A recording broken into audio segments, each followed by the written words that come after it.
Good morning, ladies and gentlemen.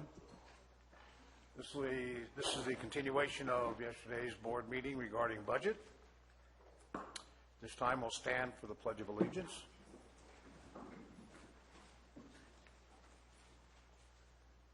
I pledge allegiance to the flag of the United States of America and to the republic for which it stands, one nation, under God, indivisible, with liberty and justice for all.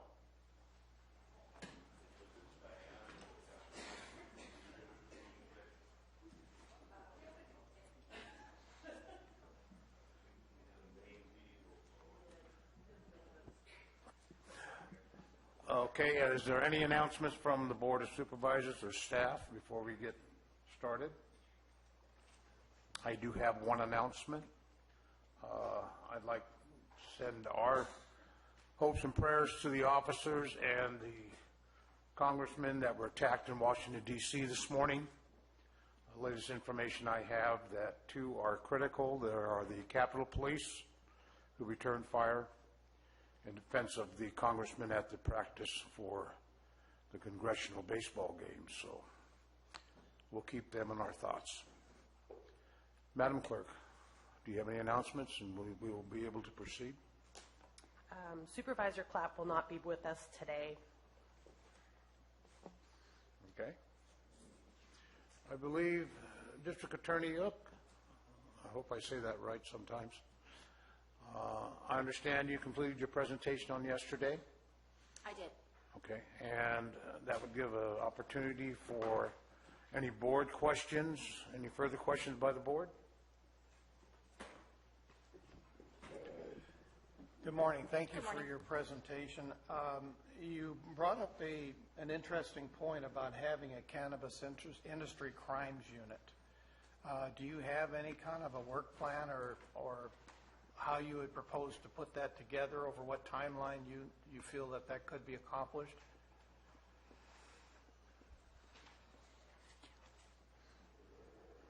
Once we have positions in place,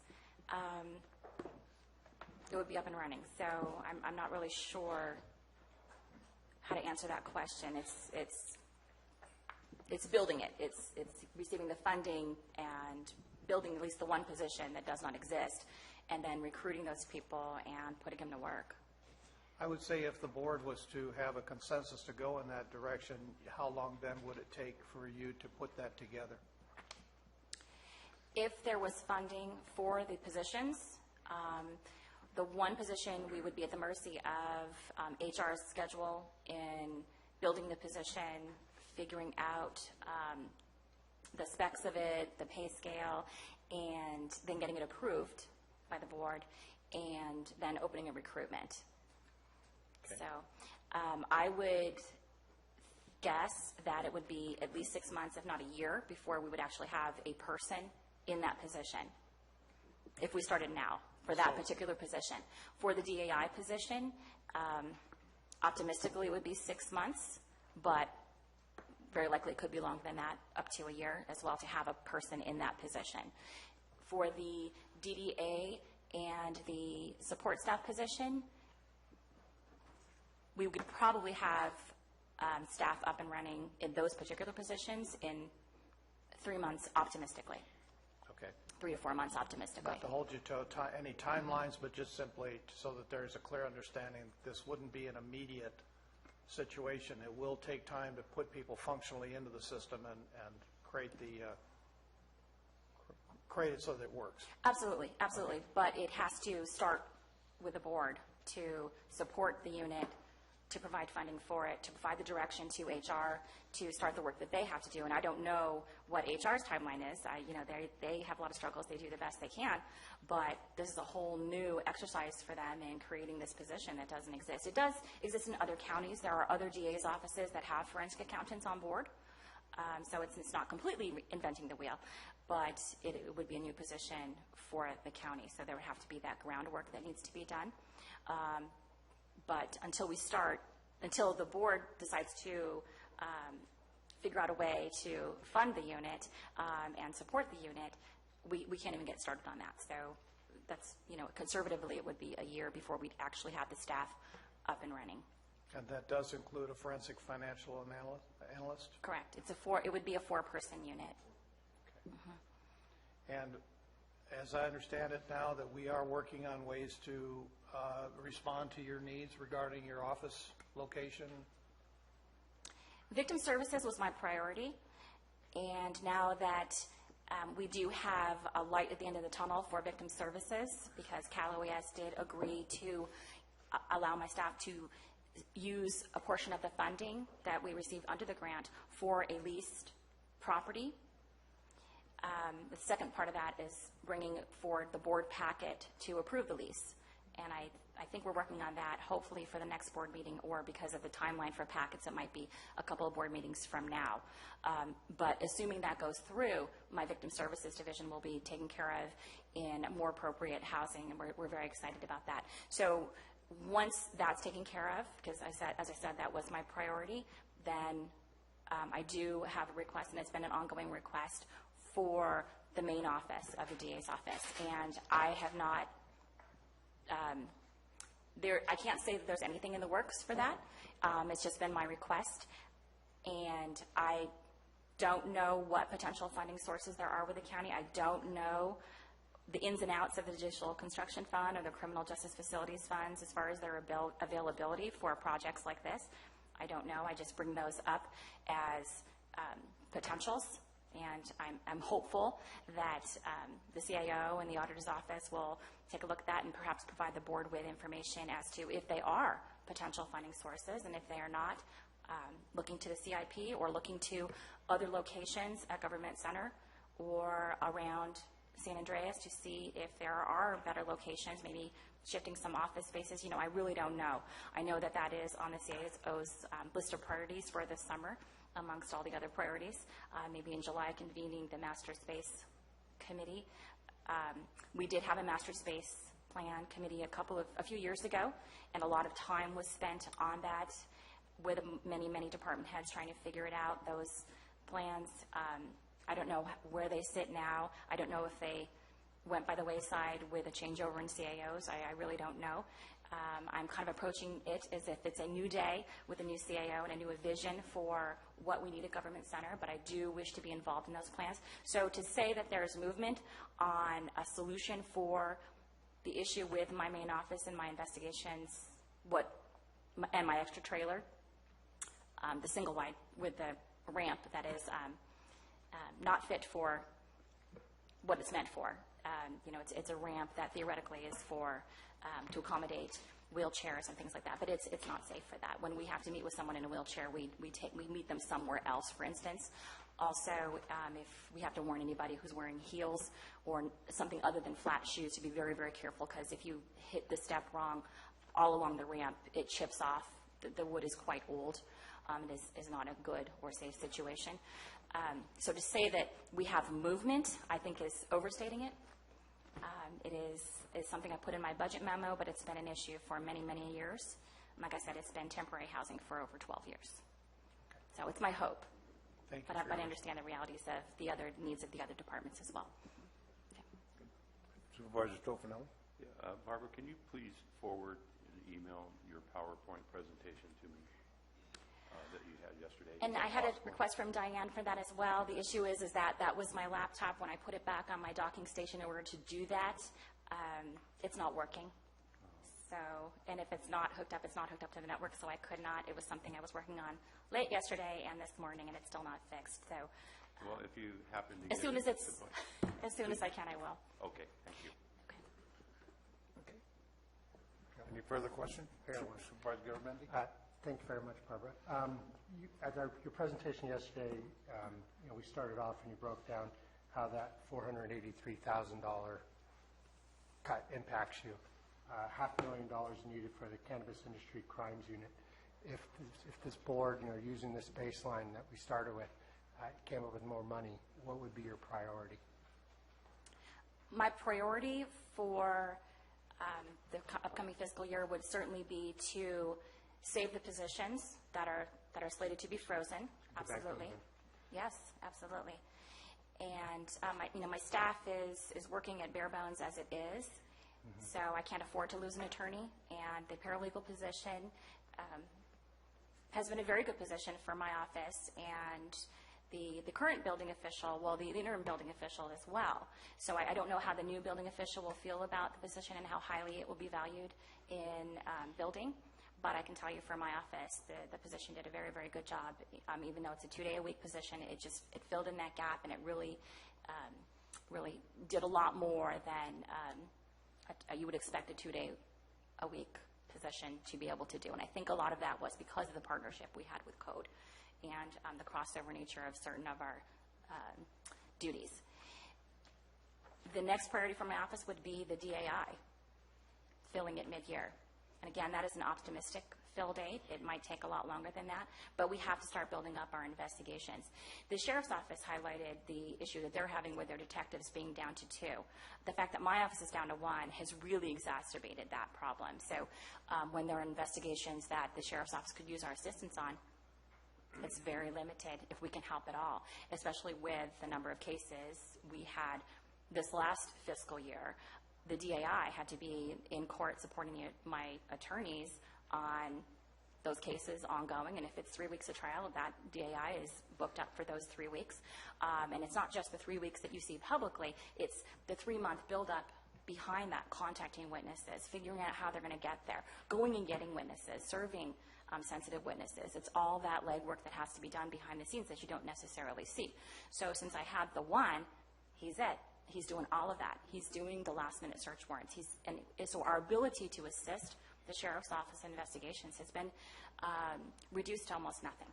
So you have this, this impact that is greater than the sum of its parts, with the Sheriff's Office being low on detectives and my office being low on investigators. So, I support their request to have more staff and more detectives, because that will help my office. And I haven't discussed it with the sheriff this year, but certainly in years past, they've been very supportive of my office receiving more resources in terms of investigation, because it helps them as well. As I said, we used to have 3, we have 1.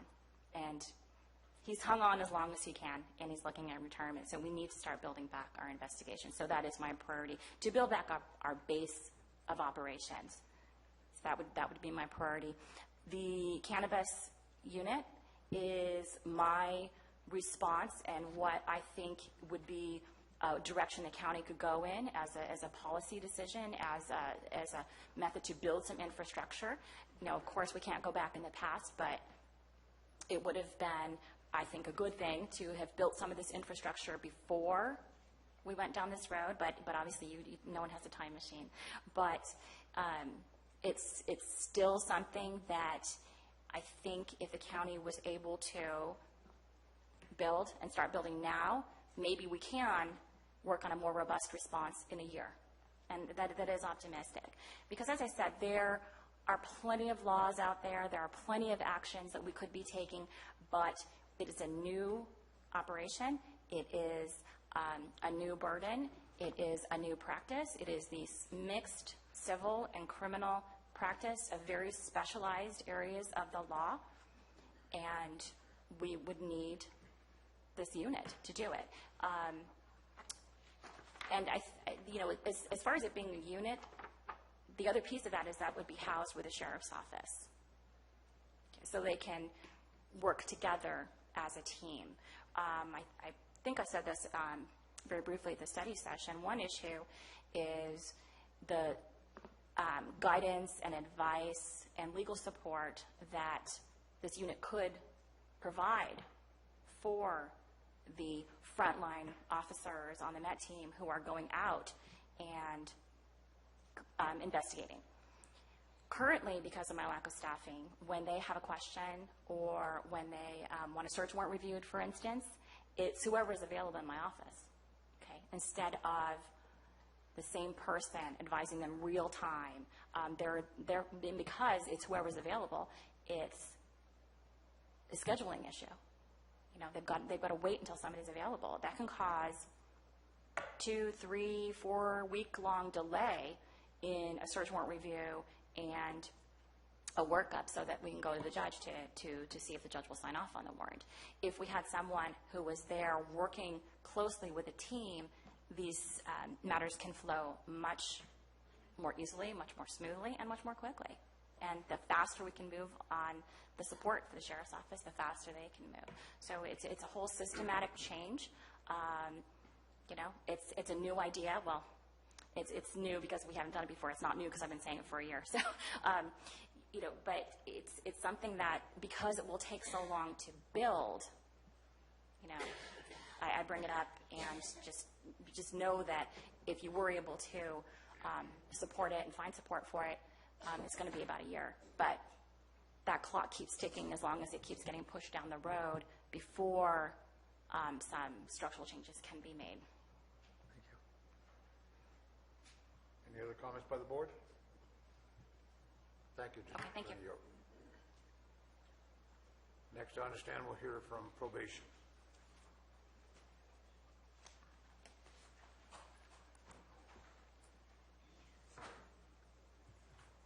Good morning. Sam Leach, Chief Probation Officer and also Chair of the Community Corrections Partnership, otherwise known as CCP. Thank you for allowing me to present this morning. I appreciate the time in front of you. I haven't had the opportunity to present in front of this board very much. I think I was here last in January. So I wanted to take a little bit of time, and I think everybody understands what the DA does. They understand better, what the sheriff does. Probation is sort of a mystery to a lot of the public. And I think even for some of us, you'd probably be surprised to know some of the things we do. So I do want to spend a few minutes highlighting some of the things that my department does and some of the things that we've come to do over the last 3 years. We're responsible for supervising about 1,000 people in this community. Out of those 1,000 people, we have juveniles, we have adults, we have the realigned population that the state gave to us through AB 109. The county right now is funding county general fund 4 of our 13 sworn positions. So these 3 that are sitting back here, Jackie, Kim, and Ben, raise your hands. Those 3 and me are being funded by county general fund right now as far as sworn positions go for a county population of 45,000 and 1,000 people that we supervise. But we do have 13 sworn positions. The other 9 are coming from grant-funded, state-funded positions. So we've worked pretty hard to make sure that and 13, frankly, is a good staffing level for us. If we could have 13 filled positions on a regular basis, we'd be okay. We have a good decision-making model for how we do things. We're responsive to the courts.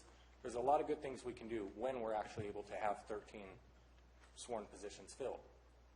The problem is, if you look at this over time, you can clearly see that we had a lot of county general fund positions dating back to 07, 06, and it's slowly been kind of creeping in. And I hate to say the word supplanting, but at some point it looks pretty bad in a controller audit that the county general fund keeps getting cut and cut and cut from my department, but somehow our positions are still there after realignment, after SB 678. And I think Rebecca could probably back me on this issue. We haven't spoken about it. But as far as if you look at the org charts and how it's been changing over time, it's a concern from here if I'm cut more than what we've already been cut. So let's get into some of that. This is my 4th budget cycle here. We still, I'm proud to say, honestly, I'm proud to say that we've cut general fund contribution to my department from $1.3 million before I arrived to we're at $1.101 million right now. So we've cut our general fund contribution by 15%, and that's fine. We're functioning at an okay level right now. We're just dancing a very thin line. Here's what we've been able to accomplish since that time, because some of you, I know Chairman Oliveira probably remembers a time when probation was quite a struggle in this county. It wasn't that long ago that our reputation was not the brightest in the county. We had a lot of infighting. We were the subject of grand jury issues. We didn't necessarily have much of a standing even with the courts, and I'm appointed by the judges. So since 2014, here's some of the things I want to detail. Besides the fact that we've worked within the scope of cutting our general fund contribution, we've banked adequate reserves in our dedicated funds for the first time. When I got here, we had nothing saved in SB 678, which is our state contribution for reducing our prison revocation rate. Right now, at the end of this fiscal year, we'll be at about $300,000, and I would project that we'll be at about $500,000 in those reserves by the end of the next fiscal year. Some of that's through responsibility. A lot of it is through reducing our prison revocation rates because we're offering programming and we're supervising people correctly, which we frankly weren't doing as well before. So it's a combination of better business and just a little bit of fiscal responsibility, but then also, frankly, that we couldn't fill some of the positions in the time that we wanted to fill them. And that'll stop at some point. In the realignment account, we were around $800,000 when we got here. We should be pushing over $2 million at the close of books this fiscal year, which is a lot better position for if the money goes away, if there's an economic downturn, if our contribution gets less, for us to continue the services that we offer as a Community Corrections Partnership AB 109 team, which involves the sheriff, which involves Health and Human Services, which involves the DA, the public defender, Angels Camp PD, and the courts. So we've been responsible enough to start banking that money. So between those two accounts, which is I'm responsible for both, we'll be at $2.5 million at least by the end of next year. So we're healthy there with our state monies and our reserve accounts on our dedicated funds. But that doesn't mean that we can cut back the county general fund contribution of our basic core services to probation and be able to supplant using those monies. And I just want to make sure that that's said publicly. What else have we done? So besides the fiscal stuff, we built a management team. When I got here, the interim chief who was ahead of me left after 3 weeks, and it was just me. So to run the whole county probation department, juvenile, adult, 109, I had no management team whatsoever. Since that time, Kim Craddock has become the assistant chief. We have 2 supervisors, and that's, I know, well, Al's not here this morning, but Al Segala would question, well, are you top heavy? Well, those employees are expensive. Sorry, Kim. Sorry, Ben. Those employees are expensive. But what's more expensive is when we're out of compliance with things like a DOJ audit, which we were. Things like our Title 4E revenue was a major issue because there's no way we would have passed a 4E audit in the beginning of 2014. 4E is one of our big juvenile revenue streams. I believe we've projected for $80,000 as of this year. The list could go on and on. But having my supervisors in place, keeping us up with continuum of care reform, where we're changing the way that statewide, whether or not juveniles go to group homes for extended periods, or whether we can actually locate fit and willing relatives and build some resilience in those homes where we know they'll have better long-term outcomes. That is a huge legislative change statewide. How would I have done that without a juvenile supervisor? When I got here, we had 2 juvenile probation officers funded, which was down from 5 about a decade ago. And right now we're funding 1 juvenile position with county general funds, which is a lady named Savannah who just started on Monday. And that's what the county is paying for when it comes to juvenile probation officers. We have some support positions, okay, but as far as officers go, 1 county general funded juvenile officer. So the management team is doing a great job. These guys are fantastic, and they're saving us from risk. We have reduced our exposure to risk, in my opinion, substantially since building that up. We've implemented a lot of programming that either wasn't here or wasn't working well, including Parent Project, where we have groups of parents coming in, parents of very difficult adolescents that either have their adolescents in our system or one of the other systems that these kids touch. And these parents come in for a 12-week group that becomes a support group, and we restructure how they work with their difficult teens. It's important stuff. The Courage to Change program, which has actually been talked about quite a bit in our county. A lot of our offenders have gone through that. Cognitive behavioral techniques and basically looking at their antisocial values, attitudes, and beliefs. Substance abuse, social capital, as I call it, or their social connections and who's around them. There's a lot of things that come out of that. And then also changing offender behavior, which is done by one of our clinicians at the Day Reporting Center. So we've built that programming up. This is all since the beginning of 2014. Our culture's better. Judy, when's the last time you heard from us? Very long time. Our culture's good. That said, people are getting tired. I'm sorry for my negative tone, but I want my staff to see that I'm standing up for them today. These guys are exhausted. I understand the fiscal position the county's in, and I want to do my part. I just don't want it to be completely on our backs disproportionately. We've hired great people. It's been slow, and I do want to give a lot of credit to HR in working with us on that. The folks at HR have done a great job of going to bat for us. It just is what it is. It is really hard to hire people at a starting rate that's 11% lower than our neighbors. And it's getting harder. You know, people take 3% less money and maybe 5% less money if they're happy. You start getting up over 10%, and it's really tough to keep them, much less recruit them. And our recruiting numbers are getting lower and lower and lower, despite the fact that we've got, I'll name drop Andrea Troublefield in the, did I get her last name right? Andrea Troublefield, yeah. In HR doing a fantastic job of trying to build up the techniques we use in recruiting. But, again, money talks. So we're doing what we can. We've hired some great people. I want to keep them. The sheriff already hammered home that point, so I won't push it any further. We're in the same boat. We restructured, in a partnership with the Community Corrections Partnership and AB 109, we voted to restructure the County Day Reporting Center. It used to be run by a private corporation. We voted them out. Now it's County Services, which enabled us to actually partner with behavioral health to get 2 licensed clinicians, one at the jail and one at the Day Reporting Center. And those clinicians are able to provide higher-level clinical services that, frankly, didn't exist here and don't exist in a lot of rural counties. So much so that we signed on a partnership with the Council of State Governments for something called Stepping Up. If you haven't heard of Stepping Up or you're not familiar with it, check your NACO magazines. You'll see that Stepping Up is a nationwide effort to reduce the prevalence of mentally ill offenders in our institutions. We all know, I mean, you probably know better than anybody, Supervisor Oliveira, what it's like to have mentally ill offenders in our jails and the issues that it causes there, as well as knowing that it's not the place for mentally ill people and that when they come out, a lot of times they're worse than they were when they went in because of the institutionalization. So it's become the de facto mental health center. So we're working slowly and surely over time with the Council of State Governments as one of the model stepping up counties for how we reduce those rates. And I'm honored that Sheriff DiBasilio and everybody else over there has been so great in partnering and being as transparent as they are, letting people come in and look at the data.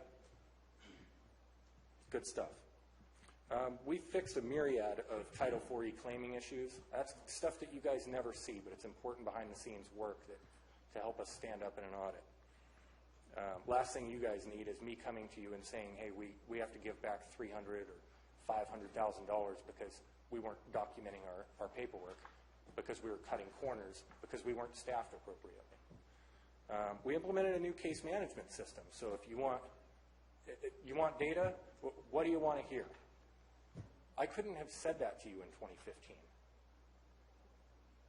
Like a lot of agencies, we just didn't have what we needed to get you basic recidivism data, offense data. Are our programs working? How do we know? All that kind of stuff. I do want to come back to you guys in the fall with a more, a bigger data presentation, but this isn't necessarily the forum for all of that stuff. Motivational interviewing is a big part of what we do.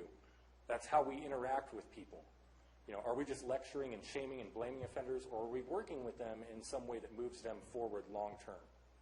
One of the first things that I say when I'm training staff is, look, we used to tell people in probation that, we want them to get through probation successfully, and then whatever happens to them after, hey, that's not our problem. No, I want people to get off probation successfully, and I want them to not come back to us. And that's a shift in the way that probation thinks and operates. That means we have to be concerned with their long-term sustainable change. And one of the big parts that we do as officers is, motivational interviewing. Do we know how to engage people in wanting to change their lives? And these are difficult people. When you're on patrol, and you guys do a much harder job than we do, so don't take this wrong. But when you're on patrol, occasionally you come across somebody who's not, the most difficult person in the county, occasionally.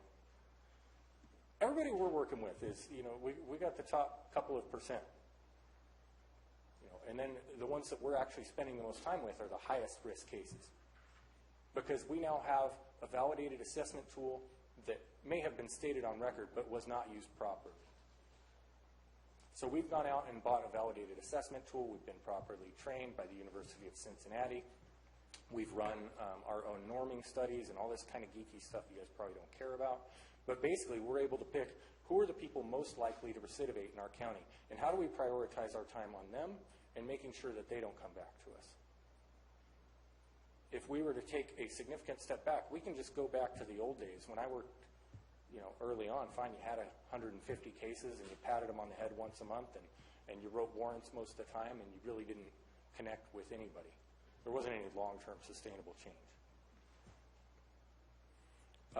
My employees have reviews. Most of this stuff goes to staff. Like, my management team saves my butt on a daily basis, as do my DPOs. I have some fantastic deputy probation officers over there. The reviews, hey, every employee should have a review on time. And I can't tell you how many employees didn't have reviews when I got here. You know why? We didn't have a management team. I mean, at least today I can say that, look, these guys are being evaluated, they're being coached, they're being mentored. The ones that are doing well are not only staying, but they're engaged as a contributing member of our society and as a contributing member of our department, where they want our department to be better next year than it is this year. The clinicians, the 2 clinicians that I mentioned, that is a huge change for our county. I just got to reiterate it. The CCP funded a victim advocate position, which I think was the start of something much bigger, to be quite frank. I mean, what were we doing for victims before that, DAU? I mean, not to say we didn't have some efforts, but it was pretty minimal. Yeah, I mean, post-sentencing, what are we doing for victims? We don't want to lose them in our efforts for restorative justice. That's still being funded out of AB 109. Fines and fees are a difficult thing for us. Right now, we're kind of carve us out, and CAO Lutz and I have had a brief discussion about this. But unfortunately for us, we're kind of statewide being attacked on fees. If you pull up some articles, I know the SACB and several of the Bay Area papers have really come after how we aggressively go after monies for parents whose kids are in juvenile halls, when at the same time we're not charging adults to be in jail. And so all of the juvenile supervision fees are under attack. Adult supervision fees are also under attack. So that's a touchy subject. I'd love to have some further conversations with you about that. But just in case anybody's wondering why I'm not going after fees, that's one thing. Now, what we have done is we have partnered with the Franchise Tax Board to make sure that those that are supposed to be paying us or are supposed to be paying a victim aren't off probation and years later and they're working a job and they never paid for anything, aren't just skating with it. Those wages should be garnished, to be quite frank. Sorry if that sounds a little tough. But you have an obligation to pay somebody. Without the Franchise Tax Board, we weren't really able to do those collections as well as we should. So I think, was that within the last year, Rebecca? Do you know? Yeah. So it's fairly recent, but we are starting to see some returns on that. The work program at the jail. So we funded that through AB 109. It hadn't been going for quite some time. It's doing some good things. I wish it was bigger. I wish my day reporting center offenders were participating. We've had some insurance hiccups that we're still working through, because the jail guys are covered, but the day reporting center people aren't because they're not in the institution. So long term, hopefully we'll resolve that. But it's a good program, and we're funding it through AB 109. We got involved in statewide issues so that at least we have a voice in probation and criminal justice, community corrections matters. I've been pretty consistent about attending my Chief Probation Officers of California meetings, CPOC. So, we have a voice there, we're represented there, and frankly, we keep up with legislative issues that we did not keep up with before. We have by far at least doubled our training expectations, if not more. Some of that includes because we became armed. We were, the 54th county to become armed. Everybody else was armed. You were here for that. But along with an armed training program is just a ton of work. And I was vocal about I'm not an expert. I never had an armed assignment. So this was, building it from the ground up. And Jackie Jones, who's here today, is our range master. The sheriffs have been great in kind of helping us along in building that. There's a lot of things we still have to do, including the use of force simulator that's in the AB 109 requests. There's a lot of things we're doing to make sure we're responsible. They hadn't had any weaponless. When was the last time, Ben? When was the last time you guys had consistent weaponless defense training? Yeah. Right. So Ben's one of our. So you can't just hand them a gun and say, "Well, here's your gun." It's a complicated issue. So if you see our training line item, if it's if it seems inflated, it's not. And I'm using a lot of state funding when we can. When it's reasonable, we do that. But it's important stuff. We were so undertrained, underprepared, and I'm building up a very green, very eager department, but very green from the top down. We hired an outstanding CCP analyst. I wish he was here, but he's getting us, Mike Hatfield, he's done a lot with data that we frankly did not have before. I'm very thankful to have him.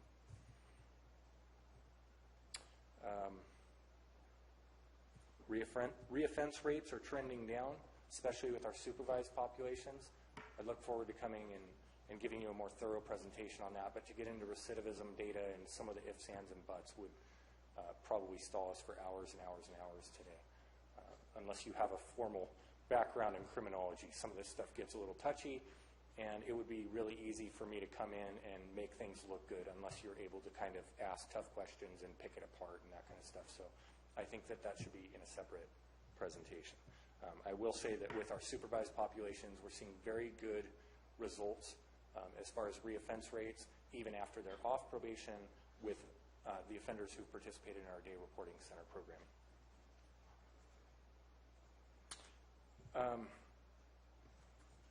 Budget. I'm getting close to done here.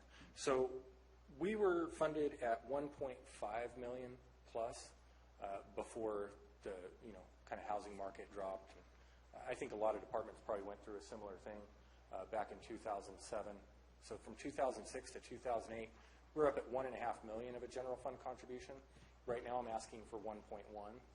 So, we've come down a little bit, yet we've been able to do some good things in recent years to move our department forward.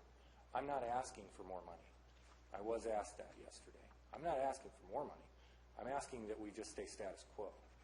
That's what I was advised to prepare. But I wanted you to see the value you're getting for status quo. That's all we need. If it's not going to be status quo, and if there are going to be aggressive cuts to public safety, then what I just detailed, I would come back to you with a plan of what out of those things that I just described that we should take away. Because I don't know.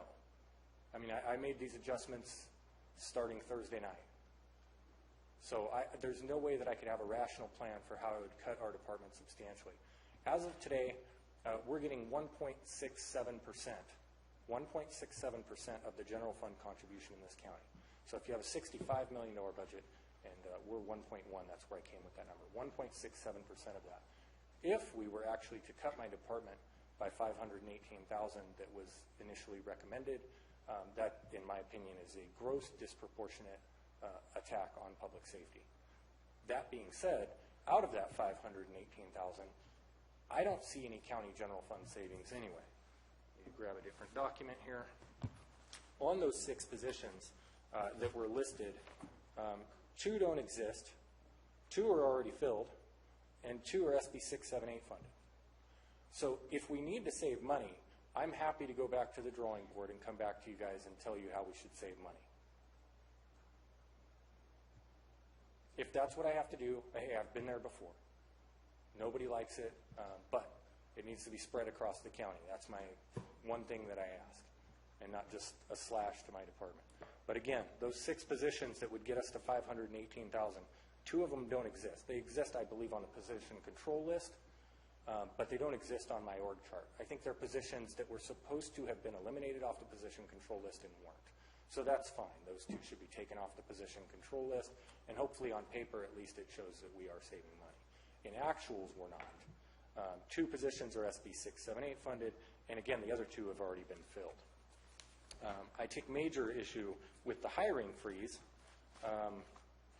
Most of my people leave, and I can replace them because I believe that the CAO will sign off on grant-funded positions, 678 positions, 109 positions. But, in the event that I leave, I'm general fund. You have to have a chief probation officer. It doesn't have to be me, but you have to have somebody. So, if I leave, if Kim leaves, Ben, and then my rookie PO who started Monday, those are the 4 general fund sworn positions. And then I've got support staff that are general funded as well. So if one of those support staff or one of us leaves, then what? I have to take off of that list. We can't just do more work, not unless we inflate the overtime budget, and then where are we? And I don't have an inflated overtime budget. We need fiscal responsibility. I want it too. I live here. I live in Gold Creek, Valley Springs. Kid goes to Calaveras High School. I care about our schools. I care about our community. I love this county. I love my job. I want fiscal responsibility too. I think you're on the right track of wanting to look at revenues. How do we get the revenues up in this county? I just don't know how to go too much leaner than what we already are. I ran the numbers, and I'm sorry to dime out my partners here, but we're at a $23 contribution per capita. The probation department general fund contribution is at $23 per capita per resident. It's 38 in Amador. It's 58 in Tuolumne. I'm doing the same job they are. Their general fund contribution for their juvenile hall alone is more than my entire general fund contribution for this county. So if I seem like I'm a little angry, at some point it does kick in. I know the job that you guys have. I don't mean this to sound like an attack on you. I know how difficult it must be because I don't even understand most of what you guys have to deal with. But at some point, and my story is not unique. All the other department heads are going through this too. I just ask that it not be disproportionate to public safety if you do have to cut.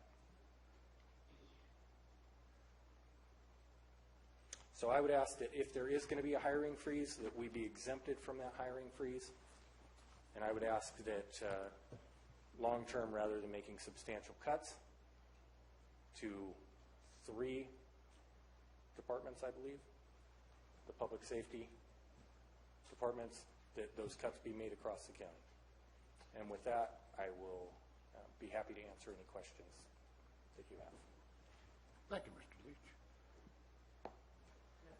You sure can, CAO Lutz. I figured before the board asked questions, first of all, Sam, I wanted to thank you and also acknowledge to the board. Sam is the type of budget person who I like to see. When he and I met, we talked through his budget. He wasn't asking for general fund increases. Clearly, he's done, as he's indicated, really has saved for the rainy day by building those designated fund accounts, recognizing that if there are reductions, we need to look at, how we can support ourselves. And I know from personal experience that he will fight for every dollar in terms of talking to him about the Tuolumne Juvenile Hall and the prior agreement that Amador, Calaveras, and Tuolumne had on using that facility and the rate that they want, which is an increase over our existing rate. And Sam and I have had meetings and multiple emails for the last month and a half, really trying to come to what's a tenable agreement. So I do want to attest to the fact that Sam, as I feel so many of our department heads, is a very, very conservative budget person and it's the challenge with this, and it's where I make the comment. I'm not a fan of hiring freezes, and I think ultimately the hiring freezes are not going to solve the structural problem as much as we need some very thoughtful, detailed discussions with our departments. For me, this is about getting us past a statutory deadline, so to speak, of June 30, and really getting to the real work and recognizing what those priorities are. And when we closed the hearings today, I kind of had a list of my statement that I might say to the board before the board has questions, beyond this. But I just wanted to make that comment now. Thank you, Steve. Any other comments by the board members? Supervisor Tofinelli. I do.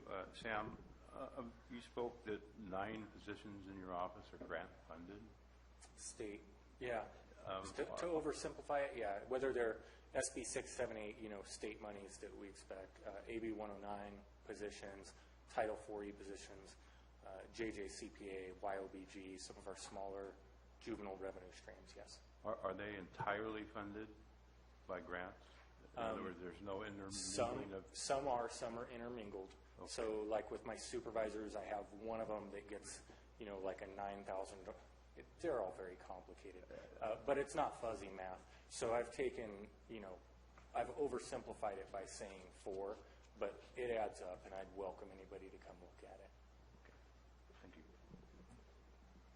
Further comments by the board? Supervisor Mills. Good morning, Mr. Leach. Thank you for defending your department so well. You're touching about 2% of the population of this county. So it means 2 out of every 100 people that are on the streets somehow are impacted by what your office does. That's a big number. I would like not only your department but all departments to be thinking of this in a broader spectrum of, instead of trying to look at a single year budget, start thinking about what would be your goals over the next 2 to 3 years. And saying, this is the vision, this is what I would like to see ultimately, and the results of that. In other words, what do we expect to gain or lose by having that kind of vision? Your budget, to me, I had no challenges at all with it. As I was looking through it, I have those sticky notes. It's one of the few that doesn't. But it's important to know when you look at the SB 678 reserves and what you've done with that to me is a substantial win. And I think that we need to acknowledge that very clearly, that is a good direction to go in. But also to understand that the challenges to your cost structure for your employee staffing is not going to get lower over time. It's going to increase simply because of the salary benefit package adjustments. We look at and this is just a general discussion here, as we look at a 10% increase in a salary budget over a year, don't think of that as a doubling in 10 years. That's actually a doubling in 7.76 years of a salary benefit package. So we need to be very cognizant when we look at these budgets to realize just the impact over time on these budgetary decisions. So thank you for what you're doing. I would suggest very strongly again that any department be looking less towards this preliminary budget and more towards what they would like to see over the coming 3 years. And let's start thinking in longer terms and start thinking about what additional support you need to make your vision happen. And that is my comment. Thank you. Thanks, Supervisor Mills. Anybody else? I have a comment. Mr. Leach, I have personally experienced the problems when you first came on board. We had several discussions, and I must admit, I thought you were out there a little bit. I am. You have done a fantastic job. Thank you. I've worked with these probation officers. I've seen you perform. I've seen you conduct this department in the most professional way that I've never seen before. I wish there was a way we can put you in a can and make you available for other departments, maybe other counties, to see how to, number one, square away a department. Number two, do it by saving over $400,000 in your allotted funds and bringing up the standards of your department to where they are now. I will commend you, and I will support you in this budget period and in future. Contrary to Supervisor Mills, who states you must look towards the future, I look towards the past. I saw what happened then. I see what's happening now. Don't change anything. Keep going. Thank you very much for your service. Thank you as well.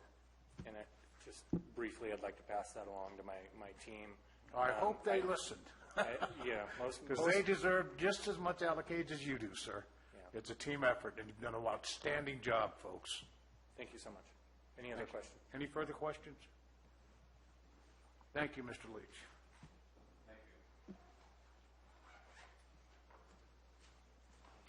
Before we start, I'll give you a little brief schedule.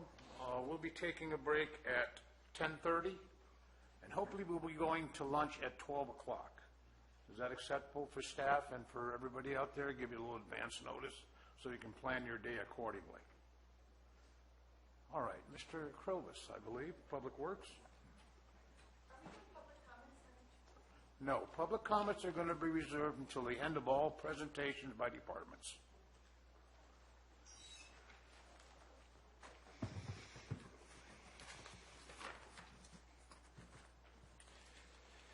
Thank you, Board. Jeff Krovitz, Public Works. Be going through the major divisions in Public Works one by one, and I will take my lead from the Board. If you want to stop and discuss individual divisions, we can do that. The first division that I want to talk about is the Equipment Service Center. It is established as a standalone budget unit. We operate on cost recovery, and we perform services to Public Works equipment and vehicles for all divisions, including transit and integrated waste management. The current budget is relatively flat from the previous year as instructed. We are not at full staffing out there due to recent resignations. But we are continuing to realize some decreases in the cost of our maintenance due to increasing experience of the staff and due to the replacement of transit buses with newer vehicles. Questions on Equipment Service Center? That's pretty straightforward. We do have some plans for modifications in there. We've been given recommendations from Auditor Controller to try to move closer to a true cost recovery organization, and also attempting to identify a methodology for fleet and equipment replacement capitalization. Of course, takes a lot of money to be able to do that, and we are horribly or critically behind at this point. I'm sure that the Board is aware of that. Any questions on this, or shall I move on? Okay. Public Works Administration provides the administrative oversight and support for all budget units within the department. We have been working diligently over the last 2 years at the implementation of a department-wide safety program, and we feel like we are getting results from that. It will tier into a similar safety program that HR is planning on rolling out this year, and we will provide support for that. Our staffing, again, with all departments, and I'm sure it's all throughout the county, we have been changing, had several retirements, and we are filling. Our business administrator position is currently open, but we performed interviews last week to try to fill that up. We've had some modifications in terms of the assignment, the primary assignments of duties of some individual staff to make them more compliant with the budget units where they are doing their work. And that really is the cause of the very minor change in the budget from the previous year. So, again, Public Works Administration represents a flatline budget. I don't think I need to mention, but I will anyway, that Public Works receives the vast majority of its funding through grants and external revenues, and is not a department that's dependent upon general fund. I believe we're also the largest department in terms of the volume of capital for both revenues and expenditures. You saw that yesterday in CAO Lutz's presentation. Moving on to public transit. Public transit represents approximately 1% of the entire county budget, a little bit more of that for the public works budget, and it is a system that is constantly changing. In my brief tenure, we have added and removed services, we have added and removed stops, we have added and removed funding. The board took action in April to change some of the routes that were a response to recommendations provided in the short-range transit plan, and those routes have now rolled out to provide more or a high level of service along the spine into Columbia College, where our ridership was relatively high. We expect these changes to continue. I will be back in front of you on the 27th for requests for support on removing intercity service because of its low performance and low ridership, and some other changes to the system. We expect the changes to the system to continue as we attempt to implement, to the extent possible, short-range transit plan, as well as to reach a fare box or a targeted fare box recovery, which is the primary method of measurement of our performance. Looking at the budget, some of our revenue has been slightly reduced due to the funding programs from the state. We will try to either backfill through savings in other areas or modifications in services. In general, the types of modifications that we're talking about is if we're having an underperforming route on a fixed schedule, potentially to change that route to a dial-a-ride or a demand response, a call-in and response to meet the needs of the people that are actually asking for the rides when they want the rides. We do have a slight increase because we are anticipating an increase in our maintenance and fuel costs for the next fiscal year. But overall, of a $1.2 million budget, it's only about a $66,000 increase, and we believe that is funded. We will be able to fund that through our revenues. In terms of the capital highlights, we are currently in the process of a grant to replace one of our oldest buses. We hope that comes through, and the other capital programs that we are attempting to implement really has to do with the continuation of improvements at the bus stops, some lighting projects, and then an AVL system which provides location of the buses, and it also collects data for ridership and then times of service. So we're attempting to implement that service, that system within all of our transit buses. Moving on to the capital improvement program. The capital improvement program in this discussion deals with capital improvement programs for roads and bridges. Those are large capital projects as opposed to large maintenance projects. The transit projects, the transit capital projects, integrated waste management division capital improvement projects. This is pretty much executed by our engineering staff, our professional engineering staff and engineering support staff. And they include programs that are state and federally funded through a variety of sources, with some backfilled by local funding through programs such as our RIM fee funding for impacts of development, and sufficient. We currently have some major projects that we anticipate that are either currently in construction and that will be finished in the 17-18 year, or we expect to go into new phases of development in the 17-18 year. I've highlighted them, but I'll reiterate them now. Railroad Flat Bridge is currently in construction for replacement. That is 100% funded external to the county. through the use of Highway Bridge Program with toll credits for our local match. We expect that project to be completed in the 17-18 budget year. Stagecoach Road, low water crossing down in the Copper area, we anticipate moving that into construction as we have cleared all environmental hurdles. We expect to execute utility relocation along the Burns Ferry Road so that when funding becomes available, we can install a left-hand turn lane pocket to improve the safety of residents that are coming in and out of their subdivision onto a Burns Ferry Road.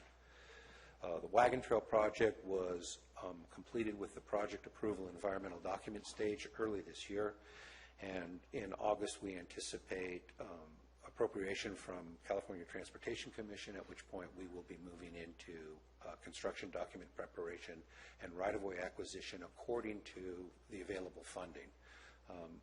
Available construction funding at this point is a combination of a special funded program through Caltrans to the tune of about $10 million, included in addition to about $2 million that the county has in regional transportation funds identified for this project. There is a current grant application that we're hoping to be successful that would add an additional $16 million in construction funds to this project. But we will not have information about that for a little while yet. In terms of the program highlights, in terms of major highlights, it is very close to a flat line budget from the previous years. There are some fund savings due to de-obligations of some projects and some funding for other projects coming from various COG funds through the COG. But in general, we are flat from the previous year. Roads and Bridges Division, that is my division that is primarily an operations and maintenance division and a response to events and problems that are discovered or called in on our roadways. It includes snow plowing services up at elevation, roadside vegetation management, response to emergencies, support of emergency service providers during emergency response, as well as traffic control, some bagging stations during storm events. And we have, as a division, been significantly impacted by what appears to be the last year and a half of ongoing disasters that we've experienced. The disasters have adversely affected the quantity and the structure of our roads, in addition to changed environment, meaning that effects of the fire are felt during heavy rain events, causing us to go out and respond where we would not normally have responded in the absence of a fire event. We wouldn't be responding to a storm event. That's just an example. We are also attempting to the best of our ability to continue and move the programs along through state and federal government for fire recovery, for disaster recovery, with the exception of tree mortality, which is currently under admin.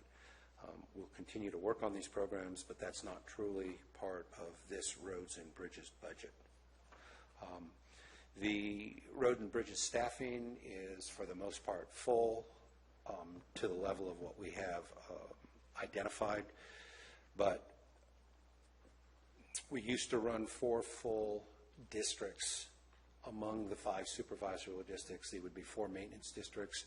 We are now down to 3, and we're finding that given our funds and given the demands on our staff, we are better off combining some of our maintenance crews to take on some of the larger projects that we have in front of us.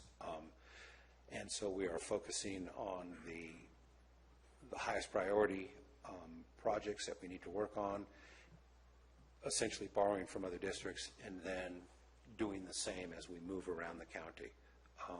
In general, the way we do our work is that in the fall we do prep up in the high country.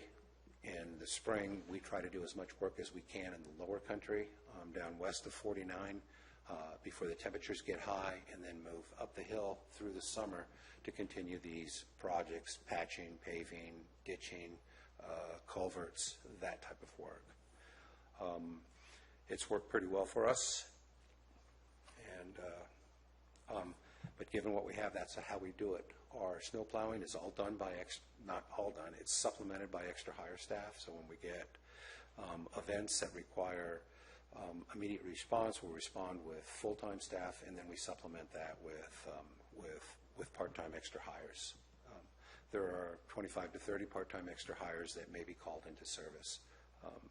We're keeping that number at the same, and everything is dependent upon the amount of snow we get and when it occurs. Final major area, of course, is integrated waste management. That deals with the operation of the active Rock Creek landfill. It deals with the closure of the Red Hill landfill. It deals with the operations of our transfer stations throughout the county. And at Red Hill, we have 3 areas of current operation. One is a transfer station. The second area is essentially a green waste station for residents to bring their green waste to, and the third area has been recently developed for hopefully the dealing of tree mortality waste, all at Red Hill. The division itself is funded, as the board knows, by $150 per year parcel fee, and then whatever grant programs we can get to support or supplement our diversion recycling requirements. Last year, we also executed a longer-term fee-based permit for the collection of solid waste and green waste through a partner, Cal Waste, and that program is beginning to return some revenues that weren't previously available to us. So while our budget is up a bit, so are our revenues that are fairly commensurate with each other. Unfortunately, I wish I could say that the revenues from the curbside collection will be consistent, but since part of the revenues are a fixed revenue and part of the revenues are based upon payment for recycling, diversion, and that is a commodities-driven market. When gas prices tend to be high, so do those commodity prices that we can get. The recycling market is a difficult market. The revenue streams based from month to month or season to season are inconsistent. We realize approximately 90% of the revenues that our hauler gets when he sells that material, segregates and sells that material. We have a number of capital projects that we currently have in the process, trying to catch up with deferred maintenance on things like our scale, our gas flares at Rock Creek, also the replacement of our gatehouse, which is in construction. We expect it to be finished within this summer, which will provide a more secure and a better location, same location, but better amenities to our gatekeepers. We are attempting to continue with the capital replacement of some equipment, including the replacement of a loader that was destroyed in a fire last year. In addition, we are continuing to make deposits into our capital funds, both for capital improvements at Rock Creek and closure at Rock Creek, in addition to capital deposits for future closures of the Red Hill facility.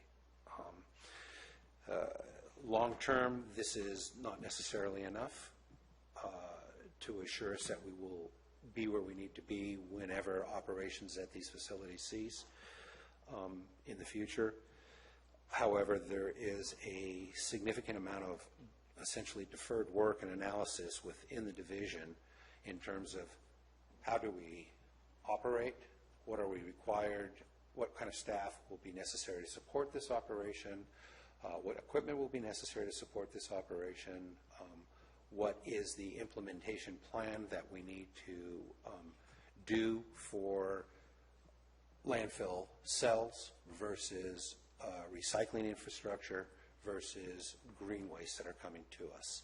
In addition to that, we have a constantly changing regulatory environment with some very important sunset dates that are coming our way in 2020 that affect the cost of our operation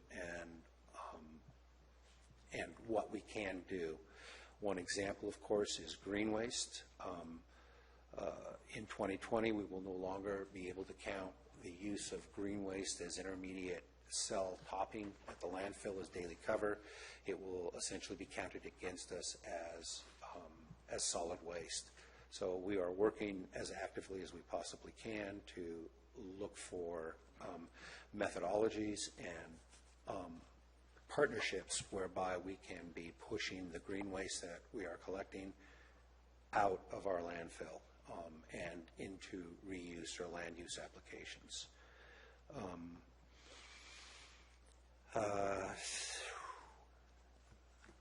I think I will close there. At this point, trying to keep room for your questions and still maintain schedule.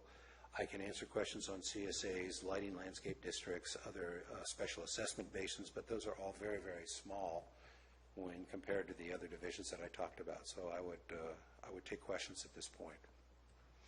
Thank you, Mr. Provost. Yeah, Jeff. I just had a question on Red Hill.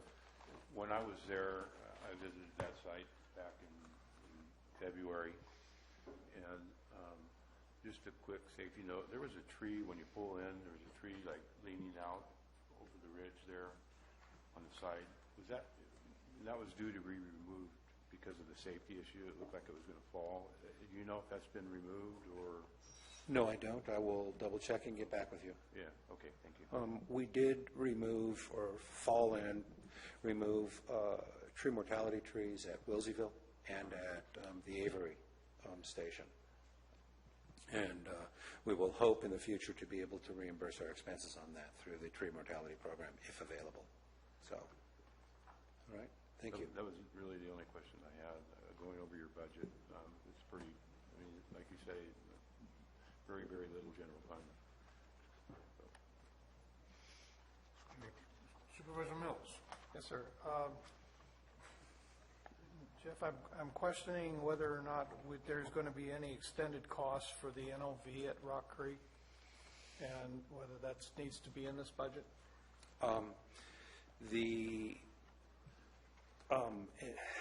And I would say NOVs. Yeah, it's a series. There's a series of them. Yes. That was kind of an unfortunate series of events, but to answer your question directly, we do not anticipate, there may be some expenditures in terms of minor field kind of corrections if it's dealing with a drainage, but the reality was that when we had, by the time we had received the letter from the state, we had already corrected a vast majority of those and reported and provided the state with evidence of what we had done. So those have already been dealt with. Other ones require a more study to come up with a well-engineered and well-thought-out solution for long-term on some of those issues. But we don't really feel like, even though there are notices of violation, we feel like the timing of this and the dealing with this needs to be actively essentially negotiated and implemented in a thoughtful way with the Regional Water Quality Control Board. To that end, we are scheduled to meet with them next week up there. Major expenditures, I don't see it. I really don't see it. And that would include, I would assume your question would extend to some of the violations we're currently experiencing at Red Hill. Same thing is true. There might be a possibility of some capital expenditures there that we would be required to invest to eliminate these notices. Currently, we believe that there is enough money in the closure funds for both facilities as well as in the capital funds for both facilities to be able to handle these, because we see these as fairly small. The large dollar items really out there deal with infrastructure to support the closure and expansion of the landfill cells and the leachate pond. That's probably the largest single expenditure that we are facing in the future, and that's probably 3 years down the road. But I also don't think that that expenditure will wipe out our current capital fund. So I hope that kind of answered your questions. Yes, I just wanted an awareness that is an outlier here in this budget, and it could have an impact in a future budget adjustment, but just be aware that it's out there. Yes. Okay. The other thing I wanted to talk about, and this is more for a COG item, I think, than anything, is whether or not transit really can justify one FTE in that position list, or whether we need to be looking at something else. Because year over year in these budgets, and I've sat through these budget hearings even before I was a supervisor, I keep hearing the statement of anticipated increase in ridership, and yet it doesn't happen. So I would challenge that statement only because history doesn't indicate that has borne itself out. So what kind of activities we tried to do over the years to increase ridership is one thing, but whether or not we've achieved the goal of the fare box recovery is quite another. So the goal has to really be set clearly at that 10% fare box recovery, and we need to drive to that goal as our ultimate solution. Each one of these major capital projects that we do are going to expend a lot of time and effort on your part for your staff to make them accomplished. Maybe we need to, as we did with COG, look at the list and say this is the stage that project is in, so that the rest of the supervisors clearly understand what stages you're in with each one of these projects and what expenditures are going to be needed in this fiscal year. Not that they'll be completed, but that we're in this particular phase on a project. So just having that clear understanding that this doesn't mean simply because you're expending money that's going to finish the project. That's something that might be out there till 2020 or 2022. So that's just part of the ultimate. I really would like to see some type of an improvement at Copperopolis. I know that you have been down to that site, and the way that they've got the Avery site set up is spectacular by comparison. And the number of close calls and potential accidents and the risks that we face down there simply because of the way the traffic is being moved through that area, it creates challenges, and I know it creates additional manpower needs simply to avoid the fisticuffs that occasionally do occur. So any way that we can kind of not start something, maybe start something in the thought process each year, not expecting that we will get anything done, but it just needs to be something that we need to look at. So I'll defer the rest of the time. Oh, on rim fees, is there any way that those copper rim fees, the benefit basin fees, could be used at all towards that O'Byrne's Ferry project? That's an out-of-the-box question. I hadn't even discussed this with you. My response is that when the RIM fee program was put in place and the nexus was defined, there was a long list of projects developed for which these RIM fees were being collected. And then there were percentages of impact directly attributable to future development assigned to each one of those projects. I would have to go back and look to see if O'Byrne's Ferry was identified as one of those. There is nothing wrong with the board adding at any given time, us bringing an item to the board to add at any given time. So I'm just looking at that as possibly a financial option here, maybe not for the total, but at least for a part, keep the project moving along. The other thing is the CSAs, and I'm sure that in other districts as well, have suffered severe storm damage, of which they're not financially capable of handling. And I know the county is working diligently in all of the road systems to try to make those repairs, and it's very much appreciated what they're doing. They've actually identified the most serious, and I think that's what they're going after first. But those CSAs, we need to kind of prioritize them too, because I know many of them just do not have a budget necessary to make the needed repairs that they need to make before the next rain season. And I'm understanding that the next one will be also a lighter El Nino. So if that is the case, we need to start thinking now about what that impact might be in our future projections. And thank you for making a presentation today. Okay. In response to some of your points, the transit manager is a full-time position. The amount of work involved and the amount of coordination involved in even changing a route is significant in terms of the outreach, the oversight, the coordination, the understanding of the funding, the process whereby we go with our stakeholders, which would include COG and City of Angels, to do that work. Additionally, in this next coming year, we are going out to an RFP to competitively bid the operations end of transit.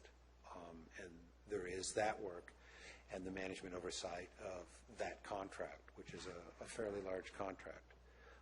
And then finally, there is some management oversight duties that have to happen of that contract. So, you know, frankly, I have a difficult time seeing how we do that with less than a full-time position, even if we were able to pull the variety of capital projects out of transit and assign them in a different way or fund them in a different way. So it's a complex system. It really is a complex system, even though it represents a fairly small proportion of our entire budget. In terms of the copper site, we have looked at it. We have done some studies to see if we can. We do have a much larger site than we're using. Some of the thinking being that if we can segregate some of the green waste flows from the transfer station functions, we will relieve those pressures. That notwithstanding, while we do have the room to do that, to be able to expand into a lower field or lower area within that, the project site, the county's parcel, will require environmental clearance. We may end up being handcuffed by potential endangered species or habitat supporting endangered species, but that's a longer-term look. I think I answered your question on the RIM fees and the CSAs in terms of storm damage. I couldn't agree with you more, and in fact, on the initial damage assessment to verify that the county had indeed experienced damage to the level where we would be eligible for grant funding. Many of the CSA roads were on the list, and some of them were inspected. Unfortunately, some of the damage, in the opinion of FHWA, to a couple of CSAs where we had some culvert problems, they attributed those not necessarily to the storm, but to the age of the culverts, which is very difficult for us. We could fight it, but it might be a losing effort.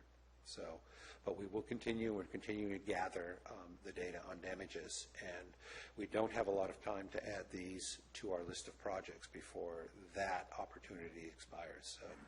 So we're working on that within the next week. More questions? Any more questions from the board? Staff? Oh, I'm sorry. CAO left. I just actually one comment and then a question. First, clearly transit has been one of those concern issues for, I know, a number of supervisors on the board, which is why on the 27th, Mr. Krovitz is coming back with an overview of the transit budget, recommendations for changes that we might need to look at, and I think that would be a good opportunity to really start to drill down into that program specifically. And we timed it again feeling that we wanted the transit staff an opportunity to do some consistent research work with the COG, work with the consultant to try and bring back a good recommendation for this board for consideration. So that's why that date was chosen, and I think they'll provide a little more detail into that particular area. Second, Mr. Krovitz, I was knowing where we are moving full steam ahead on SB1, I wanted you to address some of the, one, obviously with our final budget, we need to have those project plans in place and adopted by the board in order to be eligible for the funding, but also I want a discussion from you on the overall cost implications for us. Obviously, there's revenue, but there's also a threshold we have to reach in spending to get to that revenue, what that looks like, concerns from your end. And I know this is a continually evolving item, as so much of with the state. They are putting the wheels on as it's starting to roll down the road. But I also know that through your association and your group, you guys are getting the most up-to-date information probably, so I'd be interested in that. Yes. And I'm going to interject here, Mr. Clovis, for a moment. We're going to take our scheduled break, give you a few minutes to compile your answer, if you will. I was prepared. I'm sorry. That's okay. We'll give you a couple of minutes, but we're going to take a break at a request of the board. We'll be back in 15 minutes, folks.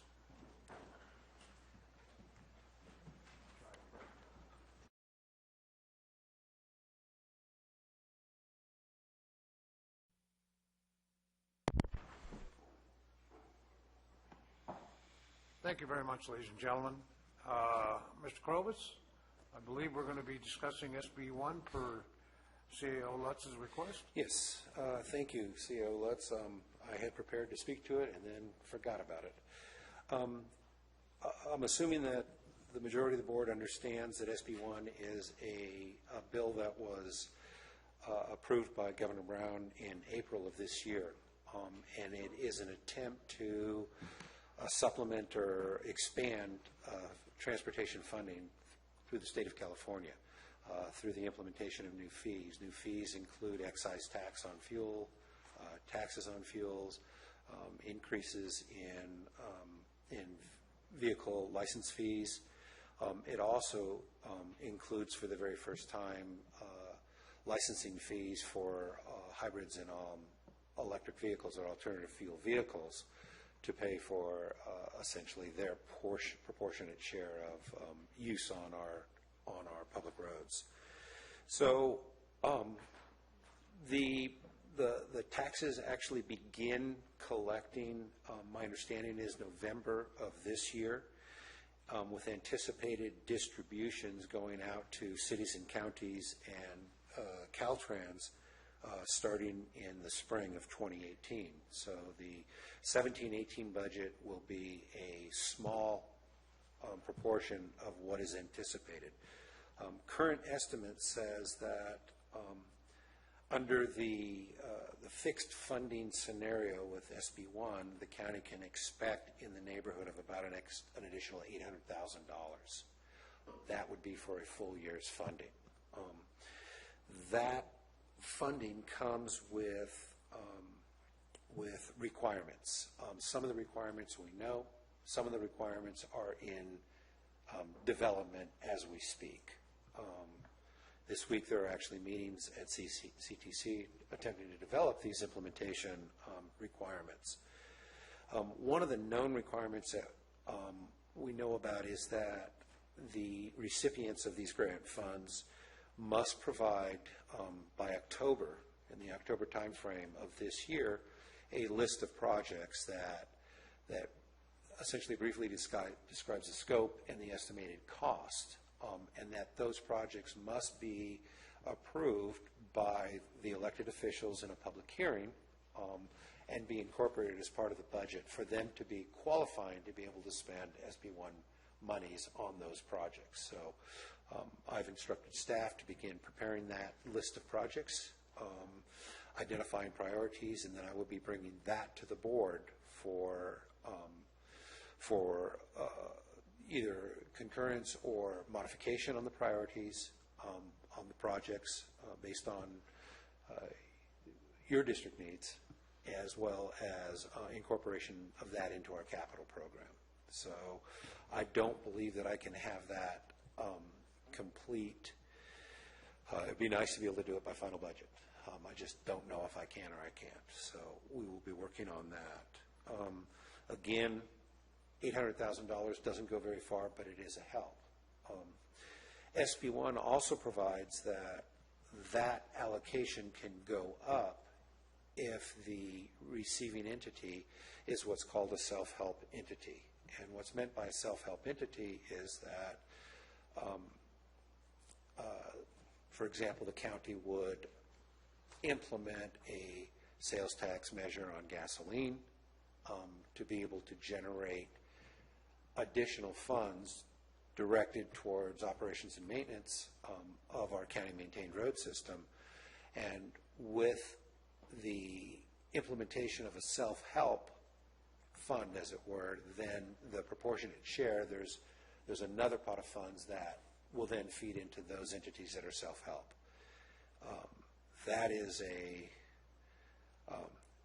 political and discussion that we need to have to see if that is even a possibility in this county, given what our criteria and constraints are. So for the most part, that's my current knowledge of SB 1. I pretty much am getting updates every couple of weeks. Most of them come from CSAC. If you're interested in reading the details, you can go to the CSAC site, search for SB1, and you will get the links to not only the direct language of the law, but also the status of where the program is at. We will know as we go through the process, so we're very early in this process. Do you have questions on SB1 in terms of how it will potentially impact our roads and bridges budget? I think in my world, I see it as a variable that until we actually see the money in our pocket, we just aren't going to make any adjustments in our budget. You know, prove that it's there, then we can talk about it. Well, the Great caveat to promise. the caveat to that is if we don't have it identified and in our budget, if the funds then make their way to us and we don't have it, we don't get them. No, we can make the plans. Yeah. But the idea of feeling that we can carry them out won't really happen until we're assured we have something Yes. there that's Yes. tangible. Yes. The last thing, and I still have yet to verify this on SB1, is, well, there's two more things. One that I know and one that I'm uncertain of, so I don't even know if I want to speak to that. But SB1 also requires that the entity receiving the grant funds must have an active asset management system in place, whereby we are tracking the condition of those assets, those transportation assets that we have. And that's part of one of the work programs that we have developed with COG that we're hoping will be fully funded in this year, and we can get started on that to capture the paper asset information that we have developed in the past and get that into and conversant communication with our current GIS system so that it's readily available and easily maintained. So in the past, it appeared that the department had been doing asset management studies and analysis and documentation, mostly analog, every 10 years or so. It needs to be a part of day-to-day activities, and we have to make it or design the system with ease of data collection and ease of data input. Otherwise, and by all of our staff, the ones that are out there driving in the trucks, our roads and bridges maintenance workers, those are the ones that are actually collecting our data for us. And so there needs to be a fairly seamless, easy way of getting that into a system. So that's part of the design of what we're doing. Mr. Grovis, you're absolutely correct. CSAC is very active in looking at this bill. As a CSAC representative, and CAO Lutz and I attended the Legislative Center, actually seminar hosted by CSAC on this, and there seems to be some great concern of where these funds are actually going to be going, to the roads, schools, different areas like that. So it changes by the day. Well, the legislation talks about the various areas that are eligible, and that would be road maintenance, pavement overlay, drainage, those types of infrastructure. They talk about complete streets, so that would be the accommodation of pedestrian facilities within our street system, sidewalks, bikeways, that kind of stuff. And then it also talks about transportation transit. So there is a piece that could go into an existing transit system. So, And for the record, you also attended that session with us. So, and it was informative, but again, it's we're watching the development of something in its early stages. Thank you, sir. Further questions for Mr. Crovas? Does that complete your presentation, sir? Yes, sir. Thank you for your time. Okay, thank you.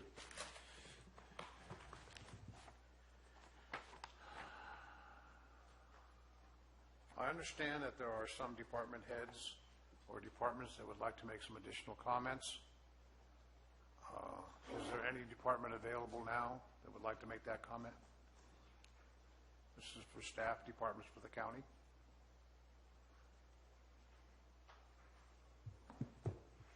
Mr. Maurer, good morning. Good morning, Peter Maurer, Planning Director. Just a very brief comment. I hadn't really planned to speak earlier, but I was so surprised about the proposed hiring freeze that I just learned about yesterday. Planning, it's not like public safety. We're sort of viewed as a necessary evil. In fact, back before I came on board, it was sort of the planning department was a place where projects go to die. And I hope that in the 3 years that I've been here, I've been able to change that perception and to help streamline the process, to be more responsive to the community. At the same time, I have reduced our budget, which isn't great. It was just over $1 million first year. It's down to just under $900,000 this year, overall net county costs. But the results that we've been able to make in our department is based on good, competent staff. And I am very blessed to have some of the best staff I've ever worked with or have worked for me in my 30 years of planning profession. The hiring freeze would freeze out a position that is desperately needed in my department. I've been down to Planner 3 since October. I tried to fill it earlier this year and was unsuccessful with working with Human Resources to reach out to do a broader search for qualified candidate. I feel that this is a critical position for our department. And I'm just talking about the day-to-day operations, normal planning operations, not anything to do with cannabis. We have a number of projects and programs that board members have been requesting, the Planning Commission have been looking for, things that I have identified in our zoning code that need amendment to improve our process. What I am proposing is that if there is a need to further reduce the budget, I understand the challenge that Tim has. It's a daunting process to look at our budget, look at the shortfalls we're receiving, and figure out how we're going to fund the necessary county operations. I'm willing to go back into my budget and look where I can reduce further. But I would ask that these essentially cuts, which is what a freeze would be for my department, and this is 20% of my net county cost, freezing these two positions. I can live without one of those positions, but I cannot live without the Planner 3 position, and I'd be willing to go back and work in my budget to find out where I could reduce another $107,000, which is the cost of a Planner 3 position when you add in all the benefits. So that's all I'm requesting is that these, and I think it's the same thing that Sam was saying. He's hit much more hard than I am. He had 5 positions that were frozen, I believe. That if these reductions in staffing, if we could look at that in the fiscal aspect of it and spread that evenly throughout the county, that I'd be more than happy to further reduce the cost to the county. But to have a sort of an arbitrary hiring freeze that affects several departments, and you've heard from them already, as well as mine. I think there's a better way that we can look at that deficit without hamstringing certain departments, without being able to fill vacant and much-needed department positions. So that's my request at this point in time. Do you have any questions of me? Questions of Mr. Maurer? Mr. Miller? I'm sorry, Supervisor Miller. I first thank you for stepping up and making your position known. That is appreciated. I go back to, and I recall when the appeal fee was $100, and then it turned into $500. And having sat through many of those appeals before I was a supervisor and subsequently seeing many of them, the enormous amount of staff time that your people are putting into this and code enforcement is putting into this, I'm really questioning whether we're getting true cost recovery. I can guarantee we are not. And that maybe at some point we want to look, not so much even for the cannabis issue, but for all issues of saying, are we getting true cost recovery here for the amount of time? Because that is an expense to your department that you're not getting reimbursed for. And so I just want to make that point that I do understand it, and it is enormous. Fees only cover about 10% of our budget. Everything else comes from the general fund. We have no outside revenue. There's no grants. There's no other special federal or state funding that comes to our departments. It's all general fund and a small percentage of fees. 4 years ago, a fee study was done for our department. It was tabled at the request of the then CAO, feeling that the board sitting at that time wasn't prepared to look at raising fees. So I am certainly prepared to bring that back, to revisit our fees. I know that raising fees are anathema to the public, to elected officials. We try to keep our fees as reasonable as possible, but they need to cover costs, at least a portion of the costs. A lot of what we do is affected by applications. Someone wants to develop land, and a lot of the work we do doesn't necessarily benefit that applicant. It benefits the general public, the people that around that, the analysis that we do, the environmental studies are not necessarily benefiting the applicant, although ultimately they are the true beneficiary of it. But what we do is look at the whole community, and I would like to think that the work that we do is benefiting the entire community. And so there's a good argument that some of that should be covered by the general fund. And so that debate has been going on as long as I've been in planning, and I'm sure much longer than that. But I think that there are application types that we don't charge enough for. I think there are some that we probably charge too much for, and we need to do a comprehensive look at our fees. I intended to work with Mr. Lutz to bring back some relatively simple fee changes that we have that would help streamline the process, as well as bringing before you sort of a complete list of all of the various special projects that we have in the works to set some priorities. We have much more than we can handle right now. When the general plan is adopted, we will have a long laundry list of implementation measures that will take a lot of time, staff effort, and cost to do that and to be in compliance with the plan that we hopefully will adopt in the next 6 to 9 months. So yes, we need to look at our fees, we need to look at our funding mechanism, and we need to look at where the priorities are. And I cannot accomplish what we need to do without that other position. Mr. Maurer, I would support you in that effort, and I would like to personally commend your department and your staff for doing an outstanding job faced with the crises we have. Let's take cannabis out of the picture. We've put together a general plan draft in a short time that was not accomplished in the previous 12 years. Your department works very hard. They do very good work at what they do, and I would support that endeavor to go forward in the future. So, well noted, and we'll go from there. Thank you very much. Further questions of Mr. Maurer by staff or board? Thank you, sir. Thank you. Is there any other department head that wish to make a comment, or department staff? Seeing none, we'll go, I believe, CAO Lutz. You have comments? Yes, thank you. What I wanted to do is kind of wrap up from the CAO perspective on budget before the board then has an opportunity to ask questions, provide comment, because I think it's helpful for me on getting direction from the board on the next steps and also direction to our department heads as we work through the next couple of months to identify long-term what our solutions need to be. So I noted some points that I was going to go through.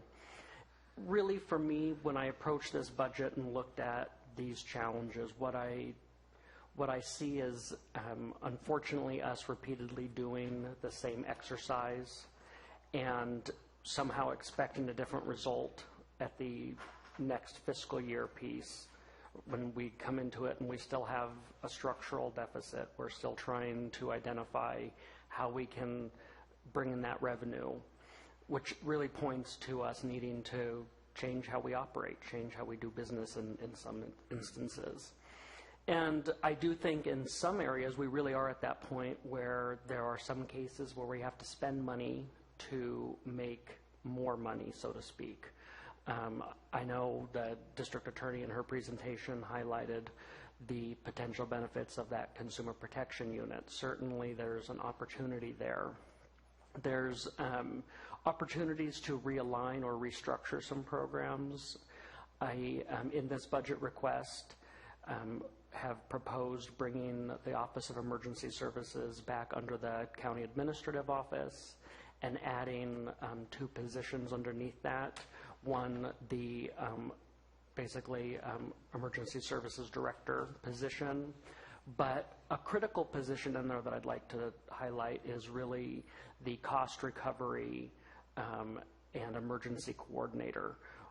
One of the areas that I think we've identified across the county is risk, where we're not making sure we're coordinating, tracking, and really maximizing our revenue potential or reimbursement potential. And disasters, particularly in light of the sheer magnitude of challenges this county's faced over the last 2 years, really brought home that critical vulnerability. And so I feel that ultimately that program will at least provide enough revenue with recovery efforts to make sure that we're maximizing our reimbursements, and then also make sure that we're doing effective coordination training for our department heads, our key disaster responders in the, when the next disaster hits. I'm sure Supervisor Tuffanelli will talk about a recommendation on economic development. I think that's areas that we really need to look into.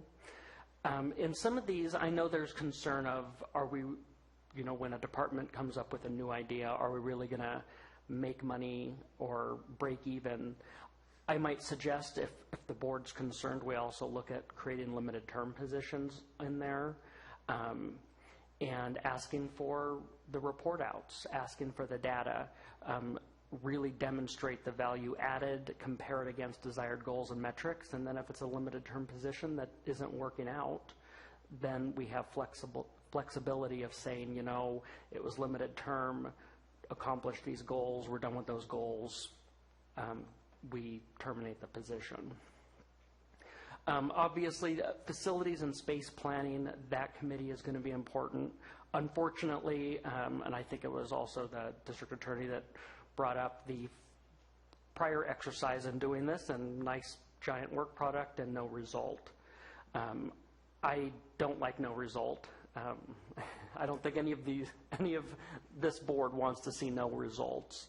So we are going to reform that committee. We are going to bring the impacted departments that we know are in subpar conditions or sitting on top of one another, develop a plan, bring that back to the board, and really have a in-depth discussion about what the county space needs are.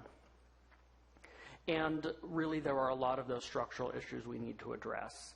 There's a consistent lack of reporting and performance metrics that we have across the board, in part because we haven't asked for it, and in part because we don't have the systems in place and we're talking about manual entry. And I would say going into this budget building process, it was really difficult for me to build a budget with no goals for the departments really outlined. No yardstick of how effective any increases or changes there are. No real, what for the cost increase, what is the result? What is the county getting? What are the residents getting? And really focusing on the value added to the community. And I think that's a critically missed component in effective budget development and the budget management throughout the year, because then you're comparing against those metrics, those goals. Infrastructure needs are going to need to be addressed. I mentioned space planning. Technology, that's another area where I think we need to invest some to gain a lot more. Not having an HRIS system is exceptionally difficult. Prime example and we're still tracing back and reconciling the probation chief's comment on some positions that we're looking at on that list that he doesn't show exist, yet we have a position control number for. An HRIS system would be able to really drill down, make sure that we're effectively managing our staff, and that when we add a position, whether it's an extra hire or a regular status position, we can really track that, monitor it, and know what the costs are. Same thing with a budget module for our accounting system. It was exceptionally cumbersome for me to develop this budget binder with really having to piece together a lot of different reports, and the numbers could change through the process. And so while I feel that this binder accurately reflects where our budget is, I don't have 100% confidence in these numbers, because there were opportunities that things did get changed and not necessarily updated in this binder. So I really think looking at ways that we can more effectively manage our finances and our staffing, basically manage our assets, is what I'm looking at.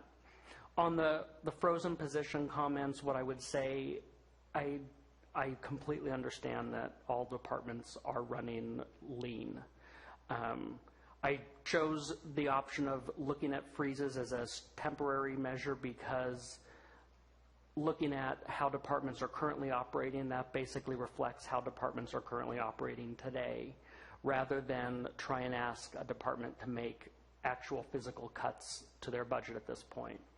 In doing the math, roughly, if we take disaster cost out and look at just normal general fund expenditures, that $6 million, that equates roughly to 20% of the amount of general fund that we're contributing to departments. A 20% reduction is not a tenable reduction by any means. And so for me, it's what can we do to start to really think differently and reshape operations. And staff are tired. I know that that is systematic across the county, or systemic, I should say. And I would say that I think our staff are doing an excellent job with the resources that they've been provided. And, for us, it's now about how do we, put forth systems to help them and chart the way forward. So bringing it back to the board for those policy decisions, what I would make a comment on, one, there was a comment about general fund first and then grant fund second. Coming from subvented department myself and being very familiar with grant funds and leveraging your general fund dollars, in general, I think assuming you do grant or general fund first is a backwards approach. My assumption would be you're looking grant funds first and then general fund, and you use the general fund to leverage those grant funds. I recognize that requires reporting with the departments, and it's an administrative headache. Unfortunately, it's also the administrative headache that that so much of government is and has become. Probation pointed out a very, very critical piece that I'm very sensitive to, and that is supplantation. We have to be careful about making blanket assumptions on those reductions because we don't want to supplant funds that have a statutory requirement that we not supplant those. And those are considerations that we definitely will have on a case-by-case basis because it differs based on the program, based on the source of funds. So for me, what I'm hoping that we then look at for this next 2-3 months is what the board would like to see in terms of the position freezes. Are we continuing with the targeted position freezes, or we can do, because we do run into the issue of just across the board position freezes, because as departments pointed out, this is why position freezes are not an effective long-term strategy, is you risk sacrificing some grant funds, you risk not doing work that you've committed to doing or that you can do because you have revenue with it, versus trying to selectively target just the ones that have a general fund, not just only general funded, but a portion of general fund to provide the match to fund that position. I really think when we get to the rubber hits the road, it's going to be sitting down with each of the departments and walking through their budget line by line with the department heads and looking for options that we can leverage strengths with other departments. Are there opportunities that we even need to look at merging service types to save costs? I think if we're looking at reductions, I think we need to also talk about what would we look at. Non-essential personnel, contract reductions, or just overall reductions, and let a department decide how they would want to do that. I think we also need to look to the designated funds. And again, this is that question about supplantation. We don't want to supplant, but we also have opportunities where we have been managing some of our designated funds, and those funds are growing, which is good. But we need to look at if the general fund is reducing its fund balance and reducing its reserve account, we also should be looking at our designated funds to be taking a proportionate amount of burden off the general fund. That's part of why they are there and why we build equity within those funds.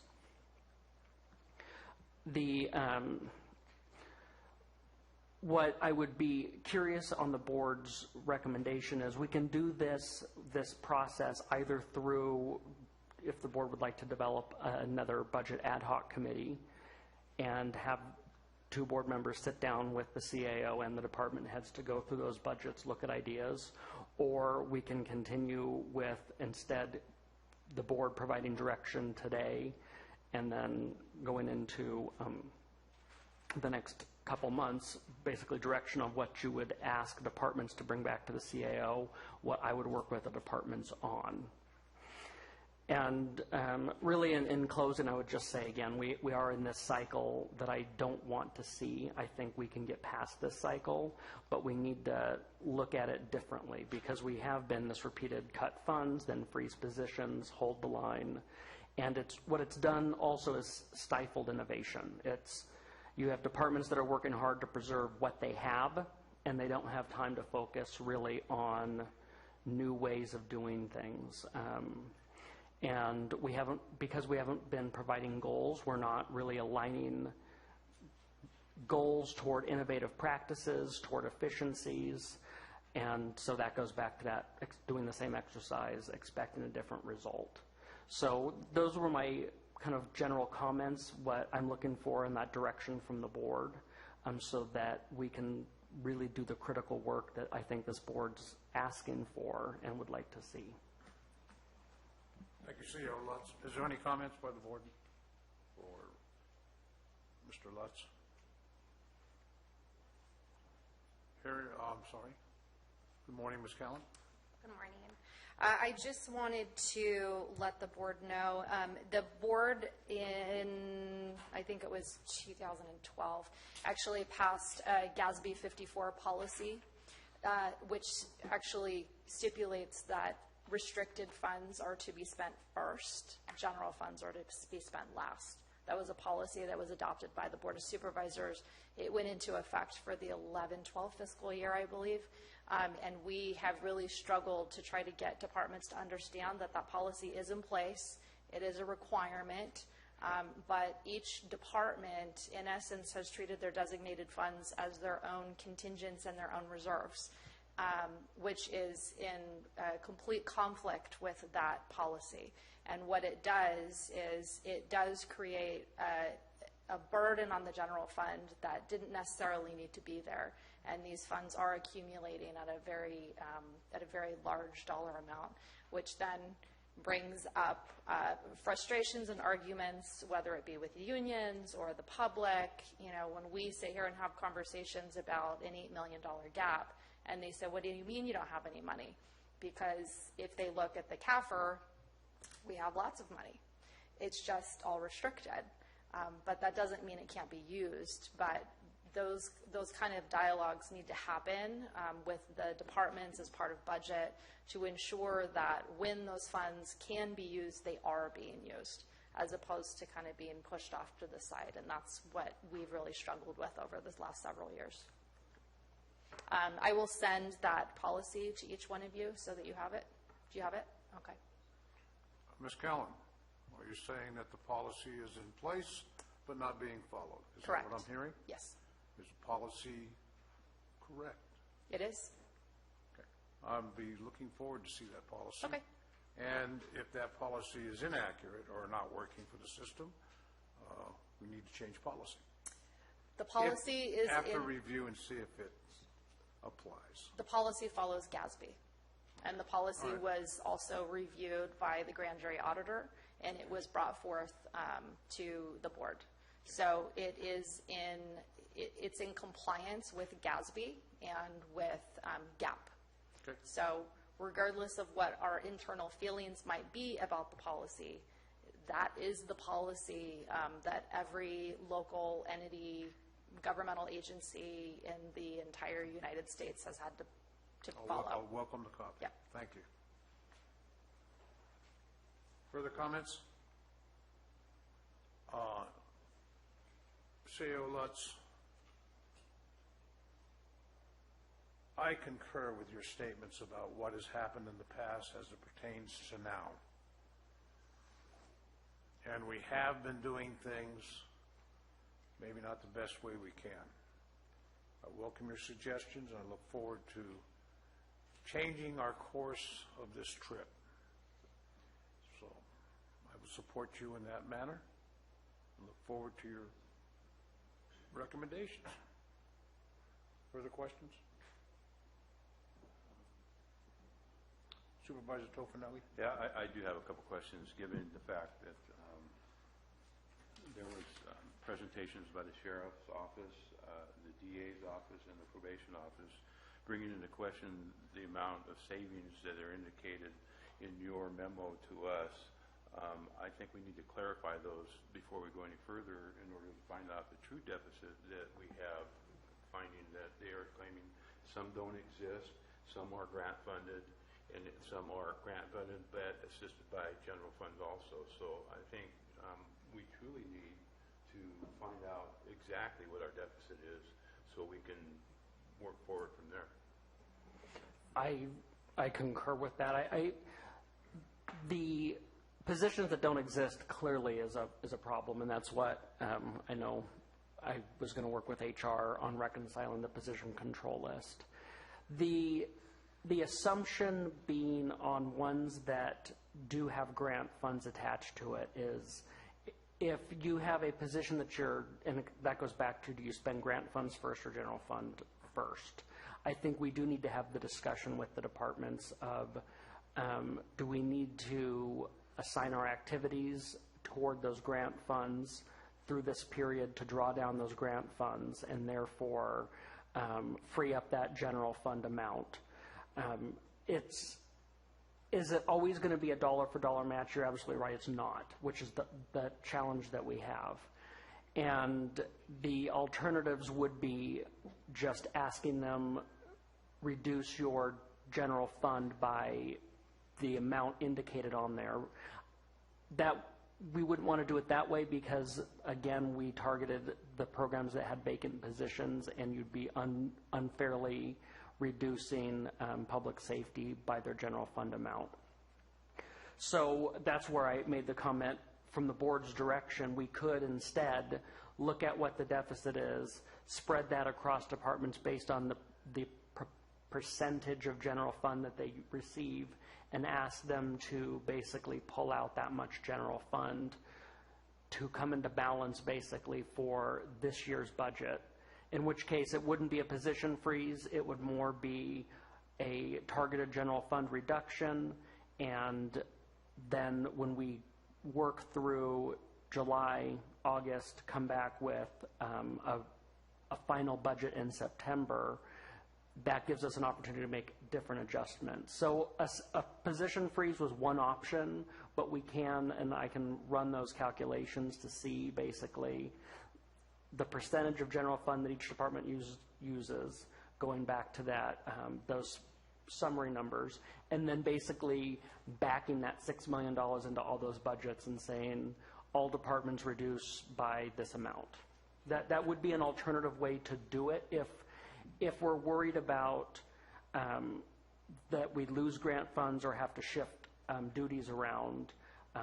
And that's, I think, a policy decision from the board's perspective on how you would like to see that.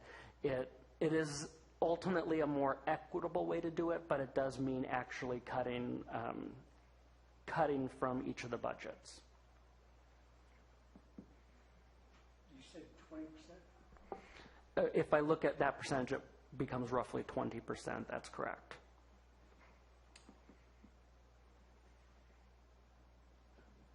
Are we all going to take an opportunity to have an overview response or thought process analysis here towards the end, or do we want to do that later? What we're doing is addressing CIO's final wrap-up comments. Thank you. And then we'll have the opportunity to discuss it as a board, then we'll have public comment. And I do have some more questions for CAO. Are you, giving what you just said and your wrap-up to us, are you, since by June 30th we need to adopt some preliminary budget in order to go forward in July until we get to the states adopting their budget and we come for our final budget based on theirs, are you asking us now to adopt the budget that you put in front of us and then between now and September when the final budget comes, at least we're operating? I need clarification on what you're asking. I was asking the board to adopt as I laid out, correct, with those position freezes. There is, I think, time that if between now and then we instead would like to ask departments to then just tell us, reduce your general fund, make those revisions, to go back and make those changes, which then the board could adopt that alternative. You get to the same dollar amounts, basically. And I will say, I realize a comment on the $6 million and 20%. The amount that's in the salary savings or the salary reductions was the 3.3. That would be the number that we would be looking at targeting, or if we increase it. So it's less than 20% at that point because we're still using reserves. We're still using the teeter funds. So that would be closer to 12%. I mean, it's still a huge amount, but I realize I misspoke when the total deficit is that 20%. The amount that we're looking at in what I recommended for salary freezes equates to the 12%. And so that was my recommendation to the board because it was the easiest spot to quickly basically put a line item in there of, you know, salary savings or reduced position funding to bring us into balance, recognizing that it's not a long-term solution. It's not where I think we want to run this budget cycle out with. But again, a reduction across the board based on proportionate share could be an alternative, and we can then ask departments to make those reductions and submit new information.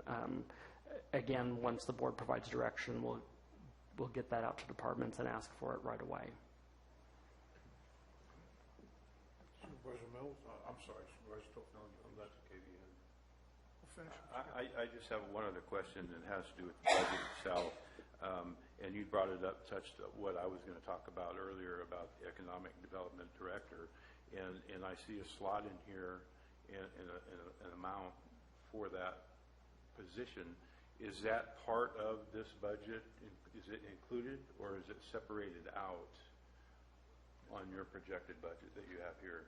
In other words, if we adopt it, it will include that salary? It would include that salary. Thank you. Supervisor Mills? So to your point then, when you're looking at the salary and the position control list, as you understand it, because I haven't seen it, we're not including in that list the other ancillary costs with those positions, meaning we're not including cost of turnover, payouts when people depart.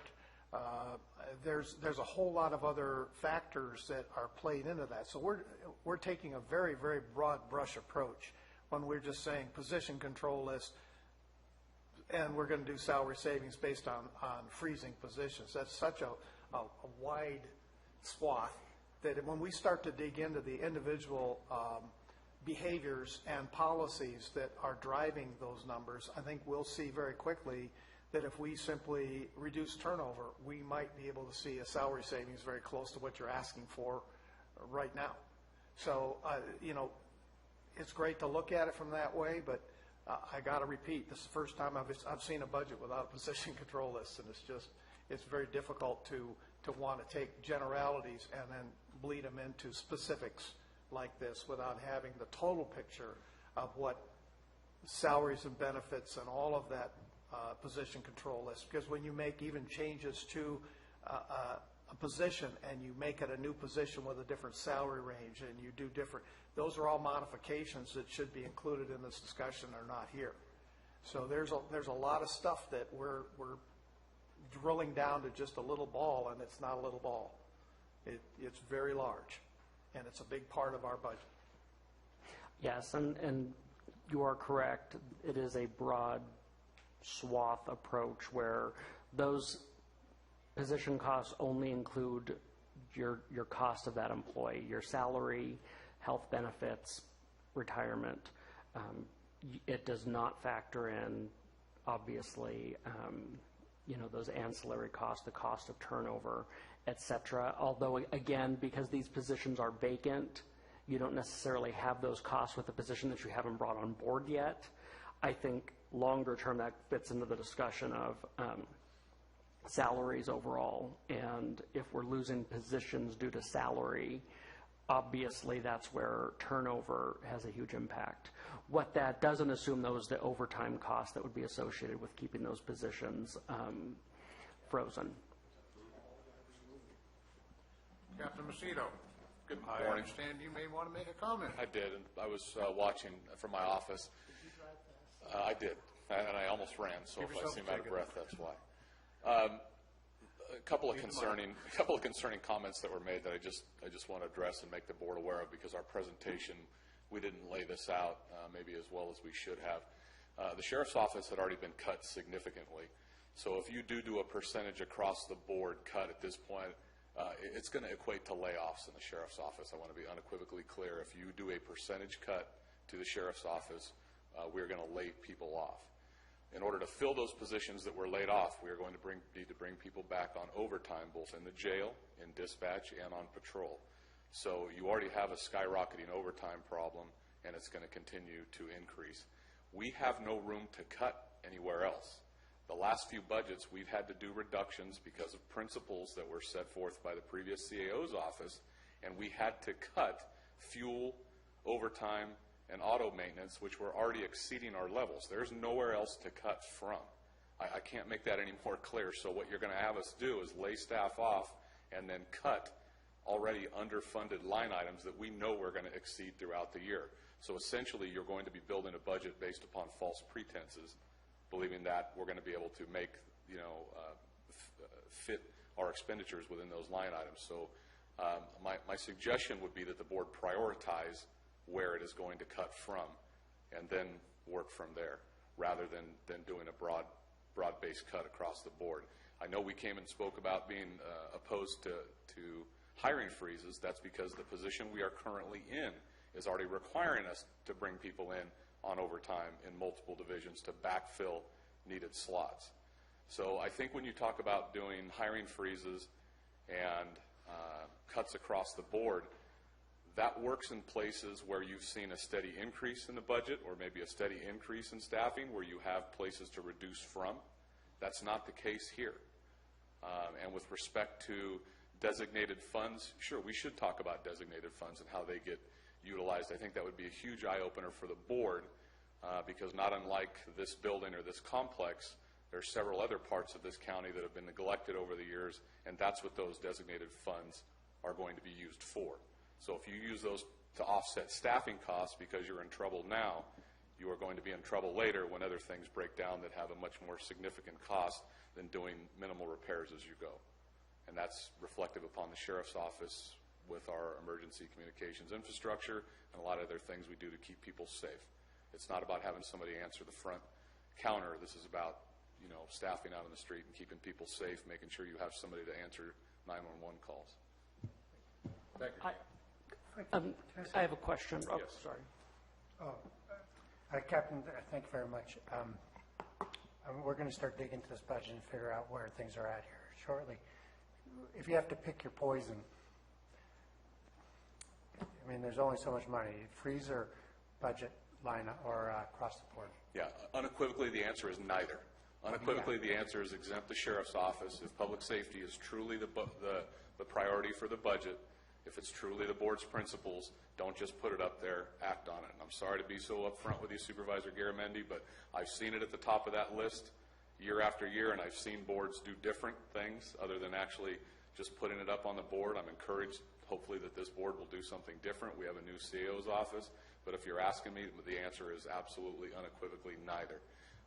Can we possibly contribute some funds to help offset things? Yes, but I think that is going to require a long sit-down conversation and a commitment from this board and the CAO's office that if we do make some commitments that they're going to pay dividends in the long run. Because unfortunately, I've been here long enough that we've made commitments before financially, and they've bit us right in the tail because in addition to making those commitments, we've brought upon a certain amount of workload only to have that money taken away from us the very next year, and that commitment was forgotten about unilaterally. And so that's the part about being here for 24 years that I've seen some really unpleasant things go on governmentally, and I don't want to walk down that path again. Okay. Before you leave, Captain, question. The comment that I kind of looked at for the if we spread those reductions out across more departments, you currently, as we discussed, have some positions that are budgeted for but unfilled, correct? Yes, both. Are you referring to general fund positions or non-general fund positions? Well, or both. But yes, but far fewer general fund positions than non-general fund positions, and I think that's the concern about when we looked at your presentation. Well, and that's why my question was, if we then were to turn around and try and distribute a reduction across the board, obviously the amount going to the sheriff's office now, basically by doing the position freezes, as you guys said, you unfairly punish those departments that have more vacant positions versus ones that might not have the vacancies. If we were to then spread that out across all departments, the potential reduction is smaller.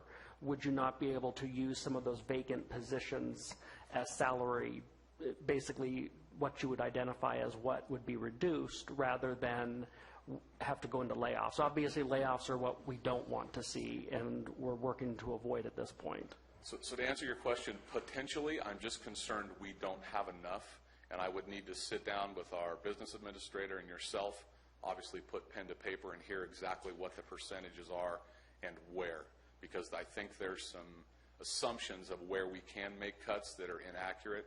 And one other thing that the sheriff and I have not burdened the board about, and we haven't brought to the public's attention yet, but I think it's probably time. It's become very fashionable to be anti-police in the United States and specifically California recently. And so the state legislature has been putting an incredible amount of pressure on law enforcement agencies, which has significantly increased our workload behind closed doors and in the patrol car, with certain mandates that are coming down the pipe, requiring us to track things that we've never been tracked before. So I excuse the term here, but we almost feel like we're getting attacked from the state legislature, which is increasing our workload. The marijuana decisions in the county have increased our workload, yet our monetary amount and our ability to do our job is going in the opposite direction, so it's hurting. It's hurting us from two angles. So I want to caution the board that some of your budgetary impacts are exacerbating some of the things that the state is doing to us with respect to mandates about complaints, tracking just everybody we contact for every reason, and then the amount of requests we're getting for data and information that's affecting county council and some of the other departments. So there's a lot going on that we're trying not to burden the board with, but it is increasing our workload. We are trying to fight some of those off, but it's going to cost down the road. Further questions of the Captain? Captain, thank you for taking your time to come by and make that point. I am familiar with what you're talking about as far as the increased workloads on law enforcement, and I realize the problem being in that uniform at one time. At this point, is there any other board discussion before we open up to public comment? Okay. Madam Clerk, do you want to read anything on public comment, or do you think we need to? So this public comment would be specific to the recommended budget, not general public comments. And time will be 3 minutes. Okay. Public comment is open.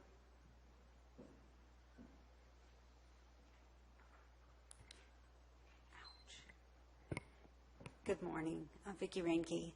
I want you to know that I did watch all of yesterday's hearings so that I was caught up on what was presented, and thank you for the presentation, Mr. Lutz, that I felt like as a layperson I started understanding better about what's in the budget, came up with lots of questions, which I won't be asking you, but I'll do my research. Anyway, I know you guys are talking about priorities, and I think as a citizen, and I kind of like to say that I speak for the public, is that is important to set priorities in a county. Taxpayers expect our money to be spent for things that we feel are important and what we think government is about. In my lifetime, I've seen government go from being maybe something what we wanted to something that just spends money, things we don't really care about. So anyway, I just wanted to say that yes, I would say our priorities would be public safety first. I mean, that's huge. We can't do that by ourselves. That's why we pay taxes, so that we know we have good public safety. And law enforcement is a huge part of that. So I hope that that's a big focus. And things that maybe people don't believe our taxes should be used for are perhaps taking people in a bus to another county. I think there's other solutions to that. Now, I have to say that I don't know what the state has mandated on us, so I have to look at that. But I guess social programs, we need to look at those more carefully and see where we can save money there, maybe because we all believe that we don't have the law enforcement here that we need for our county, and especially with the issues that were presented with in the last couple of years. So I want to thank you if you look at those priorities, and please, when you look at your priorities, can you talk to the taxpayers? Can you find out what's important to them? And I know even the money that comes from grants and those kinds of things is our tax dollars. Everything is from the people. Government doesn't create money. All the money that comes to the government is from the people who have worked hard all their lives and have paid their taxes, and our kids who are paying their taxes today. So anyway, I think looking at that from that perspective is really important, so I appreciate that you're talking about doing that, and I think that should be the main part of your budget discussions in the future. Thanks. Thank you.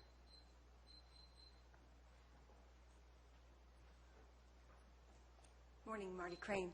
I just wanted to take us back a minute and say that I think, I've attended all the Board of Supervisor meetings since well before 2002 and read I can't memorize them. I don't have total recall, but I read every single board packet. And so when something comes up, I go, I know we talked about that. I may not have total recall, but I know we talked about it, and it sends up a flag. So I just wanted to say that in all of these budget hearings, which we spoke before, they used to be 10 days, and they were 5 days, and the last couple of years they turned into like 3 years, something like that. But I will say that while I looked around and all I saw was staff and a couple of other public persons, I found it to be extremely educational in how all our departments come together and work with each other, what their challenges were, what their opportunities were. And I have seen our departments evolve over the years where they were told to work together, find opportunities to share resources, and they did that. I also watched as across the board 10%. I do recall 14% cuts across the board, a constant thing. It was like amputating our own structure, and then pretty soon it felt like we were going to cannibalize ourselves. So I don't want us to go there again. It's a huge challenge, and I'm really looking forward to seeing what our new CAO can guide us and help us to get there. But we do keep saying we're all about public safety, So somehow we need to honor that, because they cannot do their job without the support that they need. And everyone always says public safety. By the way, that includes our fire departments too, which we don't bring up too often. But I wanted to just say I'm looking forward to what you will bring. Also, prior CAO Lori Norton shared some interesting things for us, and thank you. And she set us on a path, a 5-year path for solvency to keep us away from the bankruptcy edge. And all we had to do was stay out of the way and follow that path. It's all going to be painful. It was going to be painful. And so the success is in the details, but with the vision and getting down to the basics. And our opportunities are different today than they were back then. I think we all know that there are some revenue opportunities out there, and we can't deny them. Thank you so much. Thank you. Further public comment? Mr. Fry? George Fry. I served on the Vallecito Union School District Board of Trustees, and I was the board president for 3 years. And one of the suggestions that I made as the board president is that we hold a retreat every year. And at that retreat, all the board members would get together and we would make a plan for goals and objectives that we wanted to carry out for each year. And that obviously we would follow those goals and objectives. I have mentioned the same thing before in this arena here to board members. to all of the board members. And I think it worked very well, and it was very successful.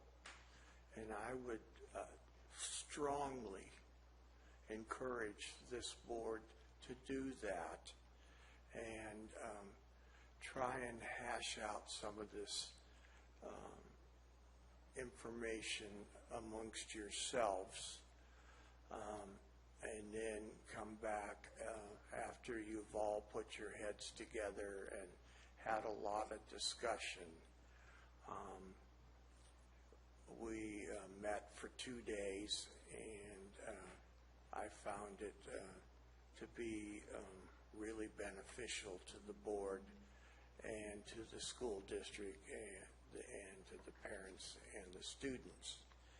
I would really, really encourage you to do that and get goals and objectives on paper and get them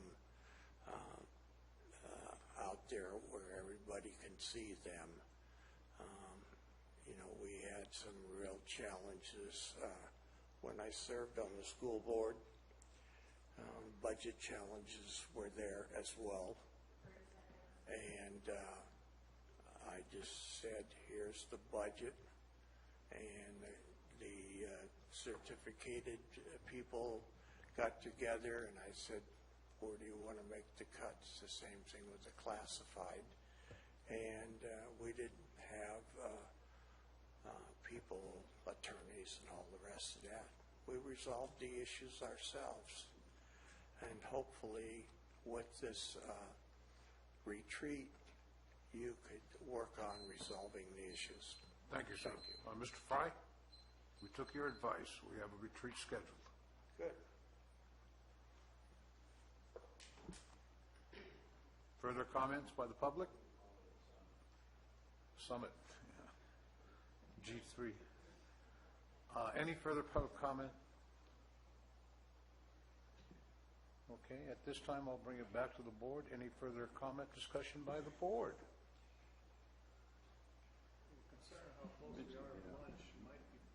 Mr. Chair, I suggest we go to lunch Thank until you. 1:30, and when we come back, we can discuss amongst ourselves. I will take that in consideration. Thank you. Thank you for leading. I think we will break for lunch, folks. We're going to be back at 1:30.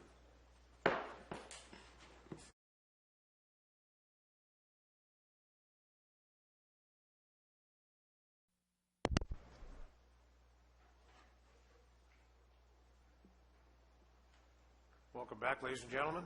We're back in session. We are on board discussion regarding overall presentations. But before we do that, I see we have a department head available, 2 of them, maybe 3.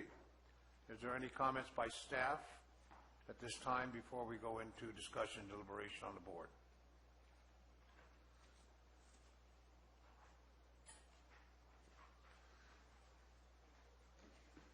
Mr. Chair, honorable members of the board, Leslie Davis, County Assessor. Thank you for the opportunity to talk. I really wasn't going to take the opportunity, but you asked, and no self-respecting politician ever stays away from a microphone. Like so many of my colleagues, I was watching you this morning and in the audience yesterday afternoon. So I heard when Sam Leach told you that he apologized for being angry, but he felt the need to stand up for his staff. And I listened as the captain at the sheriff's office said to you, hey, maybe you need to look at an across-the-board cut. So let's talk a little bit about that for a moment, if we might. And Gary, you can sit back because you've heard most of this before. An across-the-board cut of 12% would reduce my office budget by about $161,000. I can tell you that's all coming out of staff. I am not awash in paper clips and Post-it notes. The service and supplies budget has a little bit that might be cut, but it sure as heck isn't going to get to $161,000.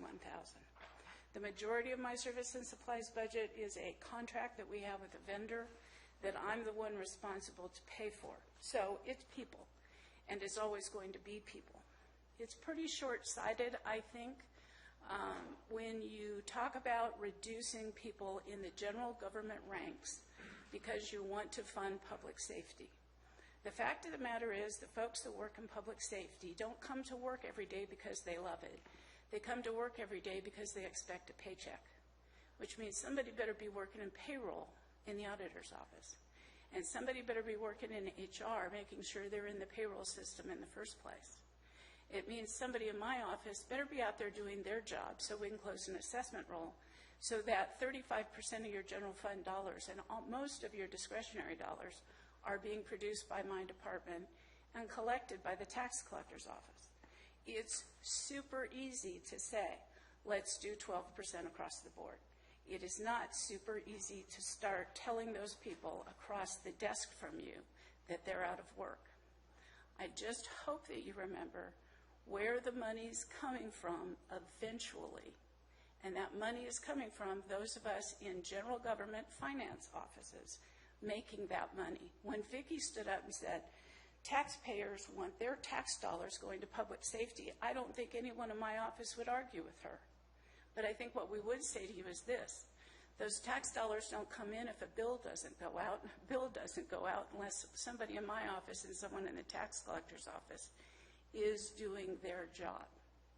So what happens if I cut those 3 positions? Because I'll tell you I will cut appraisers at this point since I don't have anybody in those jobs. And I don't have anybody in those jobs for a number of reasons that we won't go into. But if I start cutting appraisers, I can guarantee you that you will start to see negatives in future years. You won't see it for next year because next year's assessment roll is just about done. And it's just about done with 3,500 events that have not been valued. That is the work equivalent of 3.5 appraisers. Again, I'm down 3. I'm going to stay down 3. Next year, I will make the decision not to value boats, not to value planes, not to value business property. In other words, Gary, not to do the unsecured roll. And that means the line item you have in the sheriff's office budget, the $30,800 matching fund for their boating and waterways grant that they use from the money generated off of boat assessments, won't be there next year. And it means a whole lot of other money won't be there next year. So I implore you, just as public safety has implored you, I implore you to think about those departments who are toiling away quietly, doing a job that nobody really loves, but we care deeply about providing, so that you have those dollars to spend in those areas where you need to spend it. I don't question you need to spend it, but I think you need to realize where that money's coming from and how hard my staff is working to get those dollars to you to spend. Thanks for your time. Thank you, Ms. Davis. Any other staff member wish to present? I'm sorry, what? Come up to the microphone. Yeah. We want to hear this on TV. We're old. What Leslie just said, I basically said ditto. Okay, all right, I'm sorry. Unfortunately, the general service departments are a necessary evil, whether it's county council or the auditor controller's office or the assessor or the tax collector administration. We're sitting here working to try to figure out how to get from point A to point B. So I've been here long enough where we've done the 12% across the board reduction, the 5%, the 10%. One year I think we did 3 or 4 exercises of a multitude of all of those. And for our departments, because we are very small in terms of the overall general fund contribution, it just means layoffs. That's what it means to us. So I would hope that this board and this administration can look at kind of more of a priority-based budgeting, but understanding that these are difficult decisions. And whatever the decision is going to be, we'll just have to support that, but understand what the consequences are in either direction that you go. Thank you, Ms. Calvin.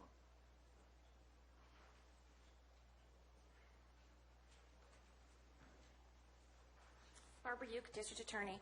I absolutely value the work that is behind the scenes that the Central Service Departments do. I just wanted to let you know as well that a 12% cut would also be layoffs to my office. I haven't penciled it out because we were not asked to do that exercise. In prior years, we have had to prepare 2 to 3 models of budgets depending on different scenarios. So we certainly could do that if that was requested, but I would anticipate that a 12% cut to my office would be layoffs. I did want to clarify and address something that the auditor brought up earlier about the use of designated funds. I have 2 main designated funds. One is the asset forfeiture fund and one is the environmental fund, and I would take exception to her statement that department heads are not using them appropriately. I believe my department is. I don't know if it was just a broad stroke statement, but I have been using them appropriately. We do use them to enhance our function. That's specifically with the asset forfeiture fund, for instance. You really can't use it for bodies, for people. You have to use it for enhancing law enforcement, and we used it this year. For $5,000 of it, we used for an iSubpoena product to go paperless for our subpoenas for law enforcement. We should realize some actual hard savings, and we certainly are going to realize soft savings as well in terms of time, staff time, time for law enforcement agencies. The Sheriff's Office, Angels Camp, CHP will be realizing a lot of, they will be realizing some savings, I believe, in paper and overtime potentially because of the process that we've can use with the iSubpoena product. So we do use our funds. We use them appropriately. We use them within the rules. We do access them wherever we can. We do right now have about $54,000 in our environmental fund. Those are restricted funds. I do use a small portion of that for staff time, for the fish and game cases and whatever cases we are doing in-house. I do not give that money to CDAA. They have not asked for it. You know, maybe they would for all the work they're doing for us for free. And if we were able to go forward with maybe the consumer protection unit, which is also environmental unit, maybe the use of that funds would be appropriate for that type of project. It is only $54,000, however. That does not go very far. But if there were a legitimate means used for those funds, I certainly would seek to use them to continue using my designated funds appropriately. Thank you. Thank you, District Attorney. Any other staff member wish to present?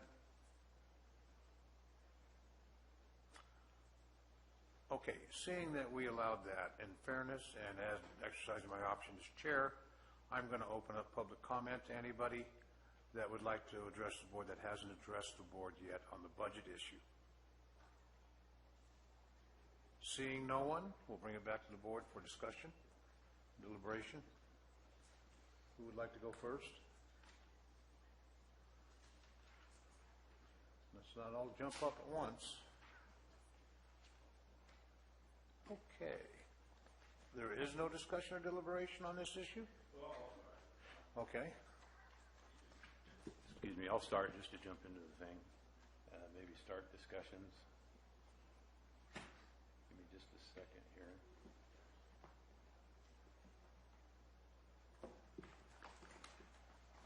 First off, during the break, we had a conversation. I had a conversation with the CAO, and I had a conversation with the sheriff on some of the things that were discussed and what's in this proposed budget as far as the sheriff's office. The sheriff presented to us 10 positions.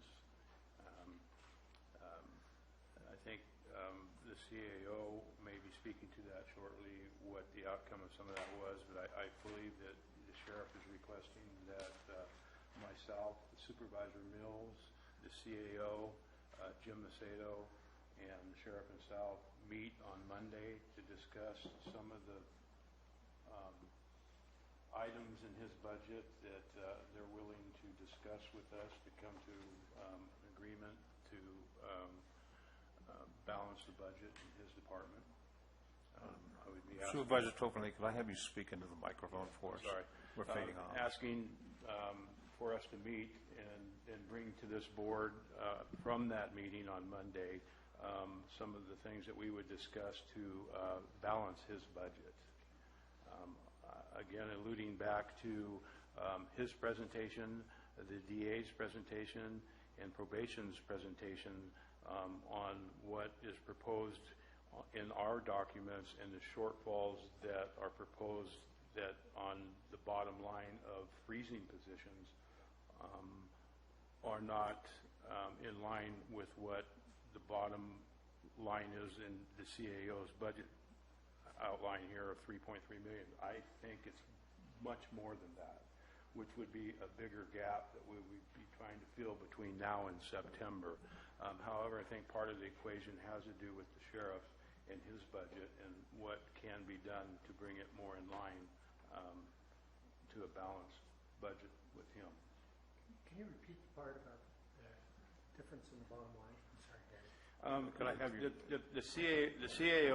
CAO's projection, if you look on his page 11, he has forecasts on what the amounts in specific departments, if we froze what he's asking, all the positions and extra hires. Under the sheriff's, he's saying that it would be $1.4 million that would be saved.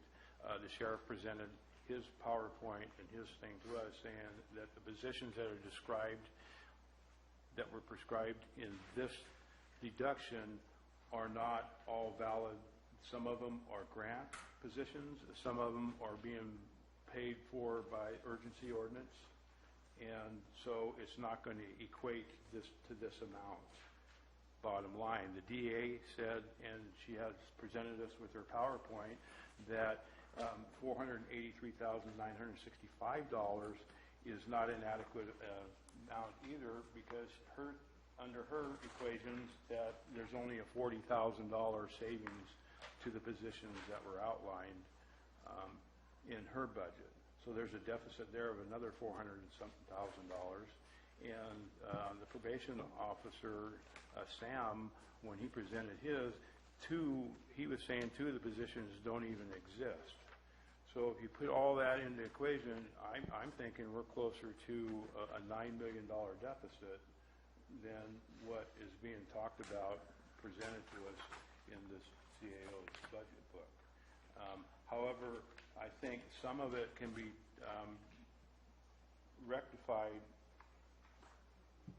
with some of the sheriff's office. If we can sit down and talk to him and go through this and then present to the board out of this meeting what we've came to agreement with on some of these positions to actually lower this $1.46 million deficit. Thank you, To Supervisor. get it to an adequate balance. Do you have how much talking about? I'd be guesstimating at this time. I really can't put that forward. I'm just looking at some of the numbers that he's presented and some of the ideas that came forward. I had met with Rick on Monday, one-on-one for a while, but it could be anywhere from 400,000 to 600,000, 500,000 maybe.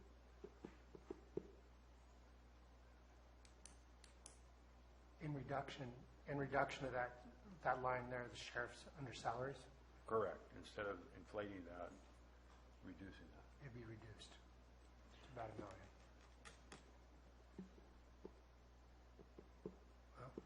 Further comments? Supervisor Mills?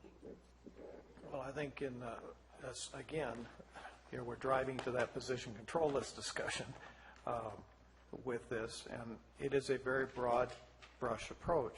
We can look at these positions individually and look at the numbers on a total, but we are not looking at all of the other pieces of having that particular position filled, unfilled, budgeted, not budgeted, whatever it might be, the length of time, benefit packages. There's a whole lot of other things that go into it. So I think if we start with the Sheriff's Department, which seems to be the most important and most willing to have that discussion, it could go from there out to the rest of the departments as we gain a clearer understanding of each position, and I think to the auditor's discussion about whether there's parity between the position control list and the actual work being performed, we can have those discussions included as well. So there's a lot to this, a lot of moving parts, but we've got to start somewhere, and let's start with one that's most obvious. Okay. Thanks, Supervisor Mills. And I think that's great, but it increases, as Gary pointed out, it increases the hole in our budget, or because we're taking out what salary savings would be, right? We're making that number smaller. Well, I misspoke because I meant to say that it would affect the gap that we have that was unforeseen in this projection. It would reduce that gap. Still have a big gap. We still have a big gap, but we're looking at trying to reduce that. I think if we can come to an agreement that we could reduce somewhat of the gap, possibly in line, possibly even more than what's projected here in this CAO's presentation. CEO Lutz, are you in agreement with this? I am. I also briefly at lunch had a conversation with the sheriff about getting together. I think it would be beneficial, and I think this is part of what I'm hoping for on a larger scale as we get into July and August, of sitting down with departments, whether that means an ad hoc committee, which I would suggest maybe the board wants to have a budget ad hoc committee. Certainly, if we're going to have two board members meeting with the sheriff, we would probably want to say we'll do an ad hoc committee for that purpose, but then it will be up to the board on whether you want to extend that for this entire process through July and August to go through departmental budgets. Okay. Well, County Council, number one, can we form this ad hoc committee? Number two, would we have to form that for all departments that wish to discuss this issue? Certainly, if the board wished to create an ad hoc committee, you would have to be very specific as to what that would include, whether it just be for the sheriff or all departments. That would be in the board's discretion. However, I would remind the board that we have to have an adopted budget by the 30th. So this ad hoc committee would be beyond, it would be approving the budget, moving on for future discussions for final budget. Thank you, Council. Supervisor Tofinelli, seeing you brought this issue up, would you like to poll the board on the ad hoc committee for the Sheriff's Department or for the entire departments in the county? How would you like to word that? I would just like to pull the board on just this meeting with the sheriff. Okay. And then we can agendize or talk about it at our next meeting to go forward between July 1st and September, when the final budget comes, to bring discuss an ad hoc committee to be formed to discuss with other department heads. Because I don't think there's enough time between now and when we need to adopt this budget. But certainly with the sheriff. So as I understand it, you're requesting a poll of the board to form an ad hoc committee just with the Sheriff's Department at this time to discuss budget item issues. Correct. Is that correct, Council? I just want to make sure that it's clear. The direction can be to create an ad hoc committee. I would recommend the actual creation be an agendized item, just for clarity, so the public, everyone has the opportunity to know that it's coming forward for consideration, and give them an opportunity to comment on the creation of this ad hoc committee. That could certainly be something that could be agendized on the 20th, since we'll be back here next Tuesday for the formal creation of it. If I could add, though, a complicating factor is timing is critical here. Looking at availability of supervisor time and sheriff's time, we were trying to look at Monday, which would be before the next board meeting. Do we actually need a ad hoc committee to just have two supervisors meet in the CAO to meet with the sheriff on this? We don't actually even need to form an ad hoc committee for that. That's where I was going. But we can poll the board to see if they would like to agree. The purpose of an ad hoc committee is for a very specific issue. If it's a matter of, similarly, we've done in the past where two board members elected to assist staff through an issue, that's something very different than forming an ad hoc committee moving forward with deadlines, reporting back, things of that nature. In this situation, especially considering the timeframes, CAO Lutz indicated not having a quorum, but two supervisors assist him in discussions between now and the 30th, that would certainly be appropriate. It would not be a violation of the Brown Act as long as there's only two that are working with him. Well, then it would seem logical that, if Dennis and Gary want to meet with the sheriff and the CAO to see what they can figure out, I don't think that's a problem at all. I would like to, perhaps you gentlemen could report back to us on Tuesday and say, hey, look, we found a bunch of money, or we pounded sand. It's worth a try. We can certainly do that. Does that require agendizing? If it's going to be reporting out at a board meeting, I would recommend that we go ahead and agendize an item so that there can be a full discussion without there being any Brown Act implications. Okay. Great. Staff, can we get that agendized by that time? I was looking over at the clerk to make sure she was okay with that, but yes, we can. We could just, perhaps we could just agendize it as a budget update, because it's got to be part of the bigger picture. Well, and that's what I was going to say, is the 27th, we will be bringing back an actual budget recommendation based on what the board requests today. So we are already going to have on the 27th the recommended budget and asking the board to adopt it at that point. Yes. Okay. Yes, the board will have to adopt at that date, I should add. All right, they'll have to adopt that day? So just for I clarification, would be leaning towards a meeting on Monday, but reporting out on the 20th to give us that 7-day lead time, to be exact, because we do have to approve on the 27th. Comments on that? Can we do that? Would that be we can take a poll of the board if that would be acceptable? We'll start with Supervisor Tofinelli. Yes. Supervisor Garamendi? Could you clarify what we're voting on? To have a meeting of Supervisor Mills, Supervisor Tofinelli to meet with the sheriff and the CAO to discuss possible reduction of budget proposal to be reported out to the Board of Supervisors on the Tuesday meeting of the 20th. Sure. Yes. Okay. Supervisor Mills? Yes. And Supervisor Chair says yes also.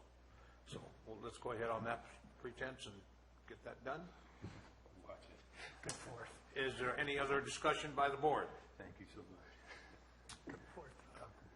I think, Chair, I don't know if this is where we want to kind of make an overview. Or do we want to do that here, or? Yeah, you can do anything you want. You do anything you want. Your suggestions. Within reason. Open to the board on what your suggestions are to present in this budget. Yes, and that's really where I would like to go. I don't want to really drag this out too far and make everybody stay till 4 o'clock. It would be better, have been better, of course, to have held a retreat and set our priorities as a board with the 4 new members that we've had here before beginning this budget process. That wasn't possible with a new CAO coming on board. I think he did a spectacular job with the information he had, and the methods of gathering information were challenging all by themselves. Amazing. But this is the start of a priority-based budgeting system, and from this we can begin to set action plans to drive our focus to those most important services that we deliver to our residents. Hello. I'm not sure that I would call this current budget zero-based budgeting. I did mention to the CAO that I thought it was more of a dartboard approach. I don't think that there's a whole lot in here that, when I'm looking at it, saying, I don't know if you can see mine here, but there's so many feathers in it could fly. It just simply, there's so many questions that are left unanswered. So please keep in mind that this is a preliminary budget. It's not a final budget. It's the beginning of the negotiating process, the discussion process. It's not the end. To that end, I think we should derive our policies to support our goals, and this can come in the form of a strategic management plan, which I'm not able to find currently that we're operating under any type. To go through this process every year and then have the board review the budget at mid-year, I don't think is a good long-term strategy to ensure that we're meeting expectations. I think several supervisors need to be on some type of finance committee working with the CAO and the department heads and try to be innovative in achieving alignment with stated goals of the budget and working on a monthly initially and then probably bi-monthly review using spreadsheets to ensure we're tracking and trending correctly. Capital improvement plans should be structured to ensure we're capable of replacing capital items at the time they need to be replaced. This requires reserve accounts and money set aside in each budget cycle so we can amortize life cycles. This should not be a reactive approach to capital needs, whether it be infrastructure or vehicles. I think that Gatsby 54 policy discussion, when I first looked at this budget, I'm looking to say, where's the designated funds list? I mean, it was another one of those things that I felt was critical, but it was missing. The designated fund list, along with a position control list, I think are integral parts of having a clear view of a total budget, and I notice you're moving away from me. This board has not yet touched on reserve funds and any discussions surrounding that, whether they're designated, earmarked, restricted, encumbered, or other. The issue of having 90-day operating reserves, establishing reserve accounts for projects, even talking about the investment portfolio, and other funds that do play a part in our cash flow needs. We've talked about we haven't talked yet about debt service ratios. In fact, we haven't talked about debt service at all, and yet it is a part of our budget. I think marijuana needs to be a line item of its own in all budgets. When the Sheriff's Department has an activity, it turns from a regular response to a marijuana response, and those costs need to be tracked separately. We still have no idea on the overall cost of services in our county over the past years, which has stressed staff's ability to provide the basic services they were hired to do. And to that end, I think the OES needs to come into the admin office. I'll give you a caveat to this, and I'm very pleased to tell you that the first director of Cal OES, his name was Kim Zagaris, personally trained me in OES over a quarter century ago. And ICS and OES are something that I am familiar with. The reason that I think for that is best stated in how we have overburdened public works with all the details of the recovery process. And recovery under OES is 80% of the work, at least, and it needs an administrative oversight, a project coordination, and a finance structure, and I think that the OIG report was very critical to us for that. I think the CAO needs to be the hub for budgets and ensuring that those goals are created within the budget are met, but the board needs to provide the direction to the CAO so that he can be tasked with carrying out the directions and the policy that this board has set. And that is my comments for now. Thank you, Supervisor Mills. Any further comments by the board? Supervisor Garamendi? Not so much a comment, but I think to Supervisor Mills' point, we should start talking. I'm assuming now we're going to start going through this tab by tab to talk about what our policy is. We're not just going to move OES without talking about it. So I say let's dive in. Here comes, of course. Okay. Supervisor Tofinelli? Well, I do have a couple things. I agree with Supervisor Mills on that marijuana should be a separate line item. I totally agree on that. It's too difficult trying to track and find out right now from the sheriff exactly what's being expended and what's not from general fund and what's being tagged. I totally agree on that. So we can find out exactly what general funds are going to those positions versus coming out of the urgency ordinance funds. Also, I touched on it earlier, and I think the CAO touched on it earlier, that I was proposing an economic and community development manager position that would be, well, I'll give you the definition, and I want to thank Judy for helping me with this. And she was very gracious in helping me do the research and putting this thing together, and including the salary range. So thank you so much in your department to everybody that worked on it. The definition, and I got to tell you that doing the research on this thing, that we have been lacking in this county for a lot of years, but not having this position. Many other counties and many other cities are that are incorporated have a position that if not this exact definition heading, is in general the same type of position. And the surrounding counties have boomed. Everybody looks and says Amador and Tuolumne are going way past us in their developments. Everybody's driving over there to do business. And they are surrounding areas that have utilized this type of thing in this position. So let me read the definition. Economic and Community Development Manager of Calaveras County, under general direction, manages the administrative department's economic and community development functions and directs programs to achieve the departmental missions, implements and maintains the economic development strategic plan, which I'm not sure we have one or anybody implements one if we do, develops and implements policies aimed at business retention and recruitment programs, markets, promotes, and facilitates business attraction and retention efforts, including preparation of press releases, communicates the program strategy to diverse groups, seeks and applies for grants to enhance, promote, and support the plan, and ensures compliance of all activities with county goals and objectives, state and federal laws, and county policies and procedures. That is the definition of the position. I think it is very critical when we talk about future of this county and being able to have ongoing funds and enhance our funds so we're not in a position that we are every year that I've been a board member, and I think Leslie alluded to it, it's always been in my time I'm on this board, cuts. I've never seen a budget that we weren't cutting, including this one. We're looking at either freezing or a 12% across the board. Many times it was I think the worst case, one year that I was on there was 14% that she alluded to, and Rebecca knows also.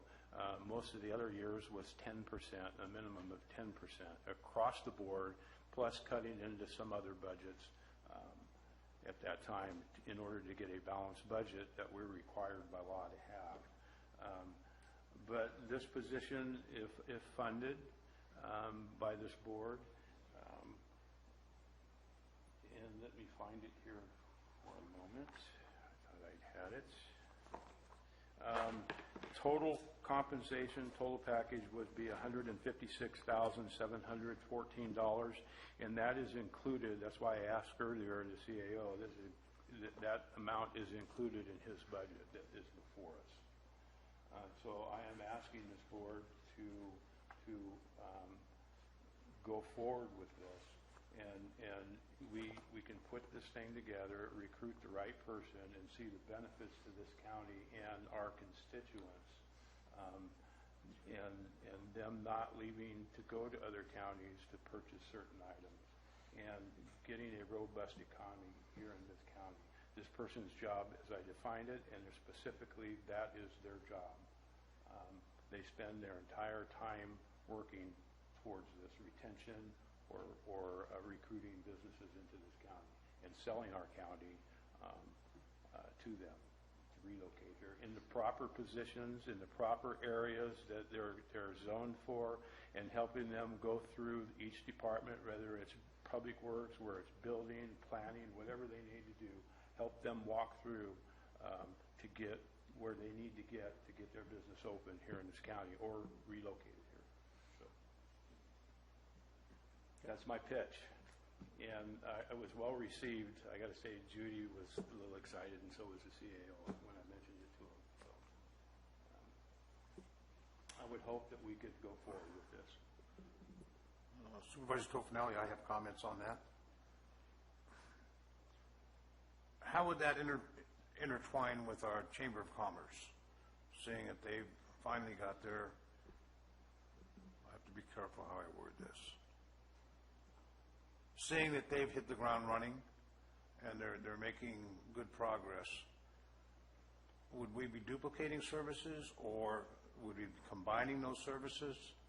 And the second part of that question is is there room for grant writing in there?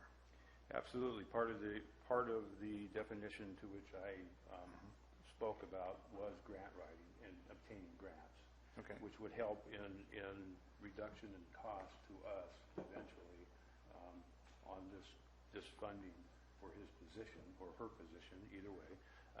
And I don't think it would interfere any way with the Chamber of Commerce. This is a county activity. This is a county employee. Certainly can work in conjunction with the chamber, and we have actually the chamber president, VP, with us, could speak on that. But certainly with that position, that is funded there, and that's not a full-time position that they have.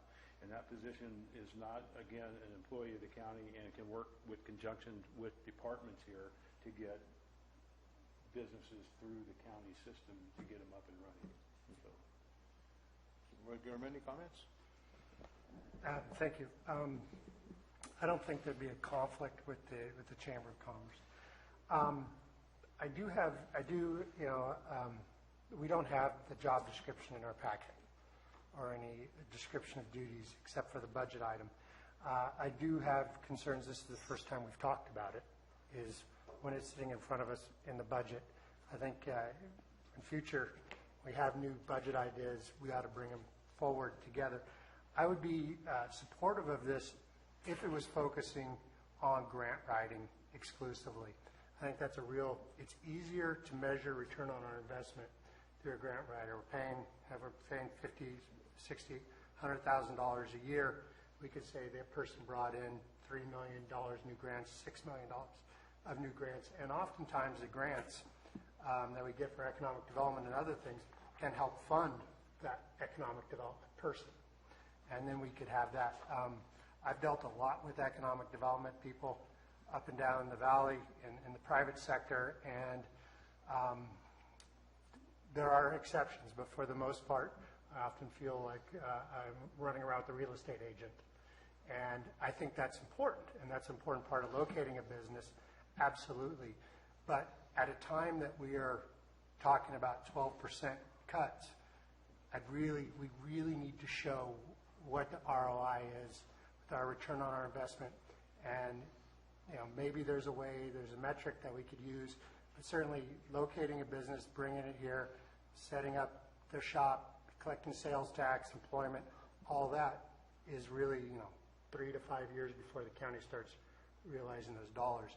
So while I'm not opposed to it, I think maybe if we shifted a little bit, we could get better measurement tools.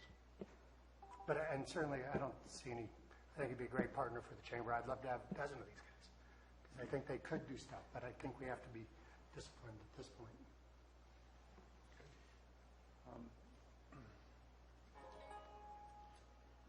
if we were in Rotary, you'd be fined 10 times. The off button doesn't work. Next, it's going to go out the window. Well, I certainly understand what you're saying, Supervisor Garamendi.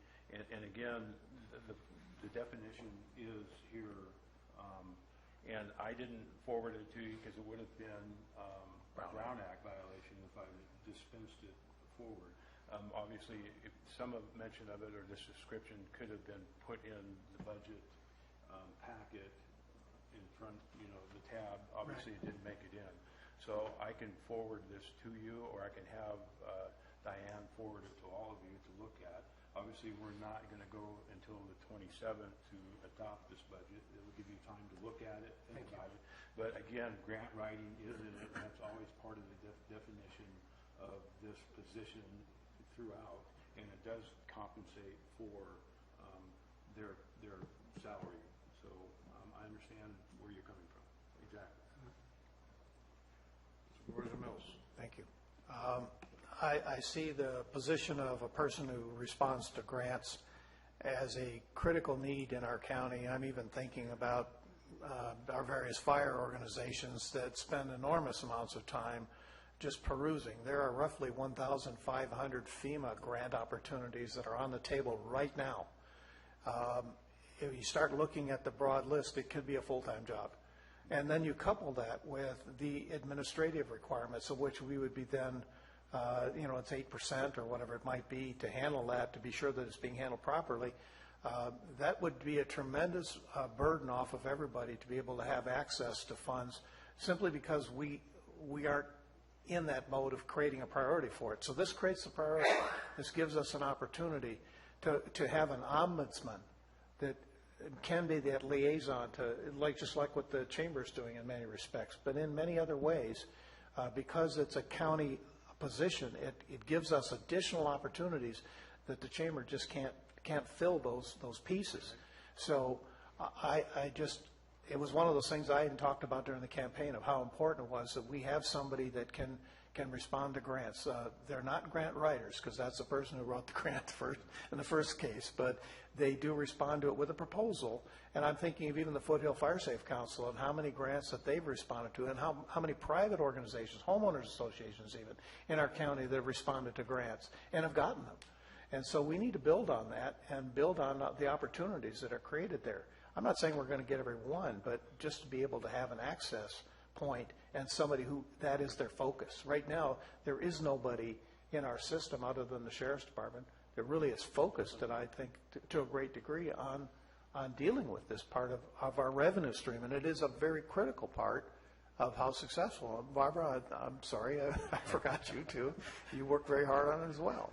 But this is just something I see as an opportunity, and it will more than pay for itself if it's done right. So thank you for the comment. I have a comment, follow-up to that information. Tuolumne County uses Larry Cope and his staff very, very well. Has a great reputation and gets things done. If we are considering a program like this, we need to look 2 to 4 years down the road, that if it's successful, we're going to need to build on that, providing staff, facilities, things of that sort. So it's not just an immediate Band-Aid fix, if you will. That's correct, absolutely correct. And I am supportive of it. I know that attempts of economic development by the private sector in some committees have been unsuccessful for a variety of reasons. And I think that following the model, if you will, from Tuolumne County, and I don't want to push that too hard, but the bottom line is that's a successful program. It is very successful. We are going to be losing on the Mariposa, Calaveras County Economic Development, we are going to be losing the services of Larry Cope. It looks like actually this month, due to the fact that Tuolumne and the city of Sonora want to use him exclusively. So success breeds success, and our loss because we don't have accessibility to Larry. But if we can develop our own, that's a feather in our cap. And Amador County had a gentleman that started what you've seen over there, and they were he ended up being completely grant funded, and he was completely no general fund whatsoever. And what you see over there was his work too. So I think it's something that we're long lagging behind, and we definitely need here in Calaveras County. At least this starting block here, and as you say, as it grows. But let's give Supervisor Gurman a chance, and the rest of us a chance to review that in print, and I think that's something that we could look forward to. One more thing, I do have a lot of experience in this at the University of California, both at Berkeley and UC Davis. I oversaw the Department of Corporate and Foundation Relations, which does this, and it was corporate and foundation relations. And what we learned, and we brought in about $200 million a year at UC Berkeley, and what we learned was it's really hard to find somebody who can do both. Because if you're spending your time researching grants, communicating with staff, filling out that, making sure that, it's a facilitator, making sure they've got the right paperwork, making sure they're following up. It's very much internal focus with your eye outside. It's very much riding a desk. And the corporate side of things is very much on the road. You're out selling. And we actually, it was very rare that you could find somebody who could do both. So we always have to, when we set up the shop down at UC Merced, we said, okay, we have to do both. But, if we have to lead, where do we lead? And we found that we could seed the desk jockey could pay for the fuel and the travel guy, but it's tough. It's really hard to find a person who can do both. They exist, Larry's a good Yes, example. and Larry Coates is a good example, that's correct. But, Okay, further comments on this? Madam Clerk, you have your light on.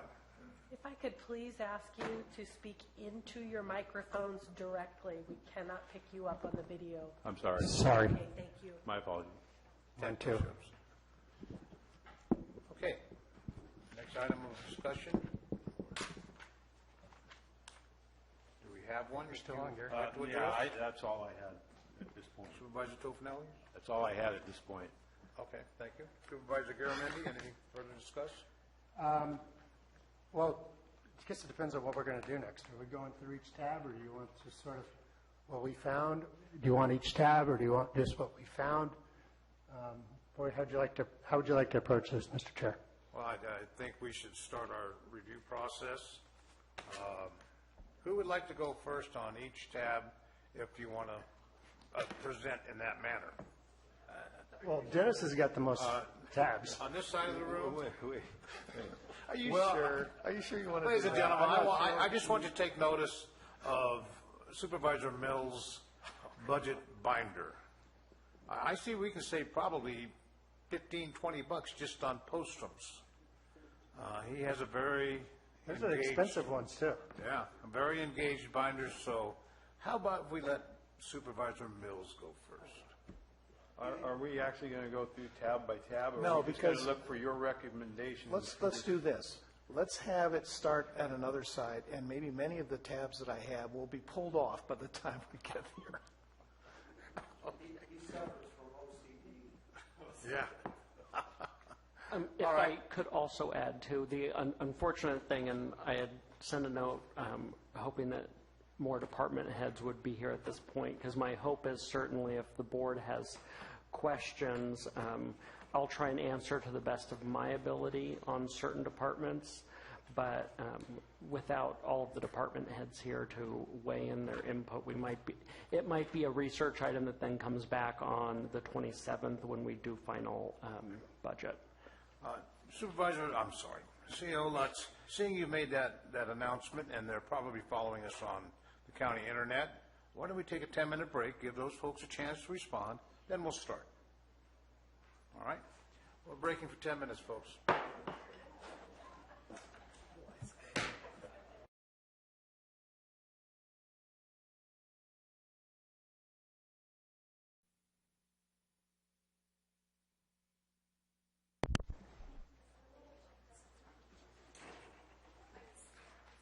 Okay, ladies and gentlemen, thank you very much for your cooperation. I think we have departments represented now. And before we start, I'm going to make a request of the board. Maybe it might be better if we brought up the issues of concern instead of going line by line, of course. I agree. That might be a better totally. way to be more effective. So at that, right now, we'll start with Supervisor Tofinelli. The only concern that I brought, I've mentioned, so I don't have any other concerns at this time. Going forward to the 27th, I will probably surmise some more concerns for the final budget, but at this time, my concerns I've spoken. Okay. Thank you very much. Supervisor Garamendi? Any concerns? Sir, your mic. Bring it up to your lips. Like this? All right. I have a couple items. First one, I have concerns regarding, I'm sorry, guys, this is hard to flip around in this thing, but I have concerns regarding the allocation of the teeter funds. We have according to what I've been told, we have an unwritten agreement to spend a third of those teeter funds on the Visitors Bureau every year for Calaveras. And I apologize for interrupting. Yes. Do you mean teeter or transient? excuse me, occupancy? transient, TOT. Thank you very much. Sorry to interrupt. We have an agreement to do that, and I'd like this board to visit that, and whether, at the time that we're cutting people internally and back our budgets internally, do we have enough to actually continue that, and what is the accountability for that? In this budget, we're spending well over $100,000 to the Visitors Bureau. They run according to their 2016 budget that's posted online, running about a $330,000 budget with $110,000 in reserves. I don't know if that's current, but that's what was posted. And I just wonder, in this time of restriction, if that's a good return and if that's a good investment. And then, how do we measure what the outcomes are? How do we measure what our return on investment is for that investment that we're making in an outside organization? So I don't know whether the board wants to discuss that, but that was my first item. We can discuss it now. Great. Okay. Do you have an answer for that? So what would be your proposal? My proposal would be to certainly hear a presentation by the Visitors Bureau before we continue to make that investment. I think we ought to have it as a fixed amount. Our TOT goes up and down. If we're going to make a contribution, I would propose that we make a fixed contribution that's in line with what their needs are. We can certainly reach out, or if the CAO wants to reach out to them. What we did do in this 17-18 budget is, instead of the historical split it in a third, so a third goes to the CVB, a third went to the general fund, and then a third was allocated to the roads. I talked to CAO Lutz, and we decided to cap the CVB portion to the 15-16 allocation. So it won't be a third anymore, just because we did see that they have reserves. They did come forward and give us some portion of their funds back that we had given them. So we reduced it, so it's not going to be a third. So I think we capped it at 133 is what's in the 17-18 budget. Well, that's a price of a full-time deputy. And we're talking about public safety as being our number one priority. So I would propose that we zero that out until we find out what we're getting in return exactly. Okay, I have a comment, Ms. Callan. The original transient occupancy tax was voted on by the voters, and it was going to be designated funds to 3 different organizations, I understand. Am I incorrect on that? It was to the general fund. It went to the general fund, it was dispersed.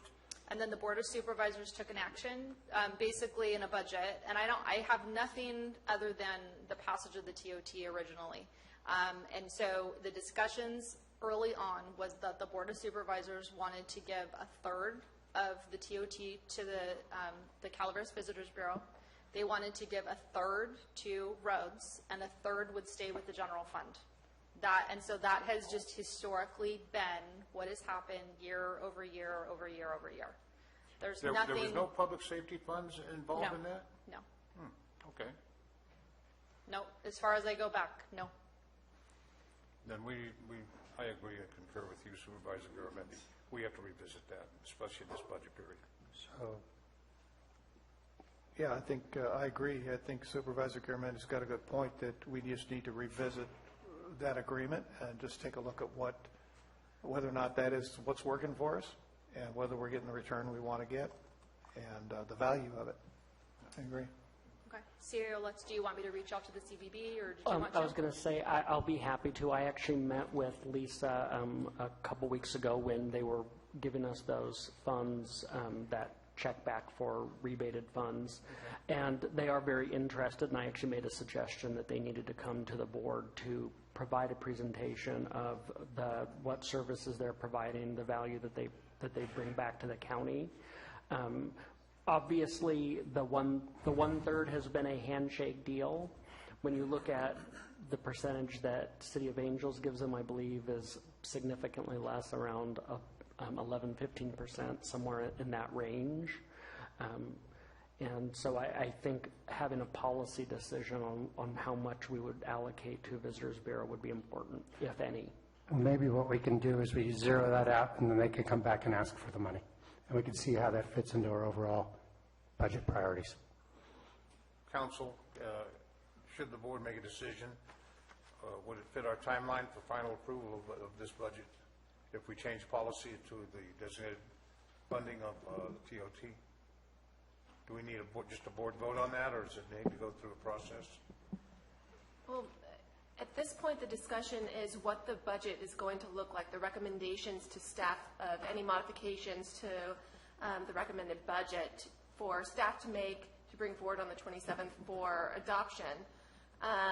Certainly that can be done, that direction can be made. Staff can reach out to the Visitors Bureau and let them know. It's my understanding that there is no written agreement, so there is nothing holding the county accountable to that set 3%. It's my understanding that or excuse me, a third of the TOT. So certainly if the direction is to zero that allocation out until some later date, that can be direction made to staff. It can be done. Yeah. Certainly. Okay. That's Staff- a budgetary decision. Yeah, I mean, our department heads come and ask for the money. So, okay. Second issue, sir. My next, I got lots of issues. We are currently sending $11,000 a year in this budget to White Pines Park. Maybe we can understand why we're sending $11,000. Tim? Yes, and I appreciate you giving me a little heads up on asking this question so I could do some digging. We do pay, we are in a 20-year lease with White Pines under Parks and Recreation to provide space there for public. The actual cost of that is $420 annually. Couldn't figure out the difference until I was able to get clarification. Staff were able to talk to former CAO to understand that we would bank those extra dollars as kind of a accounting of staff time being used to spend there. At this point, I feel like we're using the staff time anyway, and it's already accounted for within the general fund. If we reduced that to $420, which is the amount of the annual lease, that would clean it up and be an easy adjustment. So with that information, I would propose that we reduce that amount to $420, what we owe them, and have a little bit clearer budget. We can do that with the poll of the board? Or is that just your proposal? That's my Do it? proposal. Okay, good. No objection? Objection. Okay. My next item is, we already talked about the economic developer. We have over $1 million in this budget for, actually about $1.2 million for capital improvements.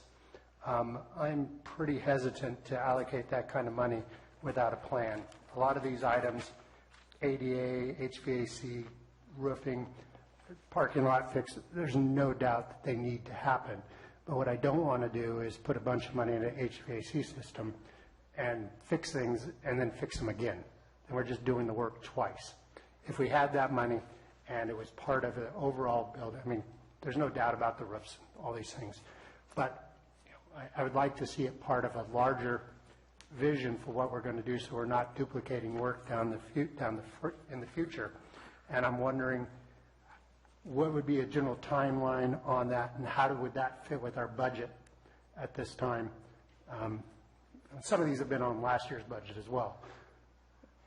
Well, actually, you hit on that point. And I was actually going to ask if the auditor might assist me in this particular conversation. I completely agree. None of those funds should be expended without a plan.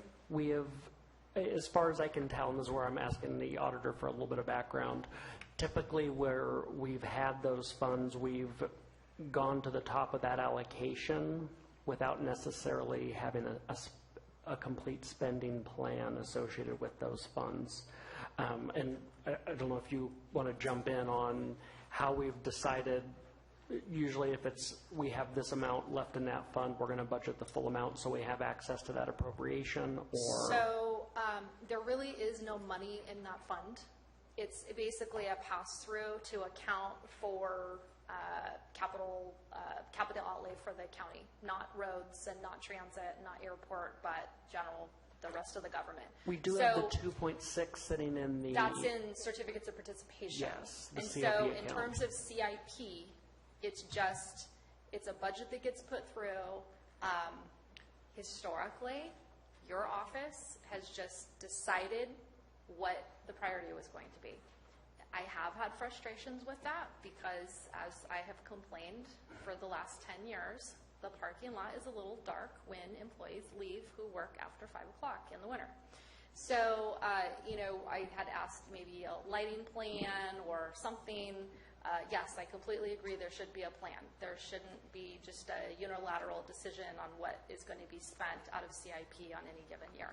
So what happens is, based on what got budgeted, those funds would come from either certificates of participation, or they may come from another department, a transfer in.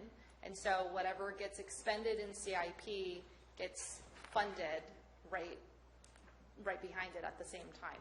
So there really isn't an accumulated balance of funds in CIP. There is money in certificates of participation, which is a fund. It's a separate fund that was that we are paying debt service on until 2036 or whatever it is. And if any of you recall, way back when, the certificates of participation was done in order to pay for the property where the jail, sheriff's administration, and the courts sit on. So that was the original intent of the certificates of participation.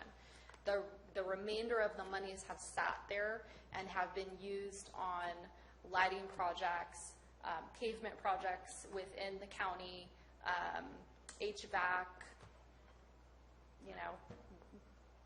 ADA compliance projects, anything like that. How much is in there? It's about $2 million. Yeah, it's about 2.6, I think, is Yeah. the remaining I'd balance. have to look. We're paying interest on that, so. Well, we're earning interest on that balance. We have to pay debt service on the entire amount. So the Right. entire balance, the debt service, I'd have to go back and look, but I want to say it was like $7.6 million or $7.8 million, something like that. And the history on that piece, when I did some digging and going back to the prior discussion earlier this morning about the first space plan, we'll call it, that never was, those funds were designated to be used for improvements in the administrative buildings here.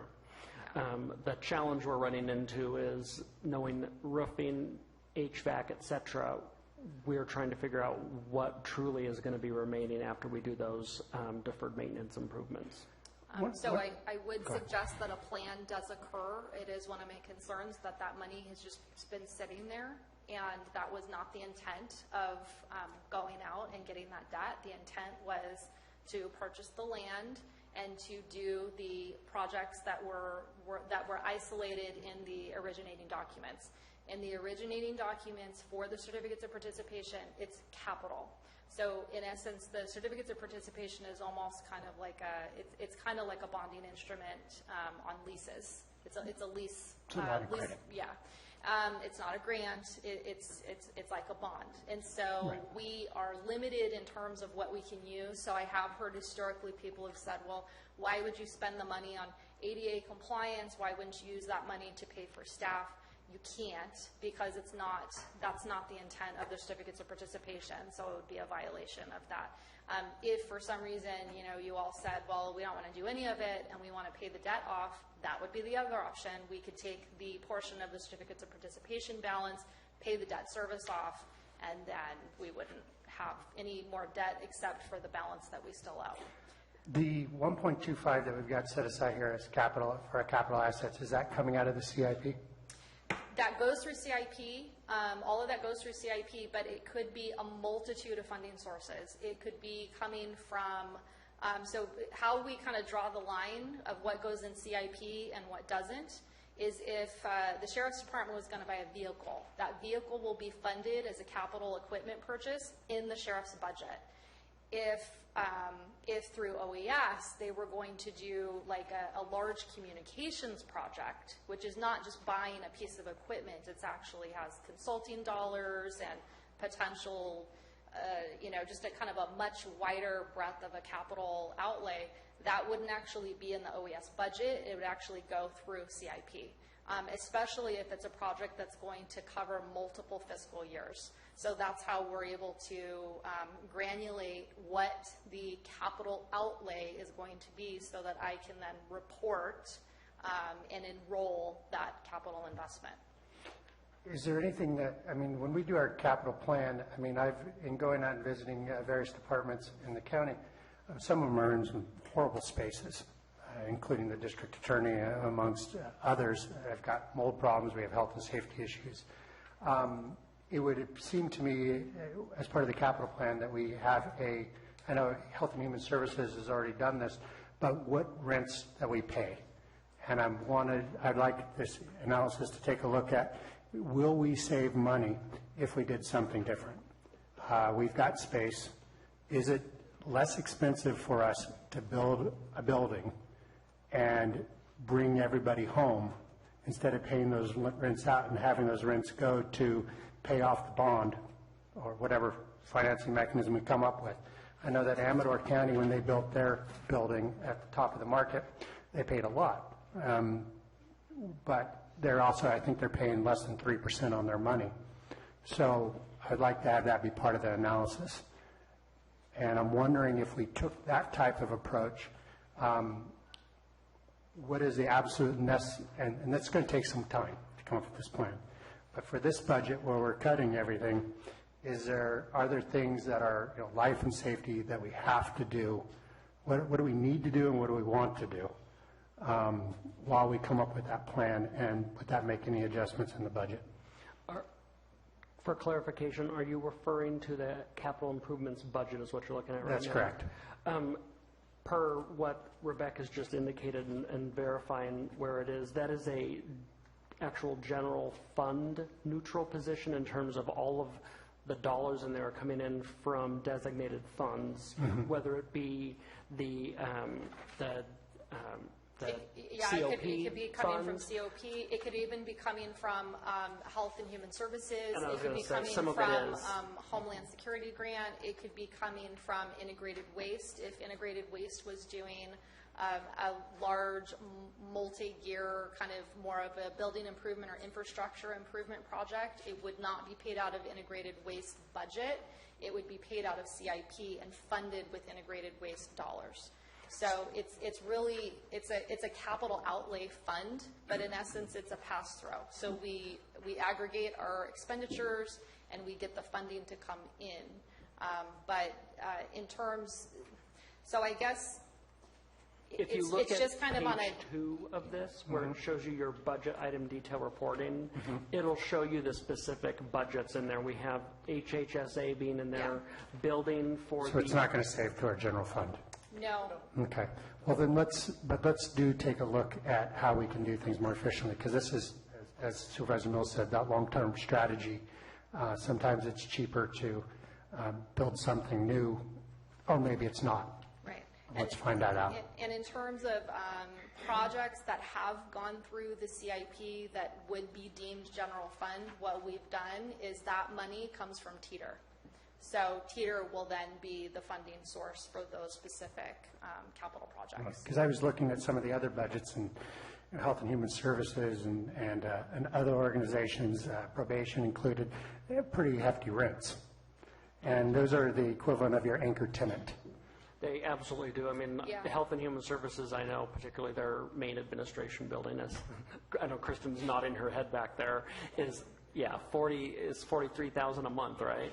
Yeah, we could make a payment on a pretty good sized note with that. Yeah.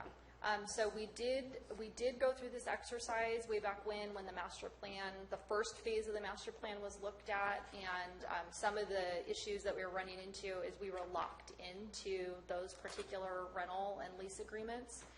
But it's been, I don't know, 4 years since then, I don't know. But so it would be worthwhile to look at those. And I also know that some of those rent agreements have been renegotiated since we first looked at them. Maybe ones that have not been locked in, we make sure that we've got a way out. We don't sign 20-year leases. Well, and or the ones that we know are coming up expiring, because really those types of building projects, you're talking a 2 to 3 year time horizon Absolutely. for being able to Right. do it. You anticipate, I have 2 years left on this lease, 3 years left. What's our plan? Let's make sure we bake that in, because we could save we may be able to save money, but only an analysis will tell us that for sure. Supervisor, before you jump away from that, I want to add something to it. I'd like to make a quick announcement. Ladies and gentlemen, we're going to go to 4:30 today, and then we'll resume at 9 o'clock tomorrow morning if we're not finished. And I think we'll be resuming. Thank you. I'm sorry about that. That's quite all right, thank you. And I had a sticky note on that one as well. I would like to see anything in this capital improvement program include some type of a timeline as to when we expect to start or complete that project, along with the costs. Even though the costs will not be direct impacts to our general fund, they are still costs. And I think we need to look at what those are, and whether or not we are capable of doing a delivery. To simply have them on this list and never really undertake a project doesn't help us look very good. We want to be sure that we are capable of completing what's on that list at some reasonable timeline. Can I ask for clarification on that point for direction before a final budget or a final recommended budget? Are you asking for timelines for every project in there before the June 27th, or are we? Okay, we're talking about this goes into our overall process improvement. Into the overall process, so we as a board understand, where are we going to fit this in, and if there is going to be any obligations, what are those obligations going to be, and to what level are we putting ourselves here in that funding stream? So thank you for your dissertation on that. And there's more. But wait, there's more. We have increased our insurance premiums in this budget. I would anticipate. I don't think we're getting any close. I would anticipate we have litigation if this board continues to move forward with cannabis, banning cannabis. Do we have sufficient coverage? I'm thinking in terms of Sacramento County and their recent court cases. Tim and I have discussed that, and we feel that we have an adequate amount in insurance right now. It probably would not be a bad idea to have further discussions with county council and truly analyze that. But we had the discussion that we probably needed to analyze the liability insurance. The increase to the other insurance items, such as workers' comp, that increase is due to actually our workers' comp. We are in a pool, a CSAC EIA pool, and they actually changed the company that they're with, and so that the pool increased overall. So, and then we do have some large reserves sitting out there from past years. I did an analysis of the last couple of years. We're actually doing fairly well, but we have some large reserves from past years. I believe you do your job quite well. I just want to make sure that we've discussed that we need to be prepared. Yes. In case it's a risk. Yes, and we've had some in-depth conversations. Ms. Hawkins, can you tell us, are we catastrophically insured at a certain point, or what's our deductibles on our liability? Do you have that information? So right now, with our new company, our liability is $125,000. It went from $100,000 to $125,000. That's our deductible. Yes. And we're insured $10 million? Yes, I believe so. I'm looking at them. Yeah. I was looking at all the different. It rolls to different levels, I understand. and there's a level of $5 million, and then I believe the next level is $10 million. So basically, we're catastrophically insured. First $125,000 is on us. Yes. Okay. And we even upped our cyber insurance this time. And thank you, Ms. Hawkins. And council, you believe that we've got sufficient funds to defend ourselves? As far as my office, or as far as insurance? As far as our office, I mean, we have to make sure we budget correctly. If we move forward with the ban, there'll be costs.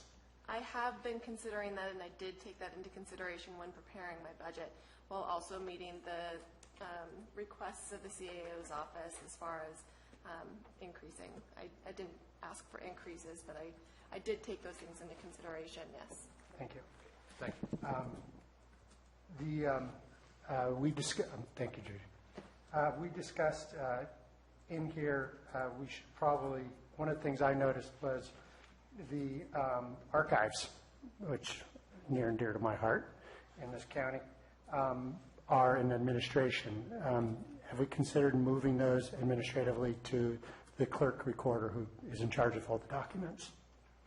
And fortunately, she's in here to also speak to this. She and I did have this conversation. It was before, or it was in the middle of preparing this, so it wasn't structurally done, because I didn't want to add to her workload, but she was very excited by the idea of it.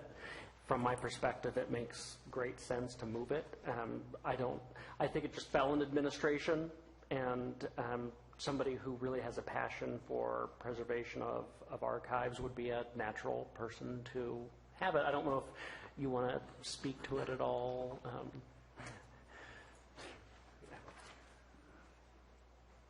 I thought I might as well ask her first before before you moved it. I don't know if it's necessary to speak to it, but I have talked to Shannon at Archives as well, and she is more than happy to move over to the clerk recorder's office. So. Great. It seems like a great opportunity for grant writing as well. I mean, it's one of our great treasures. I'll have to work on grant writing. Just add it to the list of everything else we've got to do. Thank you, Mr. Turner. In this budget document, we moved OES from the sheriff's office to the administration office. We have not, as this board has not discussed that before. I don't have an opposition to it, but just, do we want to talk about that, so memorialize that you've all agreed, or not? Certainly, I didn't know if a supervisor wanted to comment first or not. This is a proposal that I did put forward. When I met with the sheriff to talk about his budget, I did discuss with him this idea, again, knowing that there's been a lot of talk about this over the last year particularly. And the sheriff in general was not opposed to it being moved. Their concerns, one, there is an intermix of funds within how OES is administered. I'm familiar with that intermix from having overseen it in Tulare County. You do have a pot of money that is really reserved for fire, law enforcement, police, sheriff, and public health on the emergency preparedness side that would still continue to be allocated in the same way through the existing committee. That committee is mandated in statute anyway on how it's structured, how those projects are approved. So it wouldn't impact any of those grant funds that help pay for critical equipment for the sheriff's office, for the fire. What it would be doing is moving the administrative piece of OES, requesting the two positions, basically an emergency services director that would be responsible for the planning on disaster preparedness, responsible for policies, the EOP, which is the Emergency Operations Plan, updating that, working with all of the community stakeholders, ensuring that we have adequate training for our department heads, for our disaster responders, and our community partners. And then it also requests a position of really the disaster recovery and response coordinator. That position is partially an accountant, partially a planner that really is looking at all of the disaster response, coordinating it, rather than our system now where it's bifurcated, where we have Public Works taking on a big chunk of that, my office taking on a chunk of that, no real strong coordination, and making sure that our invoicing is audit-proof as possible. I say as audit-proof as possible because when the feds come in, they will find something. Our goal is to minimize how much they take. So to me, I see that as a critical step in making sure that we're prepared for the next disaster through training, through coordination, and really beefing up our recovery piece. Recovery doesn't start after the incident. Recovery really does start before the incident on how you train people, how to document, what you're collecting during the incident, and then the after-incident pulling of all that information. Thank you. Kerry? Historically, OES has flip-flopped between administration and the sheriff's office. Every few years, it just, Clay Hawkins, I think, was the last one that was in admin office that was in there. It came out of the sheriff's office. So, I'm in favor of moving it over to admin, at least the strategical part of it into there, and leaving the rest in the sheriff's office. I'm in complete and total support of this because I'm drowning in my office right now. I've taken over a huge recovery portion of OES, not only for Butte Fire, but now for Winter Storm. And it's in between herding cats and herding bees right now because it is so decentralized, the entire process. So we definitely need to get that moved where it needs to go and have some structure and some policy and framework surrounding that. If we don't do that, we can certainly get grants. We can certainly get public assistance grants and CDAA and FMAG and HMGP, but we'll be paying it back. And, when we're sitting here talking about the budget and having a significant gap between our revenues and expenditures, add on audit disallowances, and it completely exacerbates that. And that's really where we're headed, because it's very hard for me to come in after the fact to try to kind of put Humpty Dumpty back together again when I didn't have anything to do with pushing them off the wall. So it's definitely something I'm in complete support of. We definitely need some help. My office is doing everything that we possibly can to kind of clean everything up after the fact and work with staff, but it's very, very hard. So really the benefit of having this go this direction is that you're putting everything together on the front end. You're getting everybody trained, everyone's on the same page, and we're all going in the same direction. And that really is not the case at the moment. Thank you, Ms. Callan. We have obviously we'll have a larger discussion about whether we freeze or cut and have that. Can we do Supervisor Cameron, I just wanted to add in about OES before we just jump forward. And that is that I fully support the thought, because 80% of the OES work is in recovery. It's not an incident. And right now, when you have the administration piece of it, in essence, being divvied out to everybody else, there is no oversight. That's what I spoke to earlier. And it is a critical piece of whether or not we're going to truly recover our funds, or we're going to be left with a severe shortfall because they aren't going to pay us back. Right. And so this is in essence the best place for recovery to be. When you get to the actual incident, you will have incident commanders. You will still have the boots on the ground work being done by the various agencies that will be responsible.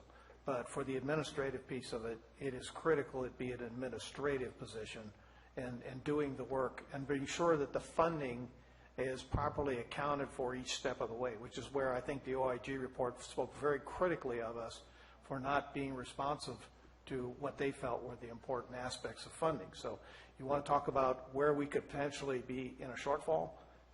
What we're talking about with the rest of it is minuscule by comparison to what could happen to us with this. So this is I think, we take this step, it will provide us, I think, a little more defensibility on the risks that could be potentially there, and give us a better shot at saying we're trying. And that's the best I can say to it. I would agree. Yeah. If I could also add to that, when after adoption of budget, I would like to come back to the board in early July with a presentation on some of those discussion points. One thing that we still need to iron out is the updating of the actual ordinance for the Office of Emergency Services. I know it's outdated. Well, the last time it was updated probably in the 90s when Brent Harrington reorganized OES. I believe that it was in the 70s. Might even have been, okay, might even have been back then, yeah. But we do need to look at that on the designation of responsibilities and how the board wants to see a disaster play out, because I think that's an important consideration of who is the director of the EOC, who's the second director behind that person in case that person is unavailable, and even a third level. Again, trying to make sure that we ensure consistency and everybody's on the same page, because I understand that was a significant concern during the Butte fire on who was in charge, essentially, or who was the director for the EOC. And to your point, repeated over and over again with FEMA, was that whole thing is that the board's position is one of declaring the Stafford Act, following through and assisting with the communication aspect. We are the figureheads. We are not the ones that are to be operationally involved. And we need to really understand, we need to separate ourselves from the actual day-to-day activities of the incident and realize that we don't play that role. And we don't need to be there. Okay. I think we all learned a ton over the last couple of years. And here's my final point, which is I do have concerns about the little amount we are keeping in reserve, just because we do have things like FEMA out there. We've got these risks, and I don't know what we would do if suddenly they decided they weren't going to pay. And then, of course, part of the broader discussion is we're not taking into account, as directed by the board, and I think this is wise, we're not taking into account any Measure C taxes in this budget, pointing out the obvious. But there you go. Those are my questions. Okay, thank you. Supervisor Garamendi? I reserve the right for more. You can reserve the right to come back anytime. I'm going to defer my comments until our next meeting so I can give proper time to Supervisor Mills. I mean, I only got till 4:30? You only got till 4:30. We planned it that way. Okay. Excuse me while I clock forward. What's that? It was interesting because how I approached this budget, because I've been involved in building budgets for many years, is as I read what the CAO had to say, and then my very next step I did was flip it over and start from the back and work my way forward, because then you start to see the trending. When you start looking, always budgets are built with the big stuff first, and then you get the minutia, and you get so tired of looking at it, you don't look at the rest of it. You just let it go. So that's how I looked at this one. If you look at the green tab on capital assets, I think that we need to start thinking about a replacement schedule. And I'm not so certain that mileage is the driver. There are other factors. I ran a fairly large fleet, and I can tell you that I could have new vehicles, fairly new vehicles, that are bad actors. The maintenance was eating me alive. And the type of vehicle that you purchase for a specific use is a key factor as well. We found that inline sixes don't work in the hills of the Sierra Nevadas. We had to go to V8s because we were just constantly blowing head gaskets and other things. So I think understanding where our fleet is used, the type of fleet that we have, and then setting up a schedule that we can actually start to look at. Maybe in the Sheriff's Department, we say 5-year replacement. We're going to start working towards that. We start setting money aside in every budget, so we're ensuring that we are replacing our fleet on a regular basis instead of waiting until something's broken and then coming to the board and saying, help, we need to fix it. So setting up some type of a plan, a master plan, and putting that in the budget, I think, is a key part of it. Going on to the administration office, when I look at A87 chargebacks, there's some words that come to mind here. It's called float state. I don't know if that makes any sense to anybody. This is factors contributing to significant revenue changes. But it says costs for providing specific administrative services are reimbursed 2 years in arrears through 887 chargebacks. So in essence, we're floating that money for that period of time. And just realize that expense is out there. Moving on. Non-departmental. I know that triple flip is complete. Was there any ERAF involved in that? Does anybody remember? Rebecca, do you know? Was there any ERAF involved, or are we totally out of triple flip now? We're totally out of triple flip now. Okay, so there is no unknown sitting out there on that. Okay. So we look at 4061 excise tax, as you said, it's not in here. It would be like SB1, even though we have to account for it somewhere until it's a known number in budgeting. In budgeting, you don't oftentimes include unknowns and variables. So when we see that there is a number there that we can work with, I'm sure that the board would be willing to make some adjustments in the final budget or somewhere down the road. But again, remember that it takes sometimes as long as 6 months to a year for the money that you receive to where it actually becomes functional. So, if we're anticipating something, we need to know what that anticipation is so that we can start to take that into account. I just want to make sure I'm understanding what you're asking, because initially we did have funds in the excise tax, roughly $5.5 million. And it was...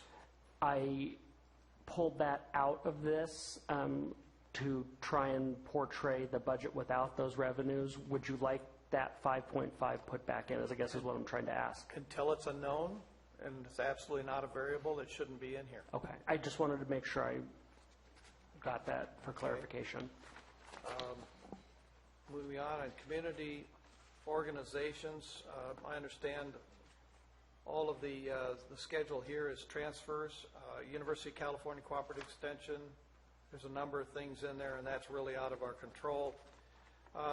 One thing that we did miss in this is in the budget item detail, I think we need to include something for GSA costs because we are now a GSA. There may be some costs involved in that should be included. And I look at UMRA, which is 5323, community organizations UMRA, 11,000. Are we active in UMRA? Because I will tell you that in the past we haven't been. So Supervisor Garamendi, if you're active in it and involved in it, it has value. But knowing that we've been spending this money year over year and no one's been attending from the board, I just want to be sure that we understand that there has to be value returned. Going on to, this is the utilities, and we have utilities electrical is holding pretty much the same. This is 5504 line item electrical, but please understand that Utica Water and Power is already admitting negative power prices as high as $30 a megawatt hour, which means for every megawatt hour they generate, they actually pay the grid $30 for the privilege of putting it on the grid. So I do believe that CPPA is already discussing dropping that number for next year. So we want to know what that mill rate's going to be, and we can make an appropriate adjustment to it in our budgetary process here.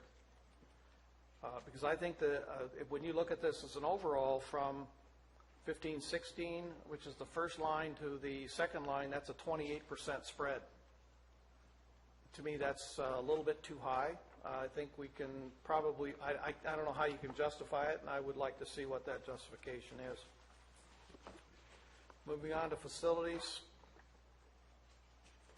You've had 2 retired recently from facilities. And again, the position control list would be very helpful here. But when you look at 15-16 at $490,000 and the current recommended is $885, that's a pretty substantial shift. So I'm not looking for an exact answer. Well, I was going to say now. part of that actually is reflecting the mid-year addition of an actual facilities manager to oversee and coordinate those efforts. That's really your big increase in that. The other side is if you'll see a corresponding decrease in, we were contracting with, I'm drawing a blank on their name for sheriffs. Yeah. Kitchell, thank you. Yeah. We were contracting services through Kitchell. That contract is ended, so now we actually had to add positions to cover the sheriff. And we have a corresponding savings to that Kitchell contract So that explains also 5201, which is buildings, maintenance of buildings and grounds being shifted the way it is as well. Yes. Okay. Moving on down, I have really no questions on archives and museums. I know that Supervisor Garamendi did, and I appreciate his input on that. I would go down to County Fire.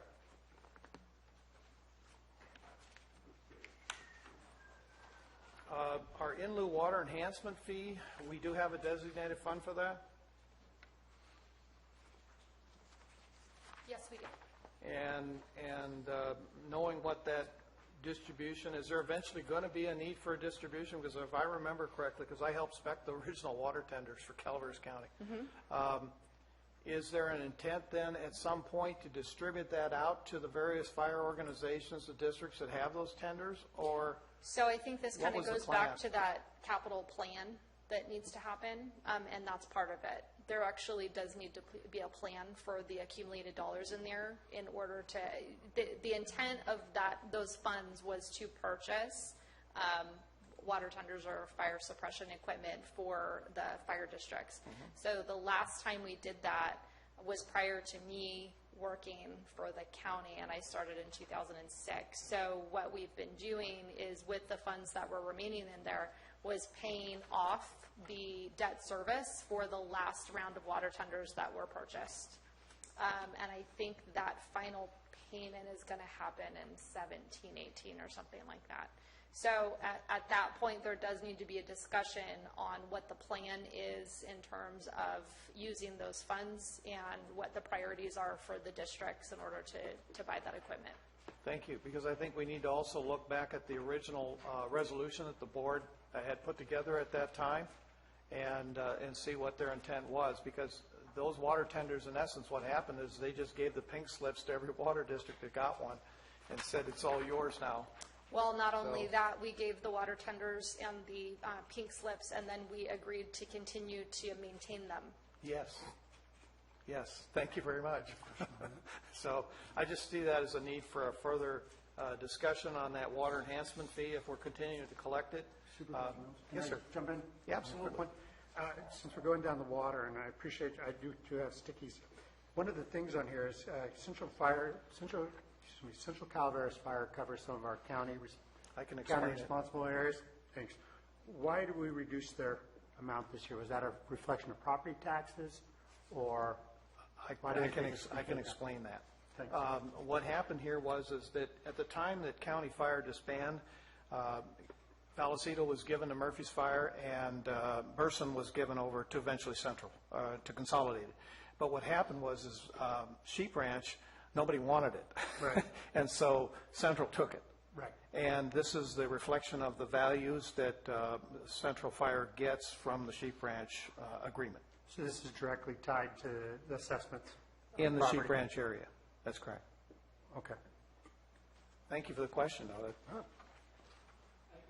If I could add, though, I do think on the fire side, this really, outside of this budget process, we truly need to do a deliberate look at this. I know Central Calaveras Fire is concerned about the amount of funding they receive for the amount of work that they expend.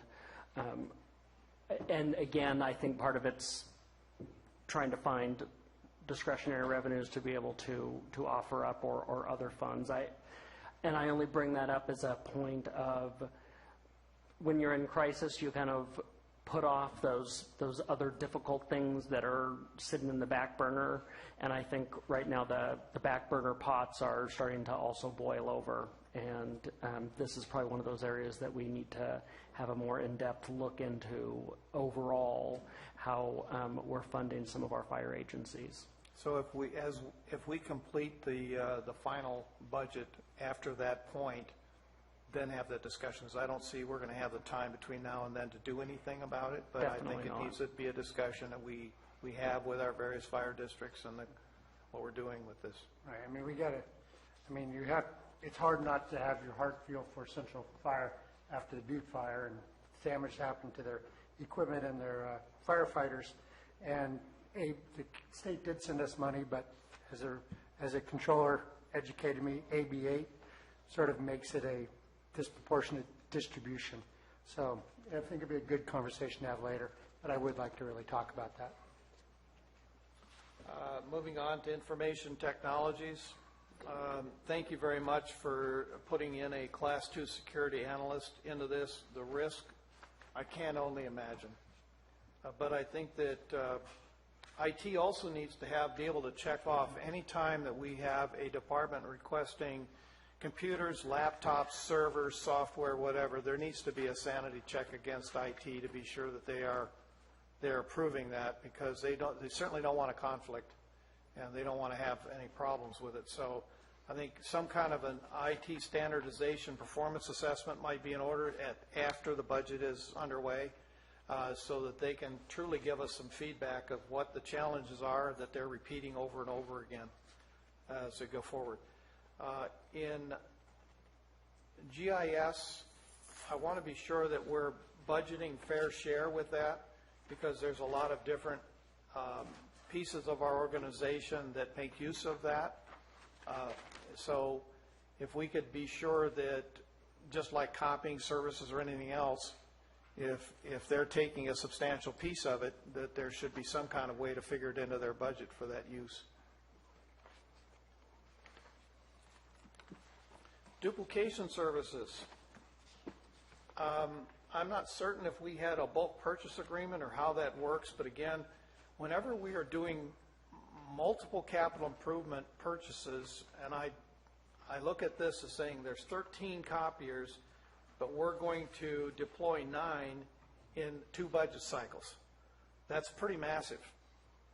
I'd like to see this more staged in, and if we do this, then what's going to happen is at some point we're going to have to figure another 9 all of a sudden in possibly one budget year, and does that make sense? So if we look at staging in, I think it would help. Was there maintenance contracts on these purchases? Did we get a maintenance contract with them, or were they service as needed? I do believe we usually purchase them with that maintenance agreement. Oh, perfect. Thank you, Dean. Appreciate it. Dean Fradley with IT. I'm here on behalf of Stan Moore at a family emergency. To address your first concern about the 9, that was pretty much a catch-up for the last years as far as getting caught up with the duplication fund. It is our intention to take a look at all those and keep up with it on an annual basis. And yes, each machine is purchased with a maintenance contract based off of usage, and that's added to the fund. And then that's supported through chargebacks to the departments that participate in the duplication fund. Okay. A question for IT. Are we making use of all of our electronic transmissions of documents, and is that seeing a reduction in our duplication costs? Yes and no. It's going to depend on each department whether they're actually electronically transferring those or whether they're doing it with copiers. So the copiers pretty much are black and white and color and do that. Yes, and each copier is in fact equipped to basically receive electronic fax transfers and electronic document transfers. It just depends on each department's operations. So that functionality is made available to them. Good. That would be a cost savings. I know it might be minimal, but at least we can get in the habit of doing that. Cut down our trees and paper use and ink and copier life. Yeah, and each of that, all the stuff besides paper is actually included in the maintenance agreement. Okay. So all the toner, all the maintenance and everything with each of those copiers is included in the maintenance agreement. All right, thank you, sir. And that's quite all right, thank you. And if we are looking at digitizing or scanning and spending more time scanning rather than building massive piles of paper, that might be to our advantage in the longer term as well. In the Butte Fire tab, I think I would refer to our auditor controller on this regarding the projections. Are those projections that are here fairly accurate, that we're figuring that there's going to be a revenue? 79,887. Which Butte Fire section are you looking at? This is it's just listed as Butte Fire here. Grand total expenses. It's the permanent work. The permanent work. The permanent work. So the only permanent work that we have an obligated approval for is under public assistance, non-federal aid roads for 1.9 million. That's it. Okay, that's what that is. That's all there is. So until I get any other obligations or approvals, then until that happens, that's what that number will remain. Okay, thank you. Moving on to Office of Emergency Services. We have a line item 5203, maintenance of communications. There was zero expended, and we're budgeting $94,000 this year. This goes back to why I don't like this report. That zero expended is 6/30/16, so that was 15/16 zero expended, not the adopted budget for 2016-17. Okay, so that's why so that's probably the same thing on 5301, reimbursement, county departments for services? Yeah, the same situation. I made, when I first started going through budgets, made that same mistake on a number of instances where I started to think, well, why the big jump? And then I realized that that the year end was actually really reflecting a year and a half ago, 2 years ago spending rather than last year spending. Thank you. On the auditor controller's request here, I think she makes a good point that we need to have some type of a review on these positions. It doesn't need to come right away before the end of this, before we adopt the full budget, but to actually have a review not only of that department, but for all. And how I say that is because if we have multiple people in the same position control list, but they have varied duties and varied responsibilities, there should be some parity between those. And I just would like to be sure that at some point in the next fiscal year, we start to look at that, as try to figure what that is. And I know you've been working, Ms. Hawkins, trying to figure out and making adjustments. Right. So, we've been we've started working with the different departments. Of course, it doesn't go as fast as we would like it to. I have a limited number of staff, lots of different projects going on. But we have, in cases, even last year for budget, when there was requests for positions, we actually sat down and did an audit with the person in the position to see if they were truly doing the work that was turned into us that would justify the reclass, and then to see if what they were being suggested to be reclassed into was the proper position. And right now, not only are we, looking at where we have inequities through the county, we're looking at our titles. With all of the changes with SB3, where we're having to look at, in the next 2 years, the minimum wage is going to be bumping up against some of our positions. And so we are looking at all of our classifications, how, what they're doing. And we will be digging in to deeper conversations with the department heads, with the employees actually doing the work. Yeah, I just want to ensure that there's parity across the board between the positions, what they're doing, and the responsibilities that they have in those. We want to make sure that what we are calling an office tech across the board, that's the work that they're doing. If they're not doing that work, then we need to reclass them to what properly fits them. Thank you, and I need to acknowledge you've been reviewing all along since I've been here, so appreciate the effort that you put into that. But it is a continuing process, as you're well. Yeah, it didn't break overnight. It's not going to get fixed overnight. We do understand, and as issues come up, we definitely dig into them and then we will eventually work across the board. Thank you. And this has been a fairly long-standing request by a number of our departments. I know the assessor has the same request on really evaluating kind of the overall structure, looking at where we have impacted classifications. Tuolumne County recently paid $150,000 to go in and have an independent firm do it. We felt our HR staff could commit themselves to actually doing it. It just does take time, and we have a process of working through that in addition to their other functions and duties. But again, rather than spend a huge chunk of general fund dollars to hire somebody to do it, we were going to work it in-house. It just means a little more time to get that completed.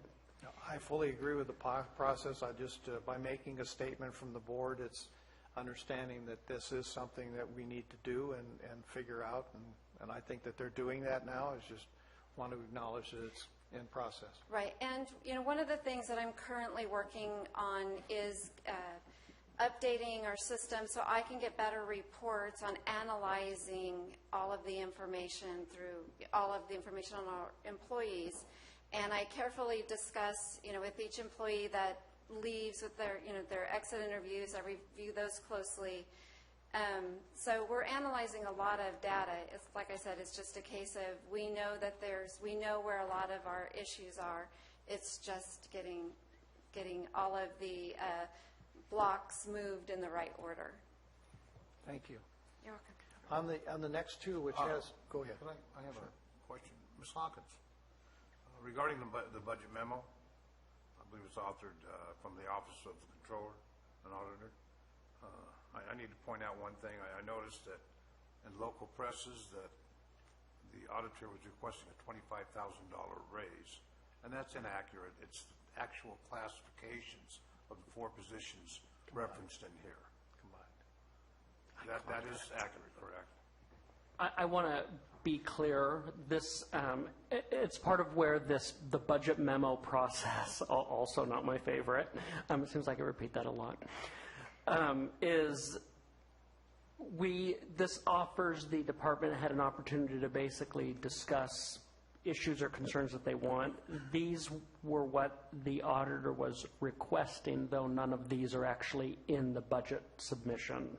So I want to be clear on that piece, and it's not the way that we operate the system. It's not really clear that that's the case. This was what the request was put in, essentially allowing that department head to go on the record of this is what I would like, though that is not put in the budget.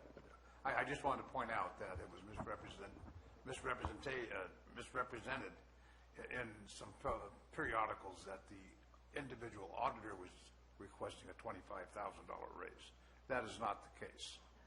I didn't think so, because I'd be going for your job. One more thing. Down the bottom, there's a statement requesting the board to approve minimum qualifications for the position of auditor or controller as allowed under law. What are those qualifications? Do we know? I'm sorry, could you repeat that again? I didn't. On the bottom it says, I'm also requesting the board approve minimum qualifications for the position of auditor controller as allowed by law. That's actually established under government code.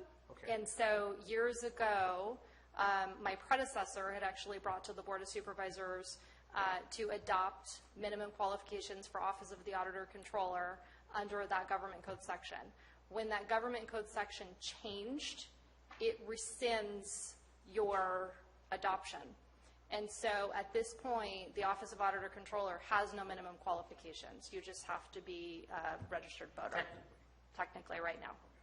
That's a little frightening to me, because if I get hit by a bus or I win the lotto or whatever,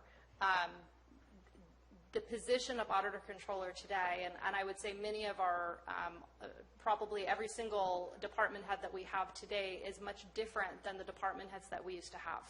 The department heads that we used to have, whether they be elected or appointed, were generally from an administrative nature. They weren't necessarily in the day-to-day work of their department. That has changed, and it changed when we had reductions in staff, because someone has to do the work. I have a daily workload. The assessor has a daily workload. The treasurer tax collector, the district attorney, we all have daily workloads.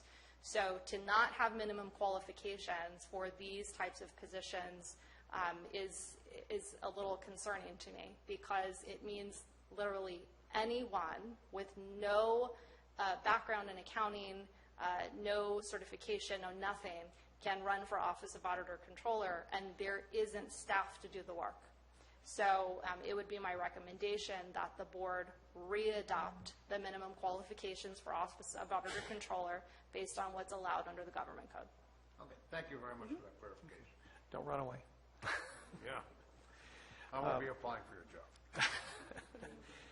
On our certificates of participation, our general obligation bonds, do you generally know what that debt service ratio is?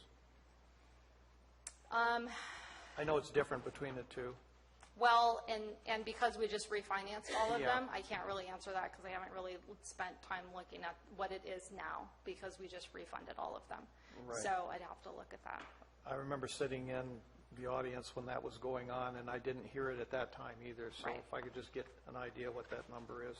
Okay. Thank you.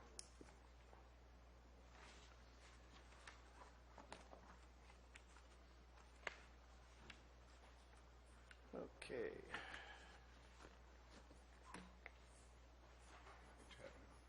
Pardon me? What's that? Oh, I'm up to treasurer tax collector. Okay. You're taking all of them, okay. Trying to keep up here. I noticed that we are now looking at purchasing a currency counterfeit machine as part of that budget. And actually, that's a little outdated. Given the low cost of that machine, I suggested that the treasurer tax collector might consider just buying it now, and we actually already have that machine. Thank you. Thank you. Knowing how much cash we were collecting, I think it was critical to have it sooner rather than later. Right. And I noticed that she speaks to the past 3 years. You've seen a rise in TOT collections, 26%. We need to really understand that a lot of that might be Butte Fire related and Butte Fire carryover. So it's an inflated number in terms of the reality of what would be normal tourist activity. So we want to be sure that we don't continue to overinflate in future years, because that number should come back to some other number in terms of a trending. I just want to be sure that that's in it.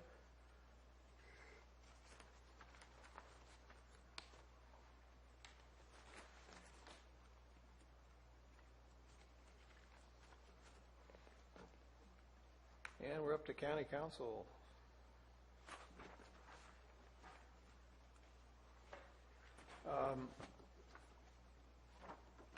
I guess the question would be and I think that Supervisor Garamendi alluded to it earlier, is that you're comfortable with the variables that might be there, knowing what may occur in the next 12 calendar months, or do you feel that there needs to be some additional, maybe not right now, but maybe in a budget adjustment at some future point? Well, certainly, if you are proposing to increase my budget, I wouldn't decline that. But at this point, I do feel comfortable with the numbers that have been presented to the board. Certainly, as things progress and as things potentially may change, there is the potential that I will need to come back depending on the circumstances, depending on what the county faces. Right now, there are a lot of unknowns, but for where we stand right now with the knowns that I actually know about right now, I'm comfortable with the numbers presented.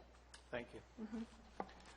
And looking at the law library, I know that it's not in an ADA compliant area, having used it myself over the years.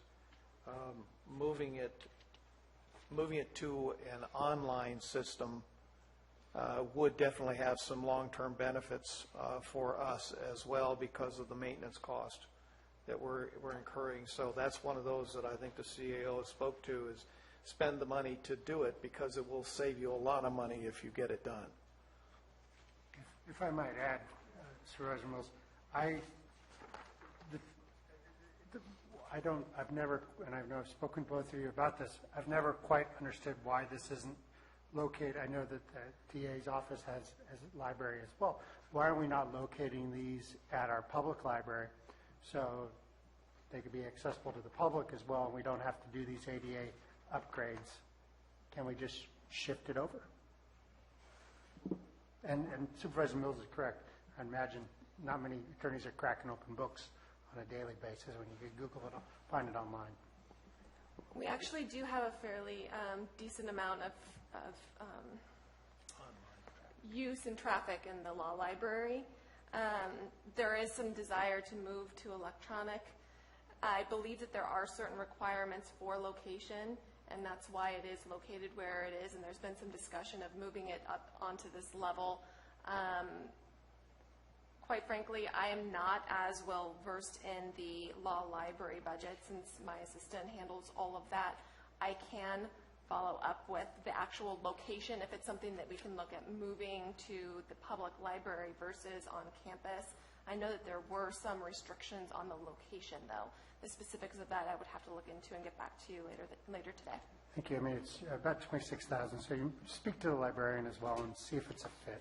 If we could find an efficiency it still meets the needs, that'd be great. Moving on to the public defender, I noted that the contract will expire June 30th of 2017.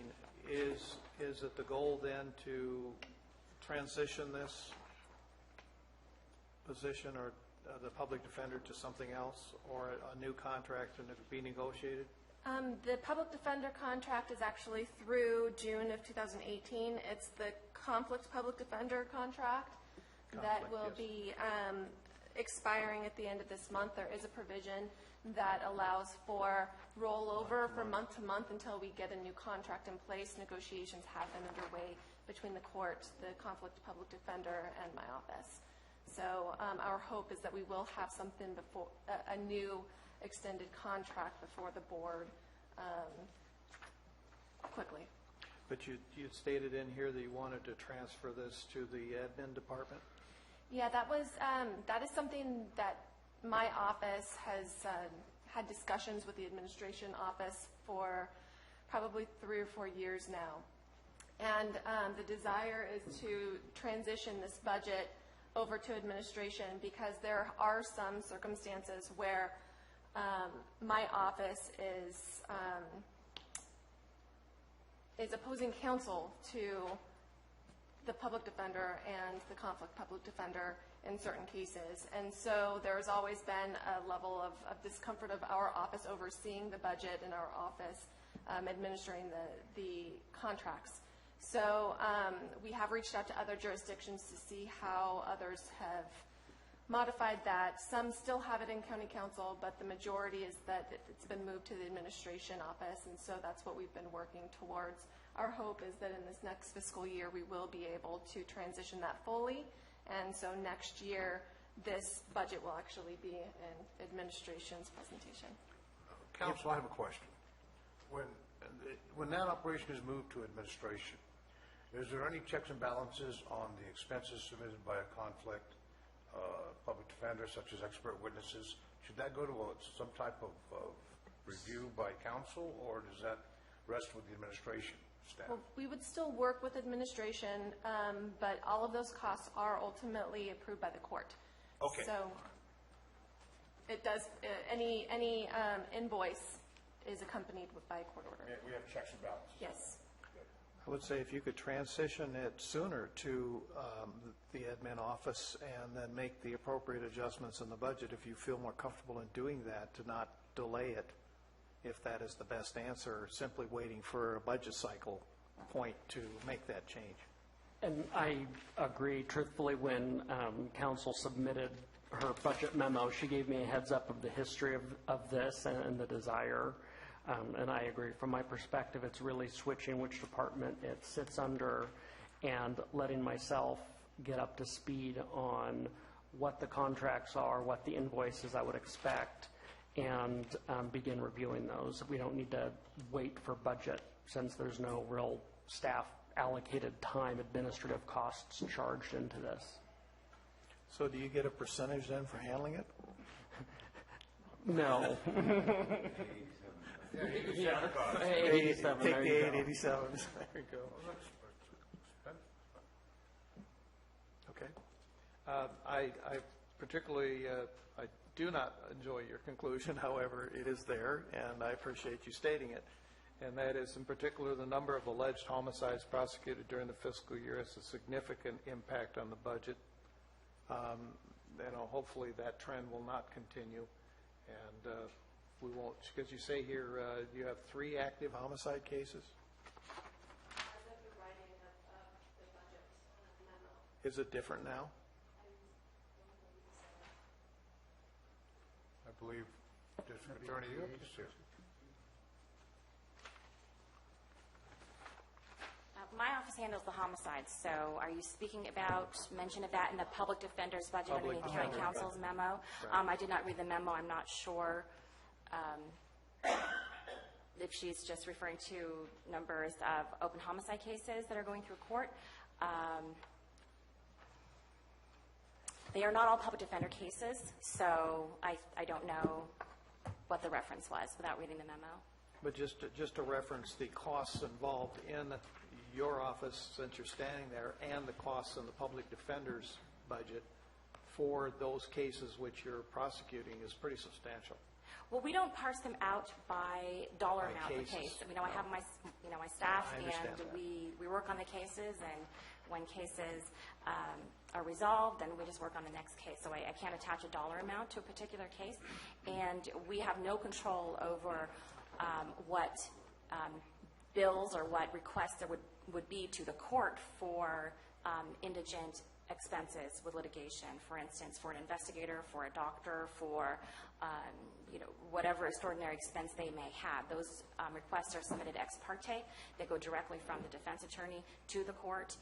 The court approves or doesn't approve, and then the county gets the bill. And my office has nothing to do with that. I can't even peek or comment or anything that might be perceived as me trying to interfere with a defense attorney's exercise of their duty to zealously represent their clients. I can't say if those are actually public defender or public defender requests, or if those are coming from private attorneys who have decided that, maybe their client doesn't have funds, and so they're submitting to the court for those extraordinary expenses. Some of them could be coming from private attorneys who have private paying clients who want to receive this benefit from the court. So, and ultimately the county. I can't say.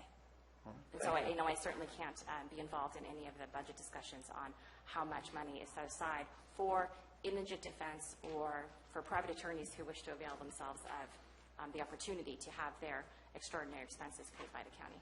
Just so the board is aware that the costs are here, and to be aware what those might be in the future as well.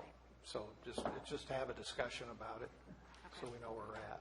Well, I have to say that there have been times in the past where defense attorneys have tried to leverage benefit for themselves in a case, saying, oh, you don't want to do this, you don't want to take this to trial because I'm going to cost the county a bunch of money. So I have heard that, and it has not worked.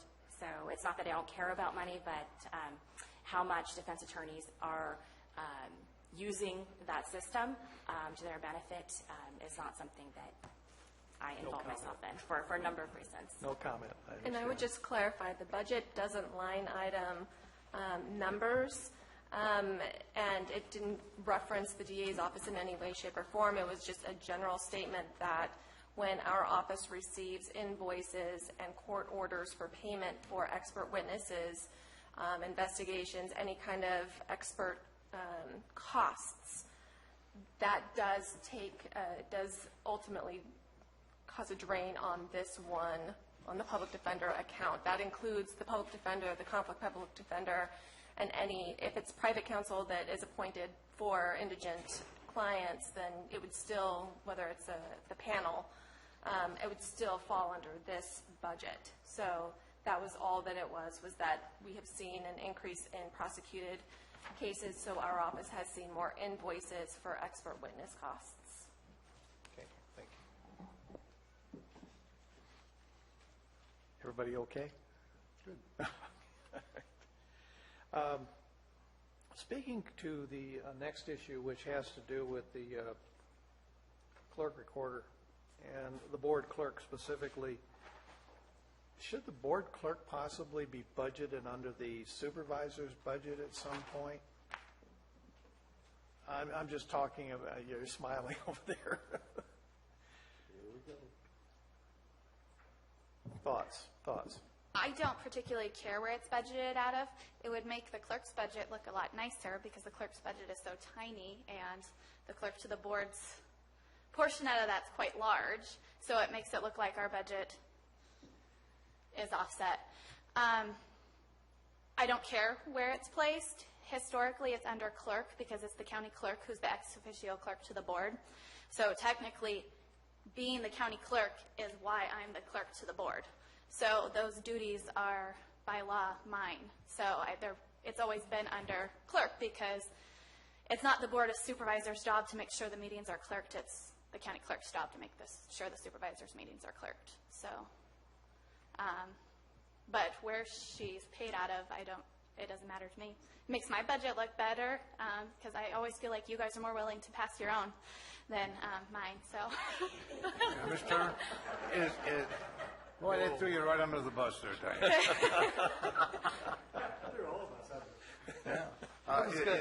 Is that established by a statute law somewhere? So we're in compliance with that, correct? So if we were to bring her back over to our side of the fence, we'd be breaking the law, right? yes, you'd have to pass a county ordinance or some type of county law to make it We tried. the move. Thank you, Ms. Turner. You are where you are now, Diane. That's it, you're stuck. And Rebecca, I'm sorry, you sat down, and my question has to do with Muni Code. Your goal is to try to get all that transcribed into digital, or what is the plan there? So currently, all the county ordinances, which we're required to keep permanent retention forever, are kept in paper books from when they were initially created. And part of what I incorporated in the board's budget, and I put it under the board's budget because it's specific to the resolutions and the ordinances, I'm doing similar projects in the clerk recorder's office with the books. But the ordinance books are falling apart currently. If you pick them up, I think Jack's been in to see them. They're deteriorating, essentially, and we're required to keep them forever. And we have them filmed, however, the film's not legible. So if somebody wants to go back and find one of these ordinances, we pretty much had to look through the books to find anything, because if you go through the film, you can't tell what you're reading. So I would like to start the project of getting those ordinances in a digital format. The ordinance is a fairly small project because there's roughly 3,000 of them, so it should be an easy project to get them all in a digital format that is indexed. So we have them digitally to some extent, but they're not indexed, so finding a particular one is very difficult unless you know the specific number you're looking for. So everything, yes, is in Muni Code.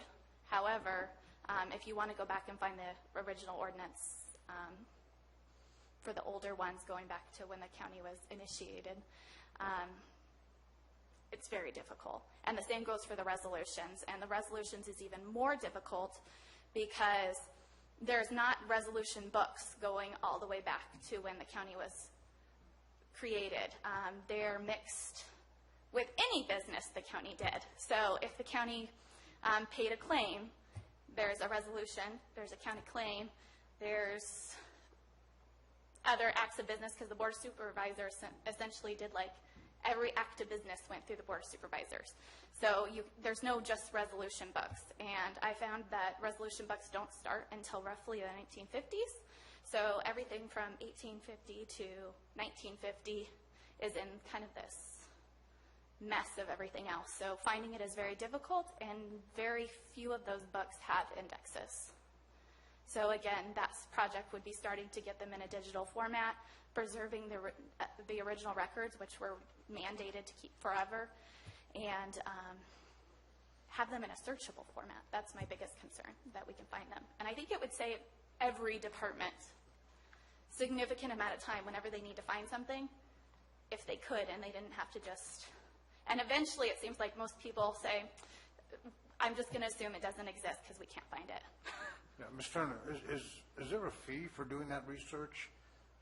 Is that something charged to any of our residents when they come into your office, or? No, and the majority of people that need that research is county employees. So it kind of, unless a public member knows this exists and knows its location, we don't just randomly search things for them. So they're sent to look through it themselves, and I would assume most of the time they give up themselves as well. Okay, thank you. And just for the point, you're still on What's that? You're still on microfiche to some degree? We're significant. The majority of the records are on microfilm, yes, which is a problem in itself because the film is all. It's aging. It's aging, and it was in the 70s. The way to keep things forever. Well, the books are lasting longer than the film, so I don't know that that was the best solution. The last time I used microfilm in a business was 1987, and we're still doing it, which is kind of amazing. All of our records, even in the land vital records, are filmed through 95 up until recently. I'm doing a project right now. Everything 1980 will be digitally accessible. And then the vital records also, they're primarily film or books. And so I'm doing a project right now. We luckily have a designated fund for vital records. So I'm using my designated funds the next budget, hopefully it gets approved, to put all the vital records in our current system in a digital format. Will you be able to complete that with the budgetary item for next year? I will be able to complete all of the births, and then the marriage and deaths is significantly less. I'm hoping in the following year we'll be able to finish that. So you'll be able to budget for the following year for an additional amount to finish the work, and then it should be done? Yes. Okay, thank you. Okay. We're halfway through. Do you want to have a break? We've had a lot of discussion around the Sheriff's Department, so I'll withhold on having a further discussion there. I understand. Mr. Mauer here? Oh, thank you. Planning, I'm sorry.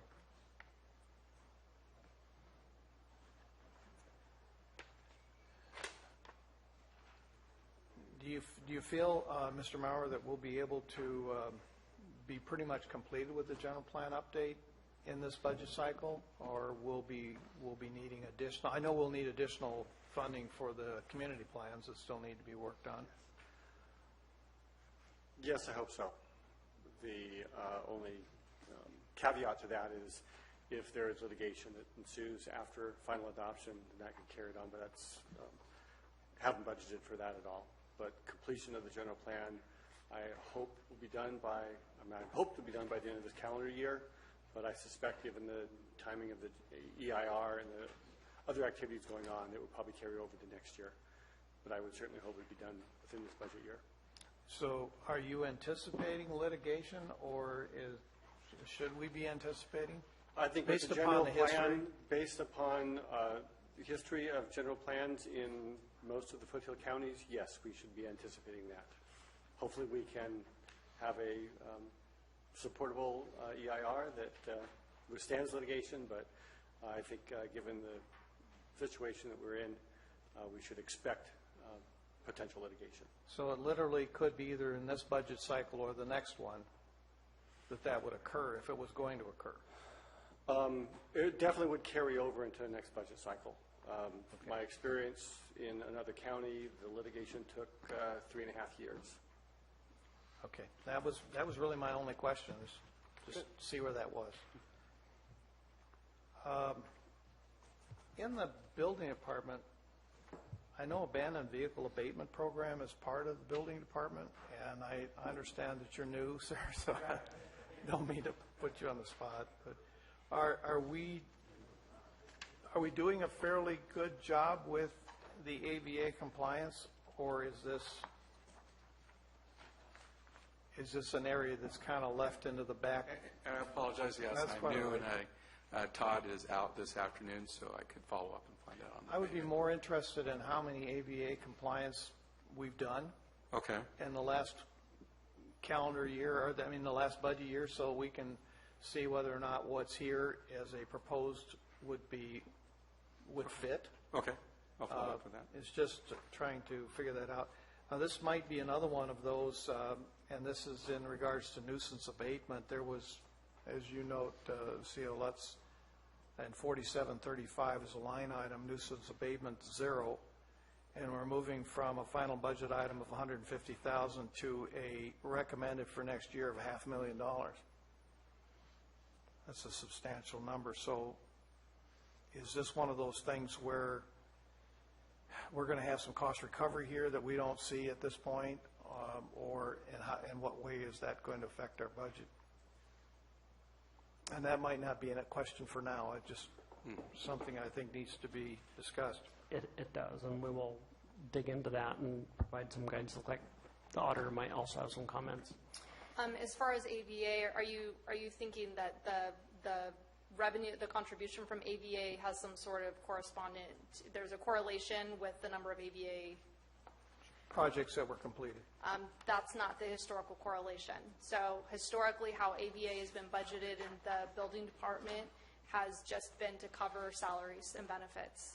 So it was, 50% of this person, it was 50% of that person, and a quarter of that person. It didn't correlate with the actual number of vehicles abated, so to speak. No, there's not like a unit, so however many vehicles were abated times some calculated factor number equals X. No, it literally was, 100% of this person, half of this person, and a quarter of that person, and that's what it was. So my office has been kind of reluctant with doing some of these transfers because we found where maybe especially with cannabis, what we were finding was that the same person that was going to be funded 50% of ABA, they were being 100% funded with cannabis, and we said no. So we have been kind of policing those charges, so you will need to figure out that.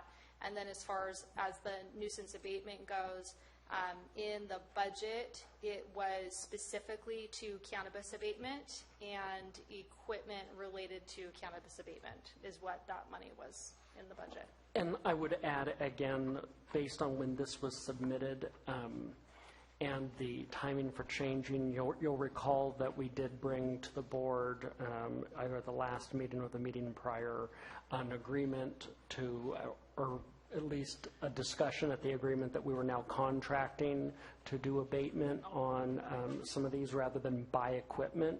So we're actually not purchasing the equipment that was requested through the cannabis funds here for that specific purpose. So you'll make an adjustment if it's there? Yes, in the final it will be cleaned up and adjusted, but that was one of our structural changes when we started to look at why are we buying some of this equipment when instead we could be contracting with a firm to be utilizing that equipment, particularly if this is a limited program. Thank you. Go ahead. How much do you think save us on this one? There's a line item there. There's a line item. Just looking at it. It was pretty significant that they're requesting, I think they're requesting $480,000 in equipment purchases, which again would have heavily hit an already reduced amount on those cannabis funds. So they got moved out of the cannabis funds, and then the change that was made looked like it was, instead of coming from the cannabis regulatory funds, it was going to come from the nuisance abatement funds. Okay, and that was an error in terms of it should have been just cleared out. Cleared out. Okay, yeah. So the thing with nuisance abatement is it's a one-to-one. So anytime you see a nuisance abatement expenditure, there's an offsetting nuisance abatement revenue. So removing expenses related to nuisance abatement does nothing for the general fund because it's funded with nuisance abatement. Nuisance abatement is, that's where teeter comes in. So the code violations that would come to the Board of Supervisors to go on the tax roll, okay, those then get apportioned, so those liens get apportioned out to nuisance abatement. and they sit there. And the teeter basically fronts that money. At some point, if someone pays those code liens off, then teeter gets paid back. Okay? So we're basically fronting the code liens. It accumulates money. They pull from nuisance abatement to offset associated expenditures. And this is line item number 5701 for reference. I'm going to, being this is my first budget, I get the privilege of asking any silly question I could think of. We're not, a lot of these departments are using cannabis funds, certainly building and sheriff's department. We've got that classified, so we're not spending more than we have, right? We're not double counting stuff, and I'm assuming we're not. We do not know. So this is what the majority of our staff's time is being spent on at this point, is policing all of these transfers and determining if they are if they're consistent with the instructions and the direction and the policy that was given by council and the administrative office in terms of ensuring that those fees are being spent in accordance with Prop 26. Right. So we do a lot of rejections, and we do ensure that those expenditures are only reimbursed from one source. So whether it be cannabis, if it can't be cannabis, then they need to find some other funding source, or it's the general fund. If it's going to cause a problem to their budget, we tell them you need to go talk to the administrative office because it may turn into a draw on contingencies. But everything's tied to the same budget number. So if we've got 1.7 million, we're only spending 1.7 million. Or we're only accounting for 1.7. I would say I'm not entirely confident that 16-17, what was approved by the board, is in line with what actually got drawn down on. And that is something that we're going to have, my office is going to have to go through and reconcile, because there wasn't a budget for cannabis. There was a budget for each department, right? So if I came forward, and I didn't, but if I had come forward and said, you know, I'm going to do $25,000 of work, or I need equipment, I would have that equipment in my budget with an associated transfer in from the regulatory fee of $25,000. So it's pulling all those parts and pieces together. The problem is that as 16-17 went on, departments who initially told the administrative office that they needed equipment X, Y, and Z, and that mainly this has to do with staff is where it kind of gets a little squirrely. They would say they're going to use, they need a full-time whatever, or a certain level of extra hire or overtime or whatever it was. As time went on, it changed operationally for them. So the requests for expenditure were not in line with what was approved at budget. And so we've been trying to sit there and figure out if we are in alignment with what got approved for budget in each one of their respective budget units or not. At this point, I'm mainly just focusing on whether it met the intent of the regulatory language, and if the expense can tie with that fee reimbursement, and trying to project where we're going to land as of June 30th and what the balance is going to be in that regulatory fund. There was discussion yesterday that the sheriff's office wants to have a separate budget, and they want to have it pulled out of their budget. We did talk about that early on before anything came to the Board of Supervisors in terms of budget. It's definitely a way to go, but you have one person that has to manage that budget. And that is where departments back then did not agree, because they wanted to maintain the control in their respective budgets, and they did not want to give up that control to administration or my office or anyone else. So the whole idea of having one central budget for cannabis kind of flew out the window, because then you have to give up control. You have to give up expenditure control, right? You're giving it to whoever is going to be managing that budget. And we couldn't get a consensus on that. And that is why those budget dollars are in each respective budget unit. We do have an underlying project account underneath that I can see, and any department can see where they are at in terms of what they've spent. But it doesn't tie against a budget. Does that make sense? So No, we know what we've it spent. doesn't. We I'm know sorry, what we've Ms. Held. spent. Okay, so I'm you totally so confused if right you now. run the report for the project, Yeah. you know you've spent 100,000. What you don't know is if the 100,000, how much of the budget you have left. Do you still have 15,000 of the budget, or are you negative 10 because you only had 90 to begin with? That's the part that we don't have a reporting for, because we didn't have a budget for cannabis. We had a budget line item for the sheriff, and we had a budget line item for county council, and we had one for the building department, and we had one for planning, and they're all embedded in everyone's budgets. We don't have a budget for cannabis. Okay, Ms. Callen, with all due respect, how long have we known this problem existed? Since before the budget was adopted. So, since 15... Before the project, since- before the budget was adopted last year? Yes. How come we're just finding out about this now? So these are discussions I've had with the prior administration all along, what my concerns were. And my hope was that they were keeping track of it.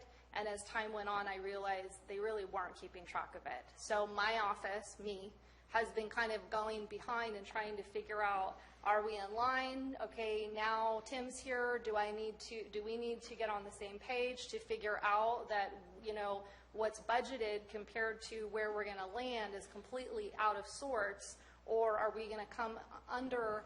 And so I kind of like, whew, we have salary savings and they didn't fill all the positions, so I feel a little better about it. But had all those positions been filled, it would have been a problem.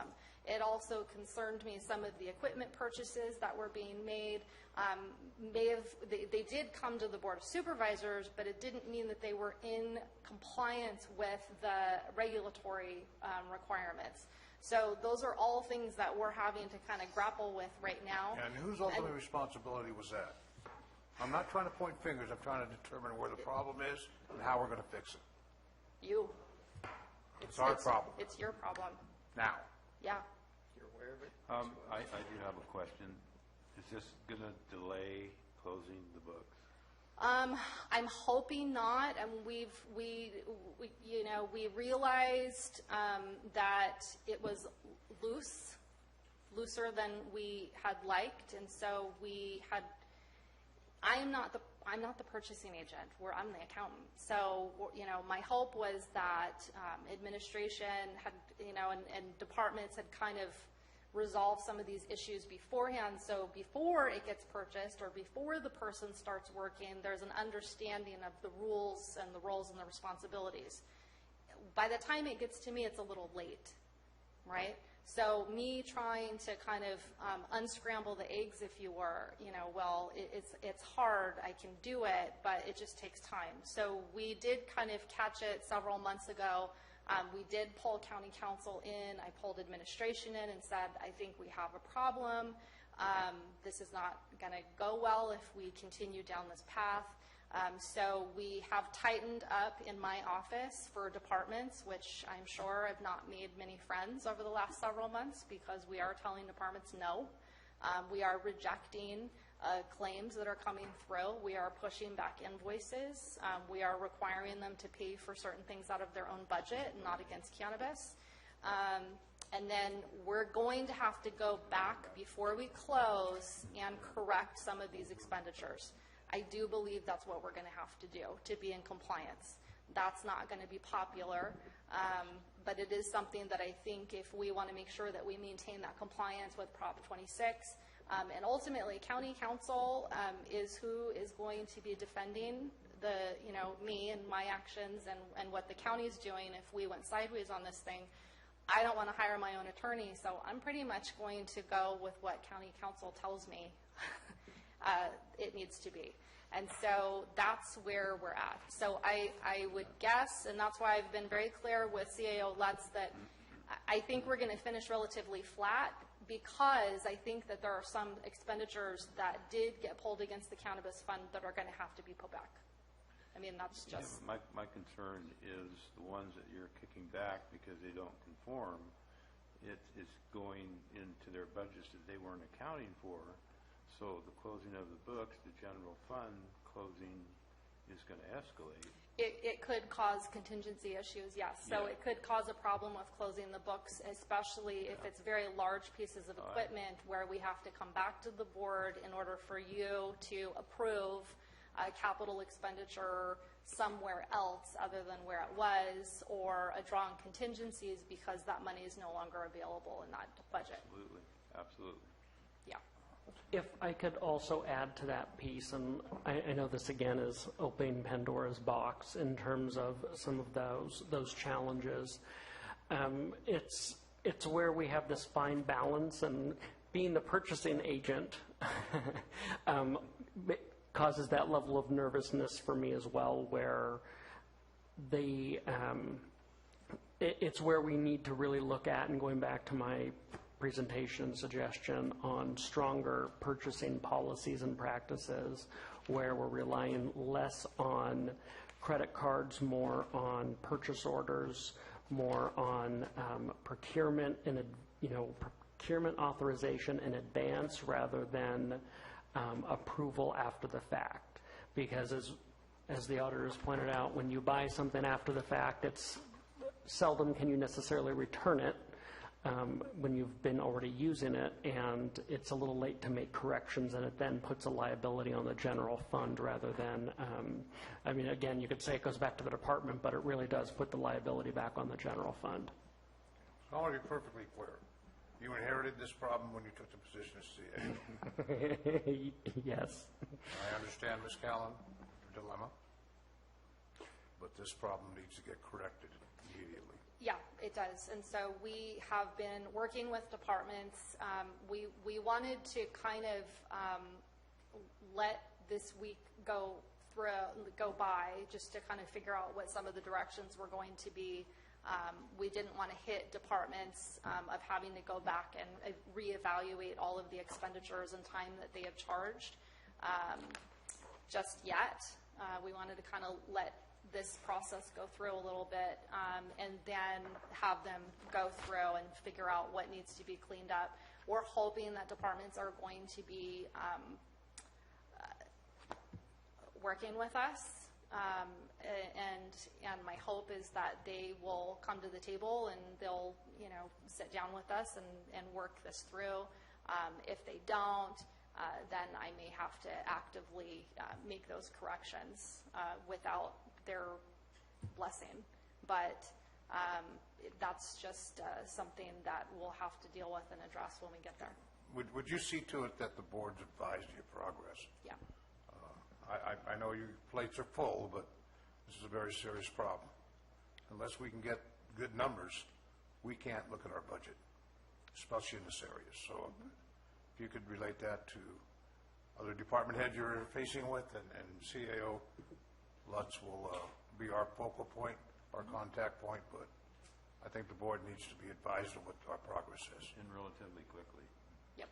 If I might, my core question is, I've got $1.7 million transferred over, $1.1 million from the sheriff that's tagged back to cannabis. And again, you know all the numbers in there. And then I'm looking here at, roughly, a huge amount coming out of building. Also, I just want to make sure that we're not spending $2.5 million when we've only got $1.5 million. Well, in the budget, that's exactly what's happening, and it's worse. It's $2.8 million, not 2.5. So when I looked at what is in the budget right now, that's actually in budget item detail in the CAO recommended version, building was taken out for that equipment. But even with that, if I add everything up, it's $2.8 million in requested expenditures. Can you directly tied to the cannabis? Directly tied to cannabis. To the urgency ordinance. Can you send that reconciliation to me? Yes. And we're projecting about $1.4 million remaining in the cannabis fund. So So that we leaves just us found another short. $1.2 million hole in the budget? Well, it leaves us short of 1.4. And I think some of the hesitancy, and I know that County Council Ethan had talked about this, is that it's kind of it's a if the board were to adopt some sort of modified ordinance, then the UO ends and a new fee could be generated at that time. And so that's a possibility.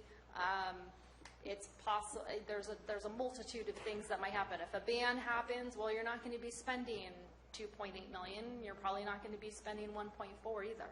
So there's just a lot of ifs on what's going to happen over the next short period of time.